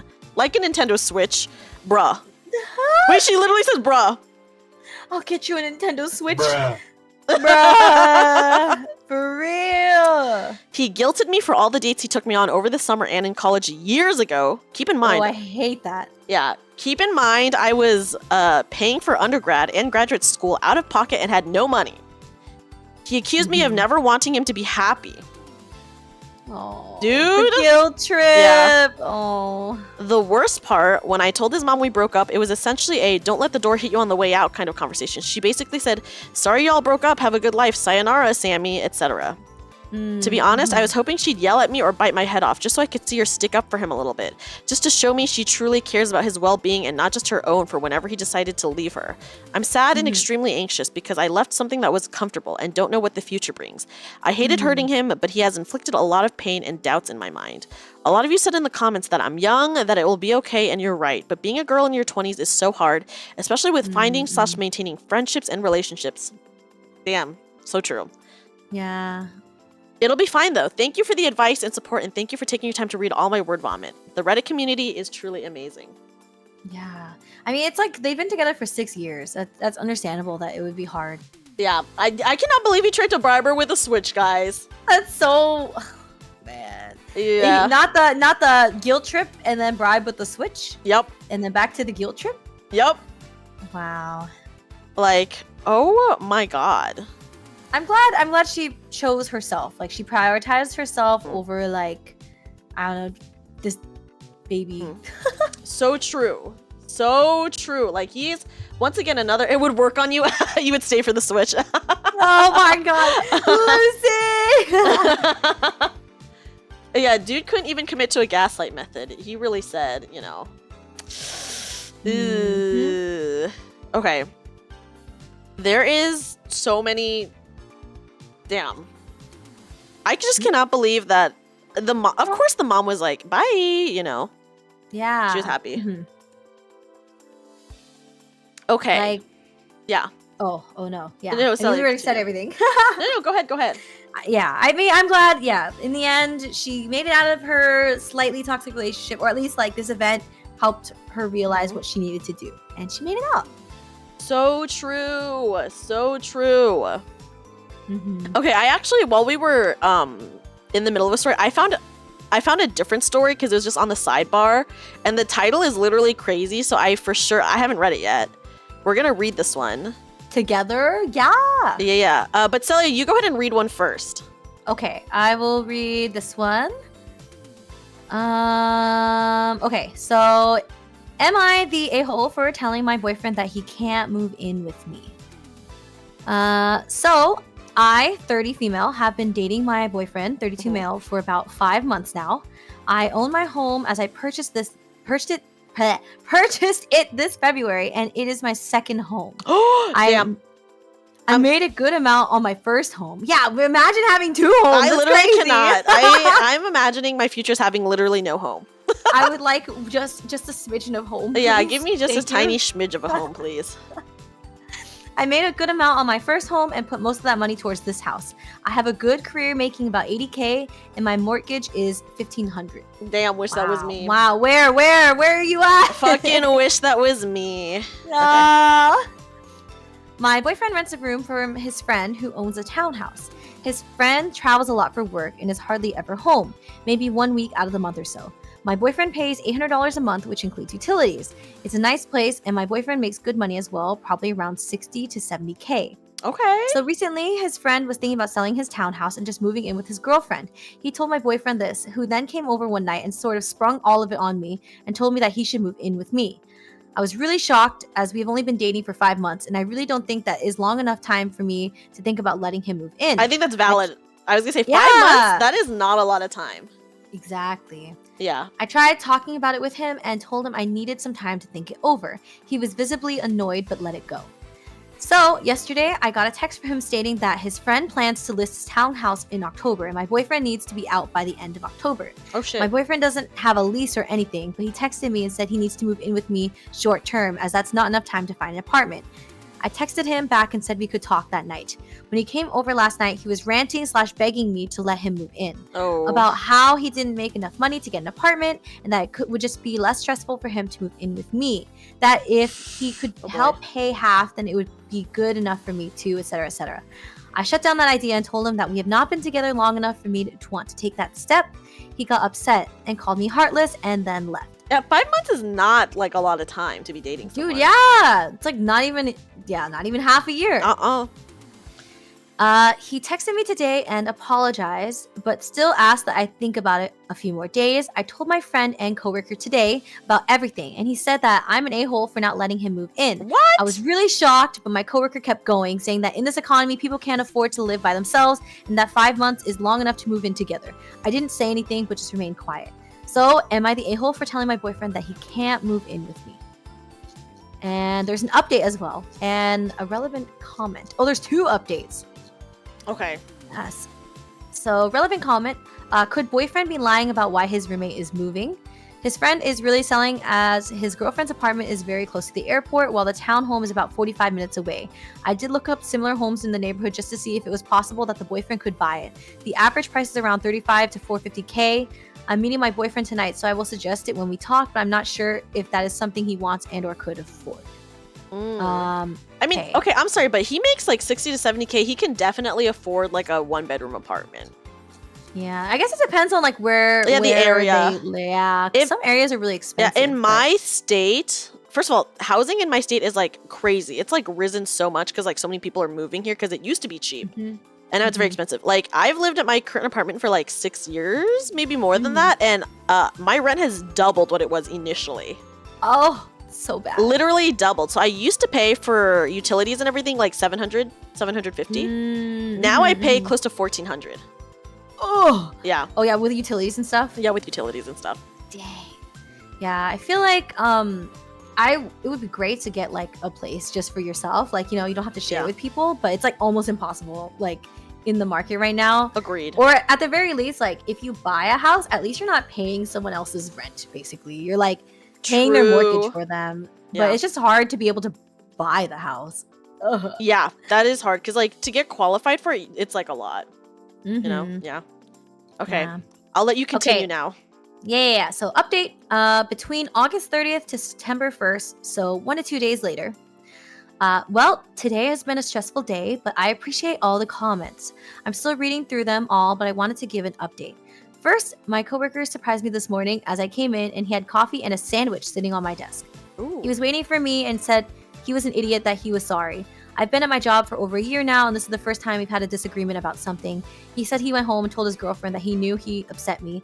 His girlfriend chastised him and told him he was in the wrong. They talked about it, and she told him that my boyfriend is an adult and that he needs to act like it. Mhm. We talked this morning a little, but work got busy today, so we didn't really talk much the rest of the day. As for my boyfriend, he texted me this morning and asked if he could call me at lunch.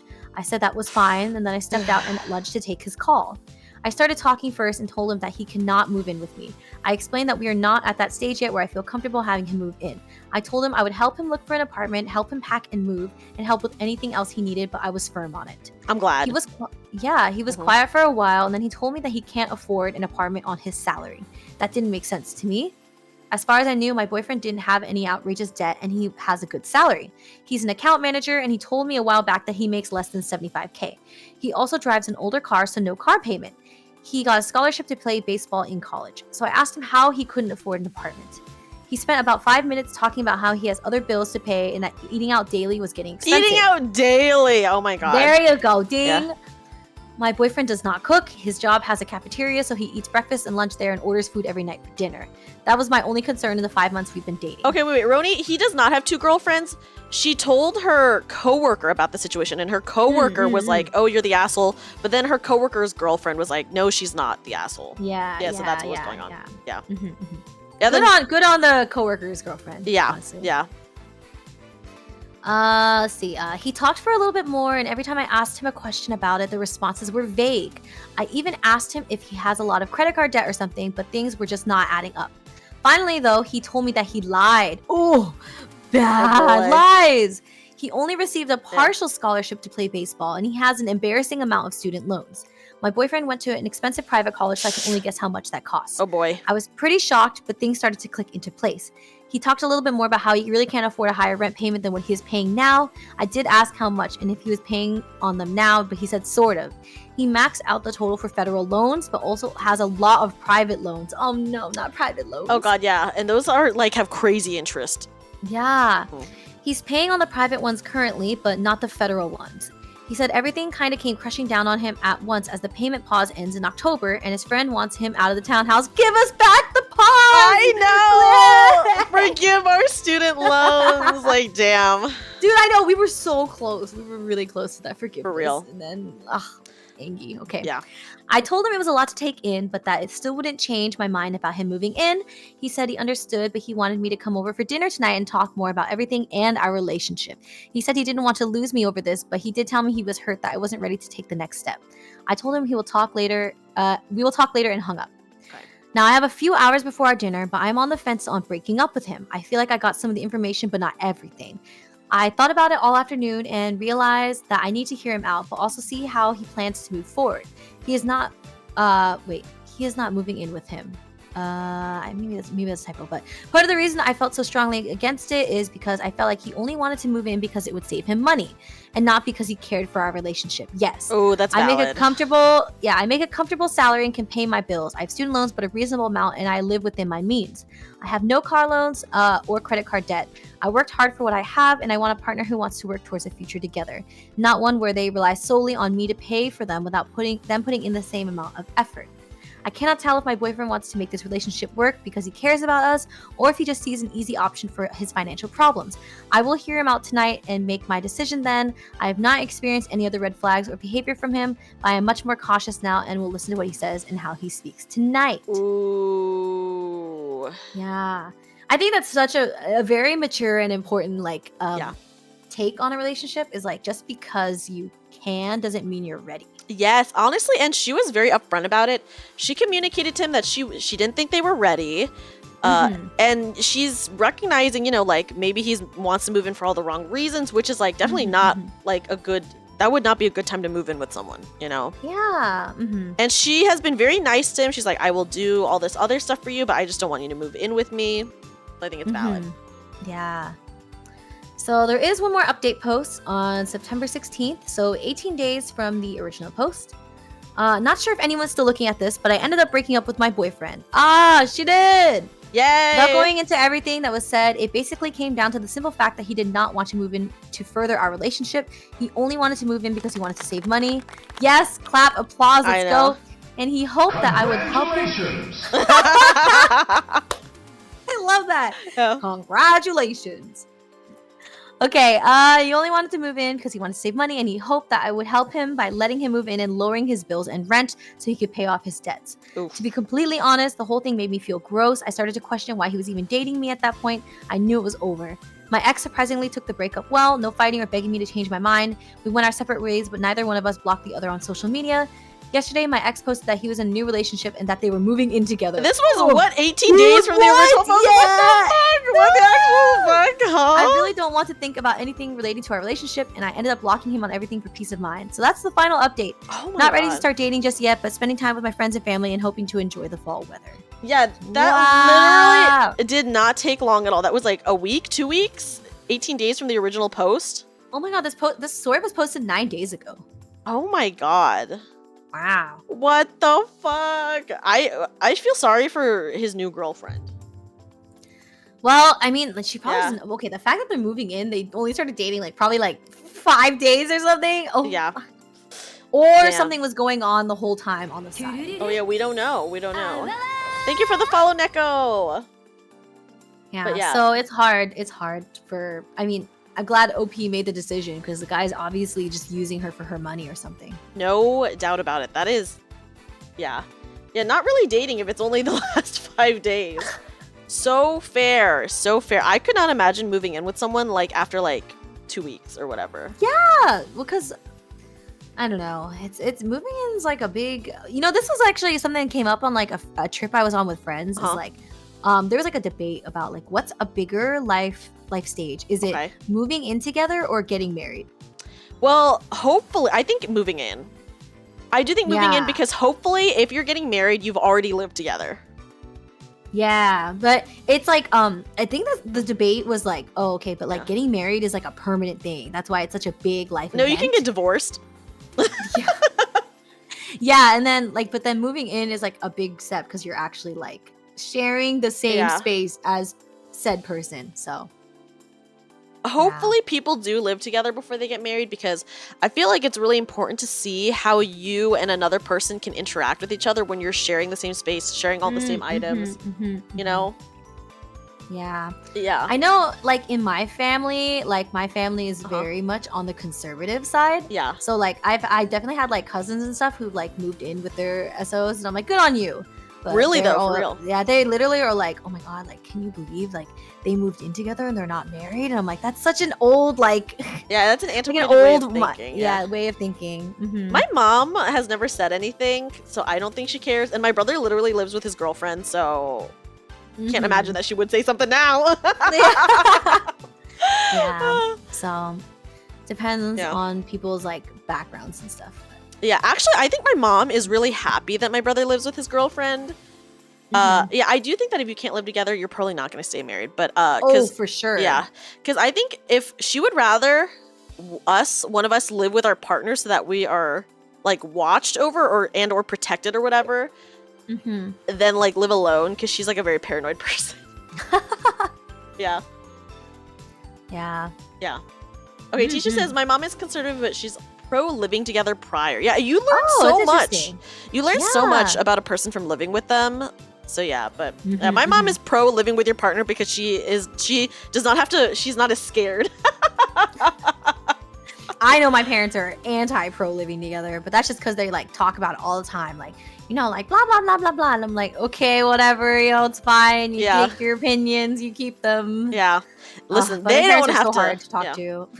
I mean, I talked about this on stream yesterday, but my mom doesn't know that I stream. By the way, like, Oh, same. My parents Yeah. don't know either. She's so paranoid. If she knew that I stream, she would be like, "You need to stop because someone on the internet is going to kidnap you." Ah. She's like that type of person because she's so paranoid and fearful for me because I'm like a girl, right? That she would literally be like, "No, you can't do that because someone will literally find you and kidnap you."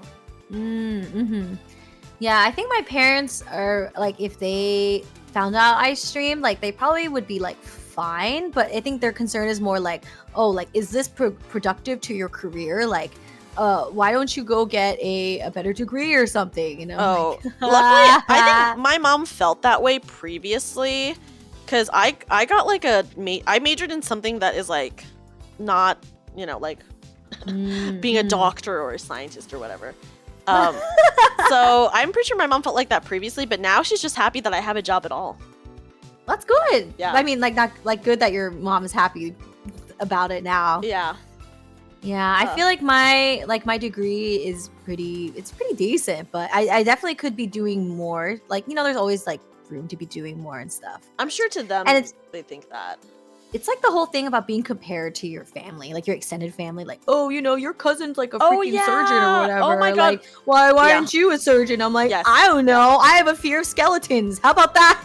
Yeah. Okay, Tisha says that her mom tells her that she shouldn't spend so much time on art even, that is crazy. No. Yeah. Yeah, and I Yeah. do agree with the toner that, like, unless you've got family to take care of and can't move in, then, like, that's, like, a different situation. Like, I understand not moving in then. But, yeah, I think my family, they love, like, bragging.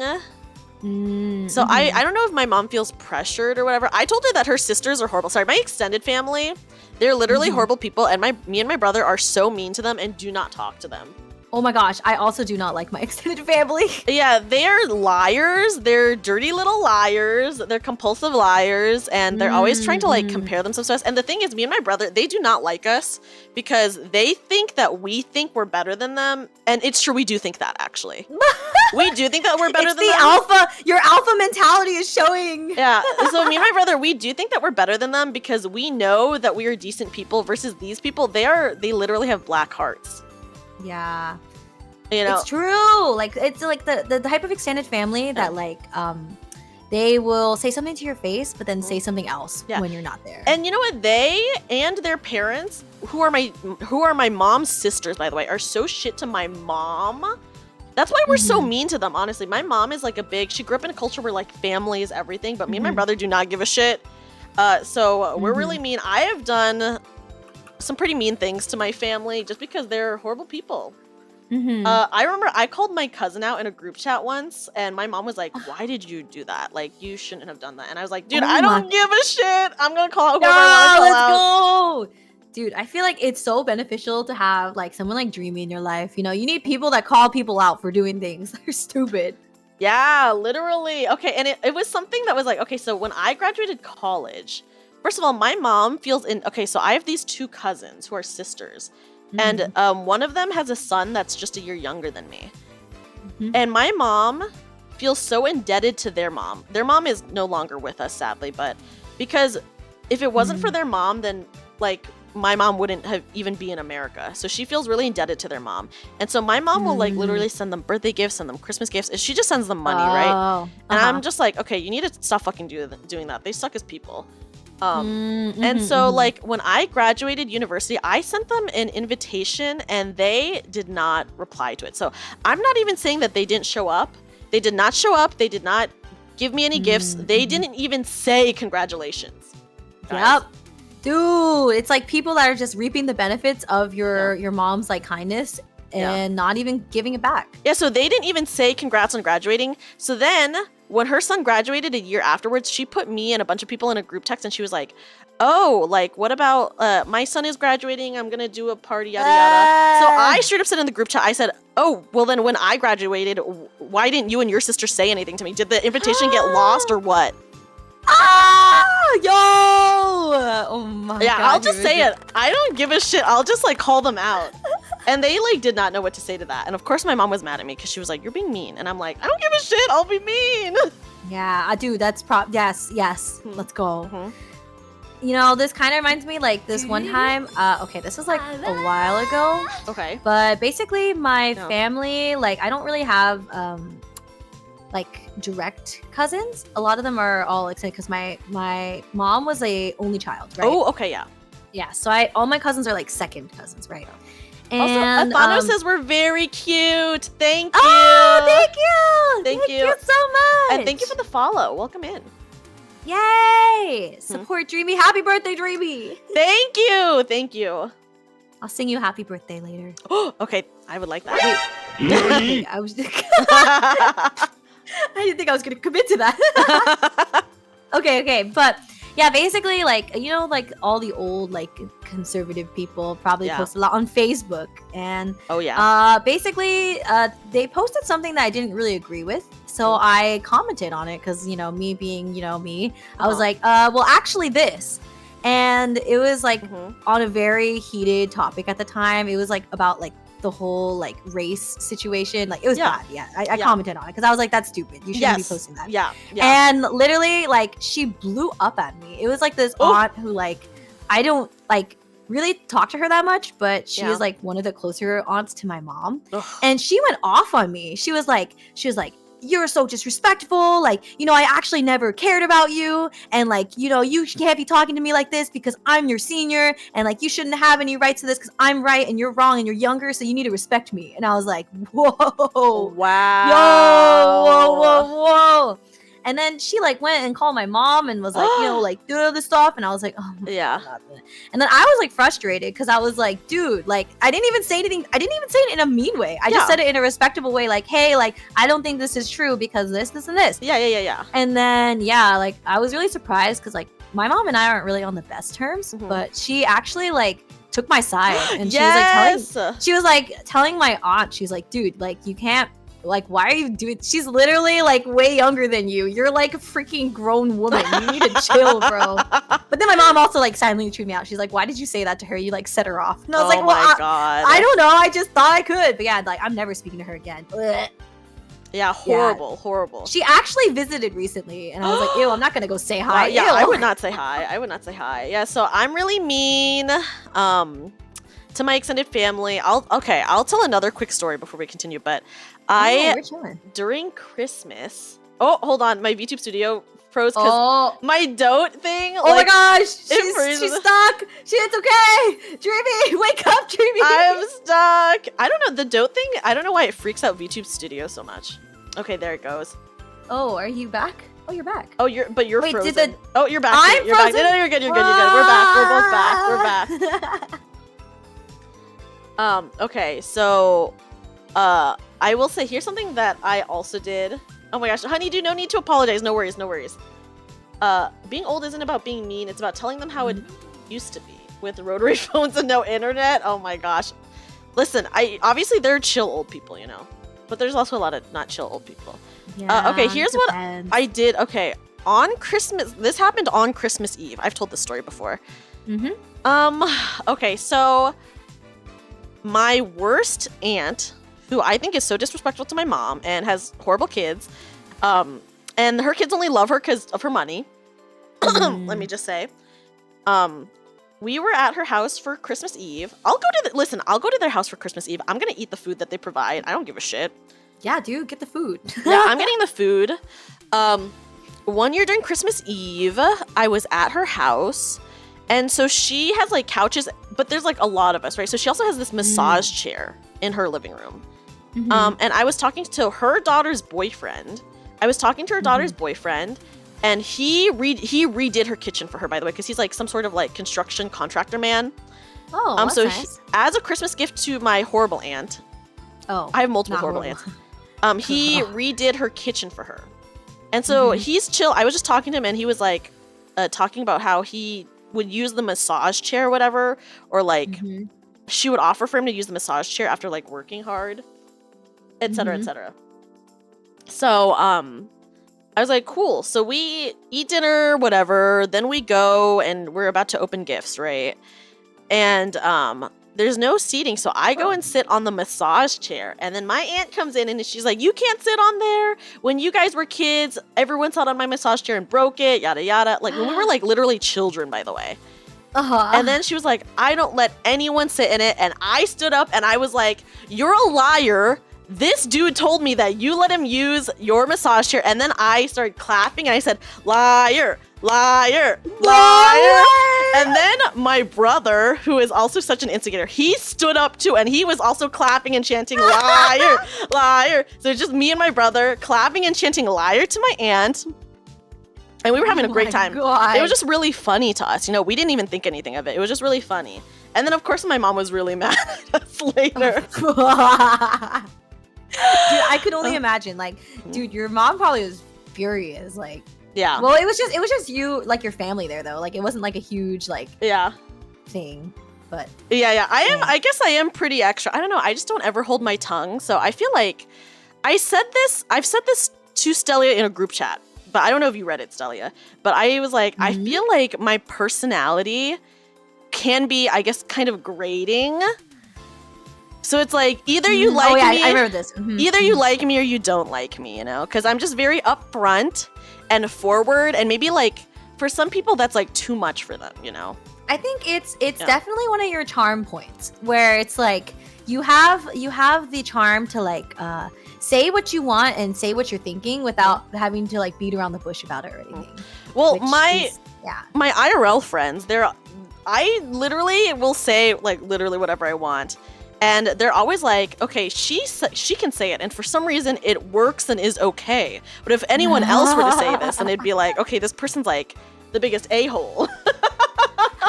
Dude, you just have the dreamy Riz, the buff. Yeah, so I think IRL, I think my charisma is pretty good.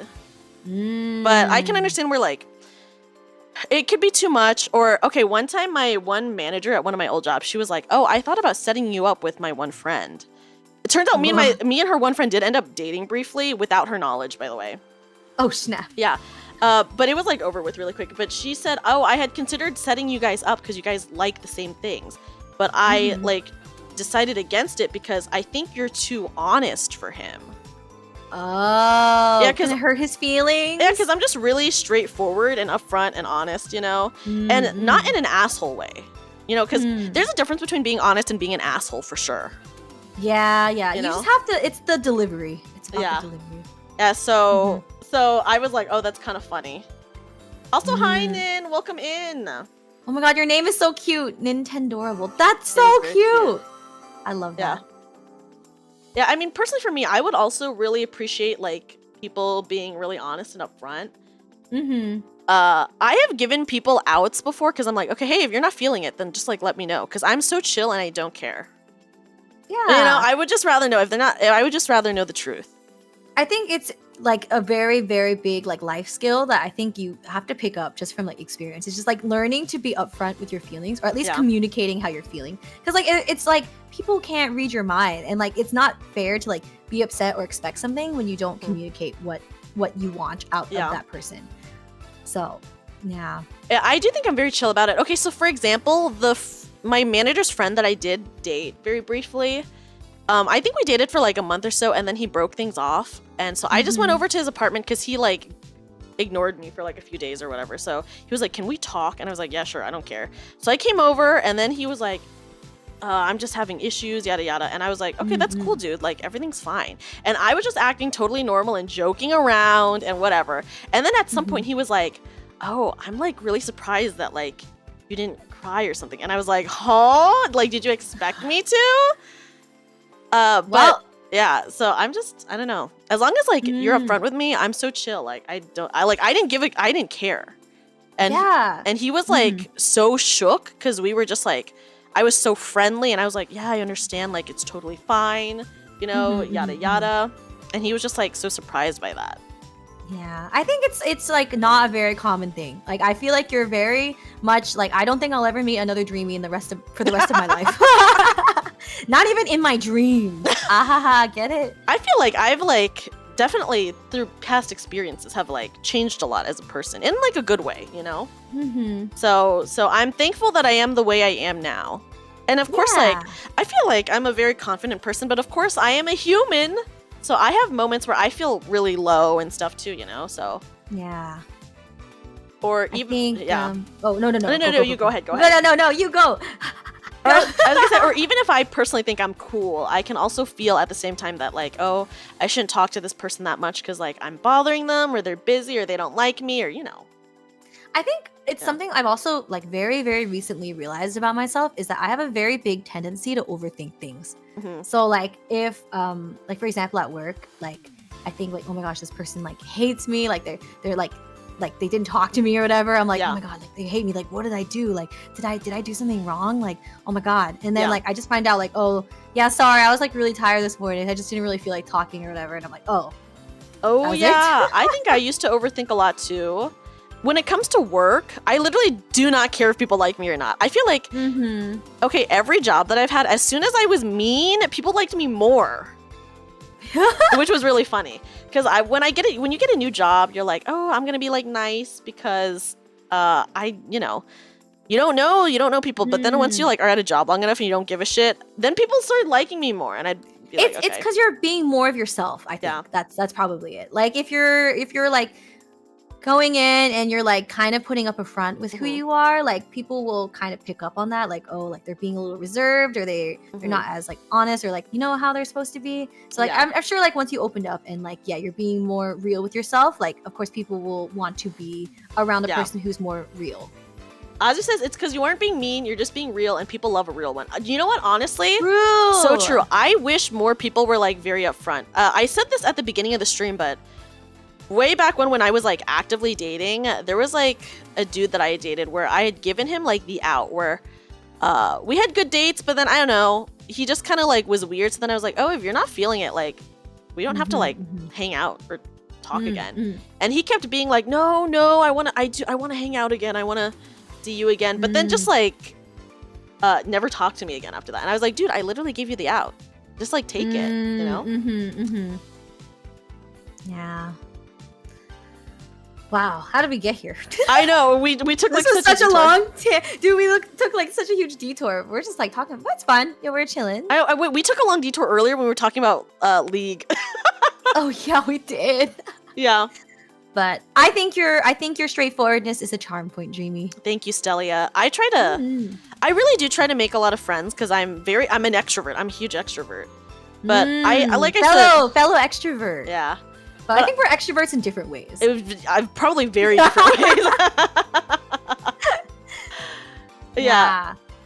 I think your extrovert is like, actually no. How do you describe it? Like pink extrovert versus blue extrovert. Oh, if we had to put it into colors, guys. We had to put it into colors. But I mean, even like with Stelli'a, I'll be like, I'm sorry I'm messaging you so much. I know. you're I was really like, busy." Dreamy, why are you apologizing? Like, I literally, okay, I tell everyone this who DMs me, but I have this problem where I'll open the message at work and I'm like, okay, I'll reply to this, but I have to like, I can't be on my phone like all the time in the line of work that I'm in. I cannot be on my phone all the time because I must be doing things. Valid. And so I'll put my phone down for a bit and go back to work. She's and actually a fry cook at the Krusty Krab.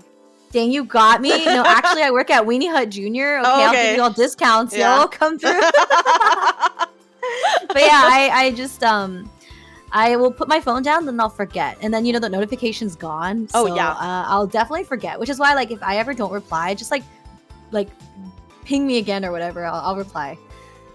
Fair. So yeah. Nuclear physicist Stelli'a. If I have a problem with someone though, I'll like straight up be like, "Do you have an issue with me?" Dang. Okay, I can't be that confident. But maybe that's like, I think that is like very scary for a lot of people. Yeah, it depends. Like, I think you really have to read like the type of person you're talking to, because some people will take like such big fear from that. Like, they'll be like, they'll either lie to you and say no when they do, and it makes it worse, or like, that's intense. I don't think I could do that. Or I'd say it in a roundabout way. I'll be like, hey, like, is everything like okay? Stelli'a, do you have an issue with me? How did you know? My issue is that we've only collabed once, Dreamy. I know, for real. Yeah, so but the issue is my fault. It's my fault too. But yeah, I'll be very upfront. So I think at least probably people in my life can appreciate that. Where basically as soon as Carcosa, thank you for the follow. If I have an issue with someone or if someone hurt my feelings, I tell them right away. Like right away. That's good, yeah. I don't try to hide it. I'll just be like, what you did hurt my feelings because of yada yada yada. So I just say it. I'll be very upfront about it because I'm just like, well, you know. I think for me, like it depends on the situation, of course. Like I feel like I could be emotional and be like, yeah, like I'll say it in the moment, in the heat of things. But usually I'll try to like think about like, where they're coming from first, maybe. But I guess it's very dependent on the situation. Depends on how big it is. If it's something really small and stupid, I'll just be like, yo, that was stupid. Why'd you do that? Yeah. If it is like a bigger issue, I'll probably like think more about it before I say something. I agree though. I would rather have people tell me up front if I'm doing something off or wrong. I wish people would be more like that. And yeah, nothing is worse than joking with someone and they seem chill but talk bad about you. Yeah, that's fucked up. Yes, true. I can't deal with that. I can't deal with that personally. For me, it's a no. I will say if I think someone's wrong though, I will for sure let them know I think they're wrong. I'm like I can be very argumentative. Like one of my friends once said this about me. She said, it's not enough for you to be right. You have to let them know that they're wrong. That's so true. That's so true. Yeah, I think I agree. I very much the type that I don't like it when things are unfair. And like I hate it when like people are very blatantly like, for example, like abusing their powers or whatever. Or like, you know, like doing something that is very clearly wrong, because then I get bothered by it. And I will say something. I'll be like, dude, like what's up with that? Like I will say something about that because it bothers me. It annoys me. It bothers to like me too. No end. Dude, I've called out people at work where they'll say something that slightly bothers me and I'll be like, actually, you're wrong because this. Actually? Yeah, actually, well, and I'll just, like for example, someone at my job who is not even that much older than me. I think she's older than me by maximum 2 years. And she was like saying how like, the younger generation, first of all, she's too damn young to be saying that shit. As too damn young to be talking about the quote unquote younger generation. She was like, they're so lazy, yada yada. And I was like, and entitled. And I straight up was like, during a work meeting, I was like, you're wrong. I think you're wrong. Because I actually think the older generation is the entitled ones. True. Also, I am the youngest person on my team. So just imagine me saying that and like older people around me just looking at me like, oh. Yeah. And then what'd she say? And then she was just trying to like, I guess, sort of talk about like an experience that she had. And I was like, well, it sounds like this person was just new because literally you talked to their manager and they said that they were new. Yeah. And then I did clarify. I did say to everyone on my team, I was like, listen, I don't think anyone here is entitled or anything like that. But clear the name. Yeah, but so yeah, I can be like, if I hear something that I just do not agree with because like I can tell that someone's being kind of like fucked up, I go in so fast. I'm like, no. Yeah, that's good. Yeah, and they weren't even, let me just say, they weren't even talking about like my age group, by the way. But I mean, it was right that you like told her like, dude, like why are you talking so loudly about your opinion that's clearly wrong? I know, I agree. But yeah, so oi. We literally went on a very long tangent. Oh yeah, we like took the car. We were like on a road. We were on the road path, right? And then we just like 90 degrees right turn into the dark forest and just drove around for a while. I've held Stelli'a hostage for so long now. No, I'm having fun. I'm glad. The only reason I'm being held hostage right now is because I have to pee, but that's it. Should we take a quick bathroom break? I just need to pee a little bit. Yes. We'll take a very, very quick bathroom break, okay? So we will be back in just a few minutes because I also should go take a bath. Okay. Okay. Yes. So see you soon. Yes, we will see you guys soon.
Okay, hi everyone, we're back.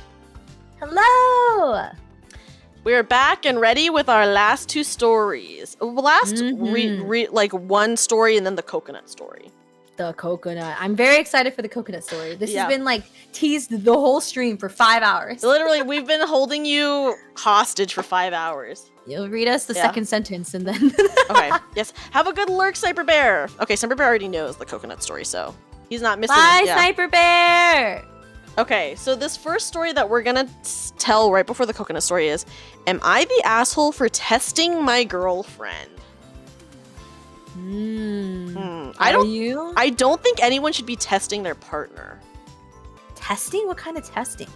We're about to see, but I haven't read this story yet. I saw the title and I was like, I have to read this because I can already tell this is fucked up. You know? Yeah. Okay. Because I personally, I do not think anyone should be testing their partners in any way. For real. Yeah. Like, yeah, without consent, do consent. Yeah. Okay. So here, 26 male, and Clara, fake name, 23 female, have been dating for 3 years.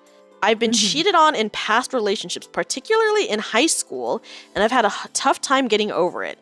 Yes, I know I should work through it and see a therapist, but I'm not sure I'm ready to uncover everything to a random stranger. No, this is not as bad as the mushroom allergy one, I imagine. I don't know, I haven't read it yet, but I feel like it can't be that bad. Anyways, Claire and I have a very incredible relationship. We like most of the same things and support each other in the things we may not agree on all the time. We have an amazing intimate relationship and like the same things in the bedroom. Okay, we didn't need to know that, but whatever. Thank you for the info. All in all, I couldn't ask for a better girlfriend. However, I guess I was feeling especially insecure one day and felt almost as if it was too good to be true, as in the past my exes also seemed to be so perfect before it tragically fell down in infidelity. I can understand that this person obviously has trauma, you know? Yeah, Trauma that they need to work on that they haven't worked on. Like, so I can understand that. While she was at work, I made a fake Instagram account and messaged her using an AI-created face and texts asking her to do explicit things. Oh my god. What? Okay. Oh my fucking god. You cannot pull this shit with your partner, let me just say. Dude, this that is like horrible. such a breach of like trust. Like, Yeah. okay, let me just test you. Test your loyalty. Like, okay. Yeah, famous last words. I haven't read it yet, but it can't be that bad. True. Oh god, this is... I have no words. Like, how would you feel if you had a partner that did that? Dude, I'd be pissed. I'd be like, okay, like what are you hoping to gain out of this? Like, yeah. if you like find out like okay, like let me think. Like the only thing that's gonna happen is if that person finds out that you did this, they're gonna be pissed no matter what the result was. Yeah. For real. Okay. Okay, oh gosh. It continues. It took some time, but she responded and denied the offers. I'll admit I got carried away playing the character of douchebag and got a little forceful and aggressive until she blocked me. I was proud of her for not cheating and for remaining loyal and thought nothing about it for the rest of the evening. Okay, so he was saying some probably like horrendous shit to her. Oh, dude. You're gonna make your girlfriend feel uncomfortable? Yeah. To make yourself feel better? Yeah. That's nice. Okay. She came home that night and completely broke down and showed me texts that had awoken her PTSD from quote-unquote some guy on Instagram. I proceeded to pretend as if it wasn't me and comforted her, though she didn't seem to lighten up after that. I got frustrated and we had an argument. He got frustrated at her for him saying horrendous shit to her. No, why? Yeah, we had an argument and she called me an asshole for expecting her to be okay immediately. We slept it off and got over it. Fast forward a few weeks later, Claire was setting up a party for her sister and asked me to text her and get some details because it wouldn't sound suspicious from me. I didn't understand what to expect, so I allowed her to do it on my behalf. And in doing so, she found the account and the messages and has since left and not returned. Oh,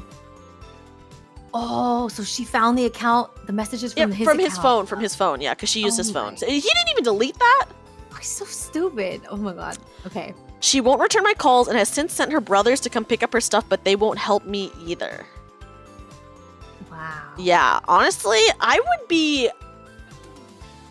Yeah, let me just say, you know? Yeah, I mean, yeah, it's good. She's picking up her stuff, you know? She's moving out. Yeah. I have texted her and called her and left messages explaining that she was overreacting and she needs to be more understanding of my situation. Considering What? I've been cheated on before and she hasn't. Yeah, it's What? over. It's over. It's over. No, not the I'm more broken than you, so you can't be broken. You're not allowed to. Yeah. Literally, he's like, she had PTSD from it, and he just was like, okay, but I've been cheated on. It's really frustrating because it's not like the guy on Instagram actually did anything to her. It doesn't matter if you were saying horrible stuff, you know? Dude, yeah. Yeah. And he doesn't even feel bad about saying that. Like, yeah, and like for testing her, he didn't even feel bad about doing that. Yeah. And she's making it such a big deal. I felt a little bit of remorse because I miss her and want her back. So am I the asshole? Yes. What the fuck? Yes. Obviously, this dude. Obviously. Big yes. Huge asshole. Just a horrible person. Like, I cannot even imagine doing that to like someone that I supposedly care about. Yeah. You know? And like, yeah, what did he gain? He's like, oh yeah, now I feel slightly better about myself by making someone else that I care about feel awful. Yeah. Dude. Okay, here's some comments. Oh, no, go ahead. Oh yeah, even now, as he posts this post, he still doesn't understand what he did wrong. Yeah, he doesn't feel bad at all. Mm-hmm. He doesn't give a shit. Okay. Yeah. He just feels bad, like, oh, that she is, like, basically broke up with him. Mm-hmm. Mm-hmm. Yeah. You're the asshole. You don't even feel remorseful other than the fact you want her back. What exactly did you say after you got, quote-unquote, carried away and, quote-unquote, a little forceful? Yeah, I would want to know. Yo, what the heck? Yeah, what he said. But yeah, testing your partner is major red flags. I agree. Mm-hmm. And then the original poster replied, it's not just because I want her back. It was essentially things along the lines for sending dirty images to the account and that he would hurt me if she didn't. But I'm completely fine and the guy doesn't even exist. So I'm having a hard time understanding why she's making a big deal out of nothing or how it's my problem. Okay, so basically with this fake... What's your problem? Okay, with the fake account, he said that, okay, the fake account said that it would hurt her boyfriend if she did not send dirty images. That's like literally threatening her. Yeah. Oh my god, wait, he literally said that? Yes. Like, I will hurt you if you don't send me dirty... Yeah. It's like he wants her to like to mess up, you know what I mean? Yes. Like so that way he has an excuse to go off. Yes, totally. He wants her to understand his feelings but cannot think of her feelings at all. Literally! Exactly, he does not, yeah. It's a prank, bro. No. Yeah. So like he was threatening to hurt her boyfriend if she didn't do it. Or, you know, he, quote unquote. Yeah. So here's what someone else said. I'm assuming if you've been dating for 3 years, you knew her trauma, you knew her triggers, and you exploited her to it for what? To feel a little bit better about yourself, you made her feel completely unsafe, so you would feel more secure. Not only is it asshole behavior, it's manipulative, narcissistic behavior. My recommendation, therapy. Yeah, and so we do have an update. Oh? Yeah. So he said, all right, let's unpack this a little. First of all, I would like to take the time to say thank you. I truthfully am grateful for the replies that each of you have given me. For a day or two, I'll admit that it hurt that nobody agreed with me or anything, but because of that, it gave me time to reflect and realize how much of an issue it really was. It was rather eye-opening personally. I have issues and a lot of them, and I need to get over them. Now to update on the situation. To the Redditor that suggested therapy and expressed their genuine concern for me and advice, I thank you greatly. I decided to buckle down and get into therapy, and they wasted no time getting me in the following evening, even though I was very nervous. We got through it, and I am going to be very frank here and say how embarrassed I was because of how much more helpful it was than I had anticipated. Wow. Yeah, therapy. More people need to be in therapy. As for my relationship with Clara, to be truthful, I accepted that I had lost Clara and ruined our relationship and was ready to walk the lonely road. However, a few days ago, she reached out and expressed that she wanted to meet and talk for lunch. Honestly, that is more than I would have done. I would have just blocked him on everything. Yeah, I'm surprised. Yeah. But I mean, they had been together for 3 years. Yeah, so it is a long time. We had a very deep conversation for the majority of the day, and it was incredibly healing for me. Admittedly, part of me wanted to say, okay, see, you're all better now and don't need the therapy.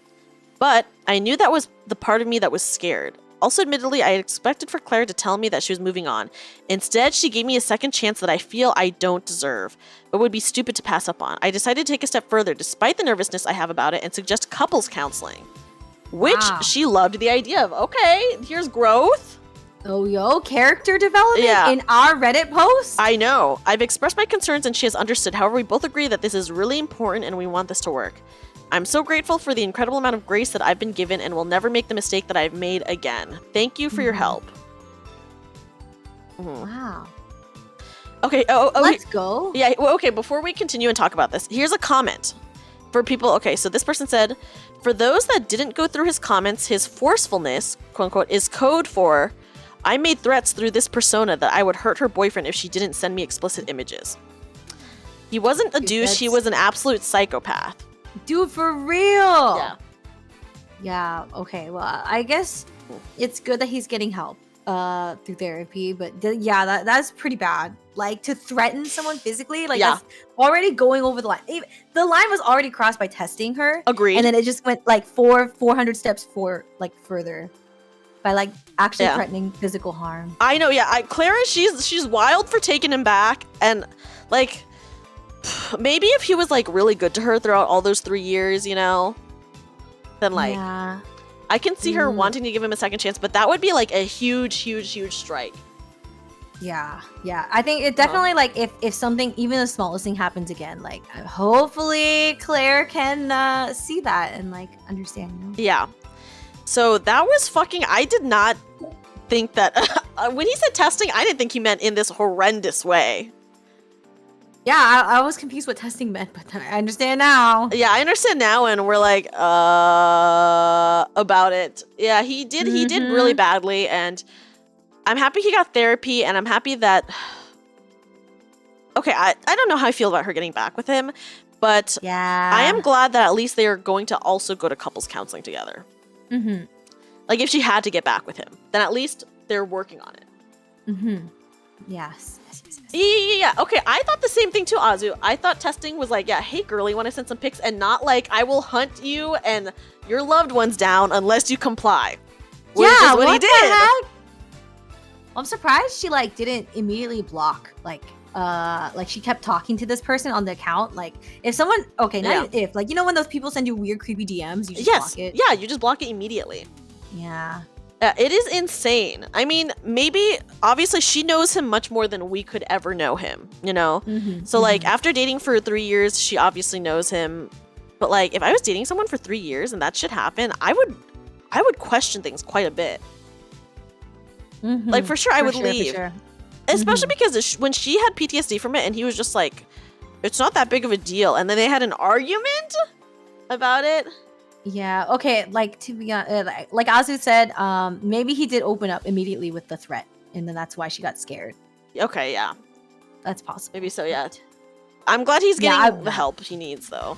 Oh my god, Stelli'a, are you ready now for the coconut story? Yes, I'm ready for the coconut story. Are you all ready for the coconut story? Yes. Is everyone ready for the coconut story? I wish I had a coconut, like, asset for this story. Actually, I wish I had a coconut asset, but you will not want one, let me just say.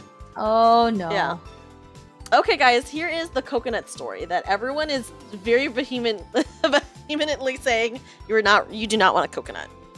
Okay. Oh, what does TIFU mean? TIF. Today I effed up. Okay. I'm very bad at acronyms, so. Okay. Hold on to your horses. My horses are running away. Okay, this didn't happen today, but quite a few years back. For obvious reasons, I'm using a throwaway account as my family knows my main Reddit username. I'm not even going to read you the title, by the way, because that will give some of it away. Oh, okay. I'm like completely in the dark about this. Yes. All right. Anyway, around 8 years back, I lived in northern Mozambique, a coastal southern African country with quite a warm climate. My mother at the time was going through a health nut phase and only buying foods she deemed healthy enough. One of these was coconuts. She would buy several coconuts a week to use in food from the local market. Anyway, being a horny teenager, I fapped in regular intervals. Unfortunately, there was some severely stressful examinations coming up for me, and as such, my fapping reached a higher peak than usual, and I was feeling pretty sexually frustrated. Okay. Oh no! Don't tell me this is where this is going. Don't tell me. One day, I hear that my mother is going to be out for pretty much the entire afternoon. Horny me decides that it would be a fantastic idea to fuck a coconut. Yeah. Honestly, to this day, I can't fathom why I thought this was a good idea, but my train of thought back then was clearly somewhat clogged. Oh my god! Yeah. Okay. Yeah, I ended up grabbing the coconut drill, and through 20-ish minutes of concerted effort. What? Yeah. Okay. Ended up creating a hole large enough for me to stick my porker into. My porker? Yeah, I know. Bruh. Okay. I decided it requires some lube and grabbed the nearest slippery thing, some butter. Yeah. Okay. Before shoving it into the coconut, followed shortly by my meat. I fuck the coconut, and it actually feels pretty damn good, so I blow my load, shove the coconut under my bed, and continue about my day. It continues. Okay, can you imagine, like, you know, this person, like, just, like, you know, with a coconut, and then they just go out and have a normal day, and you had no idea that they just did this with a coconut. Okay. It continues. Mm-hmm. For the next week, the coconut is my savior. Whenever I want to get off, I simply take it out and fuck it in its delightfully tight hole, made better each time by accumulating volumes of my semen and butter acting as a lubricant. Ew, ew, ew, ew, I know, this is like so fucking gross. Okay, I don't want a coconut anymore, yo. Yeah. It's heaven. It's heaven. Is it now? Is it? Now, before I continue, I'd best mention that at the time our area was experiencing quite humid, muggy weather, which exacerbated an already existing fly problem. Disgustingly fat, bloated flies were commonly found around our house, and the exterminators couldn't really do anything because it was a localized area problem that would, quote-unquote, go away with winter. About a week and a bit after the initial coconut fuck, I had been using it pretty much every day since then, I began to notice a few more flies than usual, as well as an odd, unpleasant smell about my room. Must be the coconut, right? I mean, here's a coconut that he has been filling with, like, butter and, like, human fluids, and he just puts it under his bed when he's done using it. Okay. For a week. Ew! Yeah, so it's been a week and a bit, he says. Okay, yeah. Let me read the last sentence. About a week and a bit after the initial coconut fuck, I'd been using it pretty much every day since. NANI? I began to notice a few more flies than usual, as well as an odd, unpleasant smell about my room. Must be the coconut, right? So I decide that I'll fuck it once more before I throw it out and get a new one. Worst mistake I ever made. You see, the reason for the increased number of flies was that the coconut was evidently, in hindsight, a nearly perfect place to lay eggs. As I penetrate the coconut one last time, I begin to feel a strange wriggling sensation. Puzzled. Ew! Ew! Ew! Ew! Ew! Ew! They went inside his pee-pee! Puzzled, I pull my cock out to discover that it is covered in rotted and moldy butter and semen and teeming with tiny fucking maggots. Oh, that's so disgusting. They were wriggling all over my dickhead, and some were even trying to force their way up into my urethra. Oh, it's so gross. Yeah, I screamed and threw the coconut against the wall, which made the situation worse by spilling the contents. Hours of vigorous cock scrubbing, vomiting, and cleaning the remnants were spent reflecting on what the fuck I was doing with my life. Never again. Never again. Here's the TLDR. Don't fuck coconuts. Oh, man, that's so gross. Yeah, and this story had 47.1k upvotes. Oh my god. Well, I feel like his problem was that he used the same one for a week, dude. Yeah. I mean, it was already gross, but like, this is even worse because it was the same one for a week. I know. Okay, wait, here's the top comment. I get that your horny brain made you think that fucking a coconut was a good idea. That's not even what surprises me. But your brain is supposed to return to normal after you blow your load. So why did your normal brain tell you? Yeah, so why did your normal brain tell you it's fine to leave an open coconut in a warm room with semen and butter in it? And most importantly, how are you not disgusted at the idea of fapping by using your several days old semen as lubricant? Oh, so gross. So gross. Oh my god. So that coconut is story. the coconut story. You know, you're right. There are some things that the world doesn't need to know.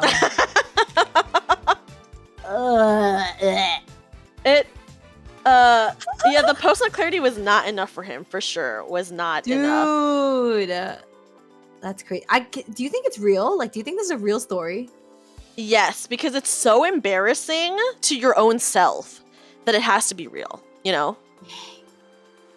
That's how I feel. That's true. Mm. That's true. Mm-hmm. Man, that's pretty crazy. It is really crazy. But yeah. And It has to be real. That will be our last story of the night. What a way to end things, you know? I know. What a way to end things. Oh my gosh. Me and Stelli'a... Cocoa nuts. Yeah, it was truly cocoa nuts. Me and Stelli'a obviously went on quite a few tangents, you know? Mm-hmm. Yeah, what a way to end. What a way to end. This was not originally part of this plan, guys, to tell her the coconut story. Yeah, I've learned a lot of things today. I've seen Dreamy's Discord server. I've learned about That's coconuts. true. Yeah. I've learned about the Omegaverse.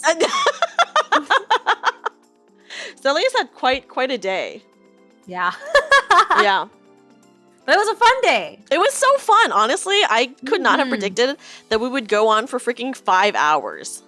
Yeah, I also didn't think this would go on for 5 hours. Yeah. But it was fun. Oh my god, Stelli'a, thank you so much for literally hanging out for 5 hours. Yeah, it was fun. Thank you so much for inviting me. Oh for your my gosh. birthday, donathon, story swap sleepover celebration. We unlocked my 3rd outfit, guys. I'm literally so excited. Yeah. Yeah. Honeydew said I got a 7-part clip. Oh my god. No. Not me going, yeah, and then no right after. I know, yeah. I hope it's not real, but I feel like it is real because, like, I would never personally reveal something so embarrassing about myself if it wasn't internet, real. you know, it's like the internet. So like, it's kind of, maybe it's like for them, it was like something like, oh, I really have to tell someone, but I'm not gonna tell someone. So I'm gonna tell the internet, but it's not me. Fair, so fair, so fair. But oh my god, very, very embarrassing. Yeah, it's so absurd that you can't make that up. True, probably agreed. True. I freaking agree. I do not. Luckily, I have never had an experience like that or met anyone who had an experience like that. Wait, about like you've never had an experience with a coconut? Is that what you're saying? Yeah.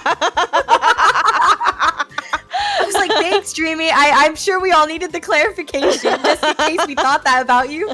I don't know. Yeah, I'm the original poster. I knew it. It all makes sense now. Yeah, it all makes sense now, guys. The hidden Dreamy lore. Dang. The more you know. Honestly, I'm so glad that I got to have another one of these Reddit story sessions. I always think they're so fun. And I love having people on my channel, and Stelli'a was definitely one of the first people that I definitely wanted for this because I just think she's really awesome. Thanks, Dreamy. I think you're pretty awesome too. Thank you, Stelli'a. I know, and she debuted, and we had like literally one collab like way forever ago, and then never we were again. friends. We were friends back when I was still a VTweeter. Oh my god, yeah, that's true. I was being so called out for being a VTweeter for so long. They're like, when are you gonna debut? When are you gonna debut? And I was like, I will. I was definitely one of those people asking Stelli'a when she was gonna debut for so long. Yeah. Also, I did laugh because I did debut before Stelli'a by like a week. It was like, what was it, a week and a half maybe? My debut was like March 5th. Okay, mine was like at the end of February, so let's say like a week. Yeah. Mm-hmm. Yeah, so I debuted like literally a week before Stelli'a, but her model was done like literally months before my model was even done. Okay, I was waiting on the overlays and stuff, and then it was hard because my internet was bad. That's like, fair though. In the place I was living, like the internet was very dodgy, and like it would randomly like lag or be really slow, or like it was bad stuff. So That's why it's yeah. better for me to just wait till I move and then be in a better, more consistent environment, you know? I think that's a very valid reason, to be honest, to not stream. You just want like the best experience for your viewers, which is really freaking awesome. Yeah, but also like it would break my mental. Like if my internet, like it would stress me out so much if my internet was always bad. Oh yeah, I can get that. I understand that. I want to say thank you to freaking everyone here, by the way. It's been so fun chatting with everyone. Thank you to everyone who came in from Stellia''s stream. Stellia''s really awesome. And then, of course, everyone here who doesn't know Stelli'a needs to check her out right now. Oh, thank you. Let me give Wait, I actually was going to say this earlier, but I hit 1,200 followers from the lovely people in Dreamy's community who came and followed. So thank you. Thank you, everyone, for also being so kind to Stelli'a. I need to hold on. I need to hear. Wow, thank you. And clapping for Dreamy for hosting the talk show. Or not even a talk show. I don't know what it's called. Sleepover? Yeah, a sleepover. It's just like, you know, it's very chill vibes. We tell each other stories, you know? Oh my gosh, when you get your pajama outfit, it'll be so cute when you do a sleepover. I know. I'm literally so excited to get my pajama outfit and everything. So yeah. Such a fun collab. You guys are both amazing. I think me and Stelli'a have really great chemistry. Yeah, I'm really bad at chemistry, but I think we have great chemistry. We play off each other very well, and there was, in my opinion, there was no boring or dead moments. Yeah, it was never like a... Like a, ooh, what do I say? What do I say next? Like that. I was just demonstrating. That was an example. Like, oh, what do I say next? Okay, on to the next story. Or whatever. Awkward. Oh no, I don't know what to say. Stelli'a, what's your story? What's your next story? It's just because we're extroverts and we just talk too much. That's why. I know, we went on so many tangents. We literally went on so many tangents. But I'm also glad you like my little setup.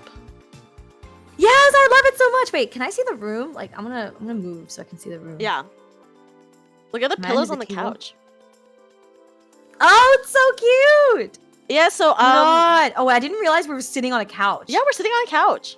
What the heck? This is like our podcasting setup. So, here, I can hide the couch really fast so you can see like the actual room if you want. Oh. Here, I'll hide it. Bam. So there you go. Wow, it's so cute. What the heck? I want to mine yard. I know it's cute, right? So this is actually so my first story swap sleepover. It did not have a name. I could apprentice thee, but I would levy a fee.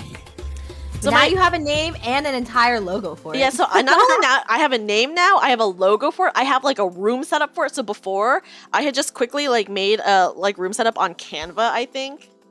That's cute. Yeah. So creative. Yeah, but now we actually have like a legit room setup. We have drinks. Yeah. I was like, Stelli'a, do you want iced tea, hot tea, or boba? I picked iced tea. She picked iced tea, guys. Yeah. So look at this. Yeah. Thank you so freaking much, Stelli'a, for joining me. This was literally so fun. Yes, thank you so much for having me. And thank you to your community, too, for allowing me to be here. Yes, of course. Yeah. Would you want to do this again? Oh, yeah, for sure. Yeah, this was really fun. I'll find better stories. And maybe next time we'll do something on Stellia''s channel, too. Oh, you know what'd be fun? Like I said, like we should have like audience submitted stories. They surprise us with crazy stories. Ooh, that would be really fun. Yeah, maybe for round 2 when Stelli'a comes back, we can have you guys choose the stories. Oh gosh, that would be really interesting. The good stuff. We want the crazy stuff. Even though I think we read some pretty freaking crazy stories today. Okay, well the most mind-boggling one was the coconut one. I'll never forget that. Unfortunately, I'll never forget that. You can never forget it. But yeah, thank you so much. Seriously, thank you so much to Stelli'a for being here and joining me and participating and just being very awesome and cool. Thank you. Thank you again for having me. Dreamy. And happy birthday. And I'm glad your donathon's going well. Yo, Dreamy's community, help her get that Daki. We only have Daki Makura. We have one stretch goal left for the Daki Makura. Oh my gosh. I think we are $150 away from it. Oh my god, that's so close. Yeah. Sorry, I keep golf clapping. God, there's so much golf clapping. I wish we had better clap. Like I should add more like. Yeah, clapping I was sounds. thinking, I was like, oh, I should add some like some of these too. What's this? Oh my god, bro. Oh, hell no. My god. The soundboard is so unhinged. You never know what's gonna play, and you can't even preview it. I agree. Can Yeah, you can't preview it. No. Yeah, You just play it. Click it. You just You play just click it. it and find out. Yeah, so oy. But yeah, guys, I just want to say also thank you to everyone for being here.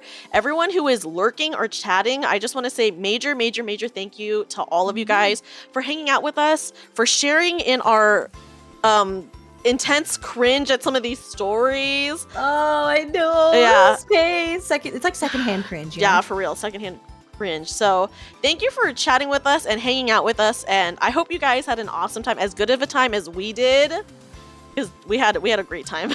I had so much fun. Yeah, and then and I just also want to say thank you to everyone in my community too for making this past weekend just really fun. I had an awesome birthday donathon. I did not expect to hit as many goals as we did. So I am very happy that we hit like the third outfit. Like I just want to say thank you so much, guys. Like I cannot express it enough. So I just want to say thank you everyone from the bottom of my heart. And thank you to all my friends for joining me. And everyone's just really cool. So yeah, Yay! This is where this is the gold clap. yeah. We will be rating Lexi Kumori, my original outfit designer and the outfit designer for all my outfits actually. Oh, She's the artist actually doing my new outfits. let's go. Yes, and she just debuted a new model today. Yay! Yay to nice. Lexi, yes. Yeah, they were definitely the stories where you lose faith in humanity. I have been also recording this session, by the way, so then I can post it on YouTube as well. Well, you can download your VODs from Twitter. I'm not Twitter. From Twitch. Oh, yeah, you can, but I was like, oh, is it easier if I just record it? while Yeah, we're now you doing have it on file. Yeah. You skip the step. Yeah. Okay, let me go to my ending soon screen, and then... Oh, guys, and once again, everyone, please check out Stelli'a. Stelli'a is incredible and an awesome singer, and just celebrated her 6 months of debuting, and it's just very awesome. Thank you, Dreamy. Yeah. Hi, everyone. Yeah. Ash is right. All the stories I share... Someone said earlier, all the stories I share are straight up by criminals. Probably true. Yeah. Except the coconut guy. He's just not okay. Yeah, he was not okay. Guys, if you are not a sub, please use this first raid message. If you are a sub, please use this second raid message. I just want to thank everyone again. Hold on. Let me at least start the raid. Before I say my goodbyes. Stelli'a, did you want to plug anything really fast? Oh, yeah. Wait, you know you're on the ending soon screen already, right? Okay, here, let me go back to my... Oh, let me go I mean, back. it's fine. I didn't know if you knew or not. No, it's okay. We'll go back. We'll go back while I set this up. Yeah. Yeah. Plugging. Okay, let's see. So, we're having a movie night in my Discord server this Friday. Yeah, we're watching Everything Everywhere all at once. I love If you that wanna come movie. join. I've watched it 10 I've never times. seen it. Oh, I've watched Dude, it like I've 10 never times. seen it. Oh my gosh. I watched it 10 I'm very times and I've excited. cried every single time. Oh my god, wait, is that good? Yeah. Okay, well, I'm excited to watch it because I haven't Yeah. seen it yet. So we're doing that. Again, I just hit 1,200 followers from this stream, so thank you so much. And it's gonna be actually my birthday coming up. So in like 2 weeks, I'll be hosting something. I don't know what it is, but it will be something.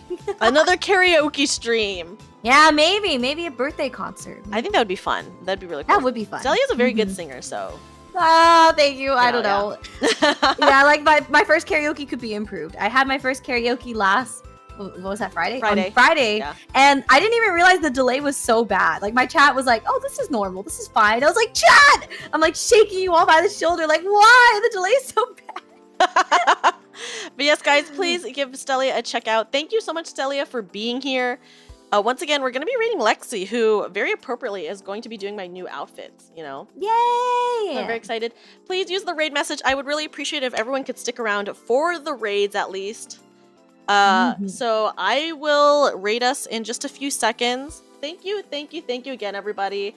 And thank you, Stelli'a. Seriously, thank you. This was so freaking fun. No, yay! Thank you for having me. I'm so glad you came on, and we really did read like a lot of unhinged stories. We did. We did a lot. Yeah. We did a lot of reading. We learned a lot of things. Okay, bye everyone. Bye. Goodbye.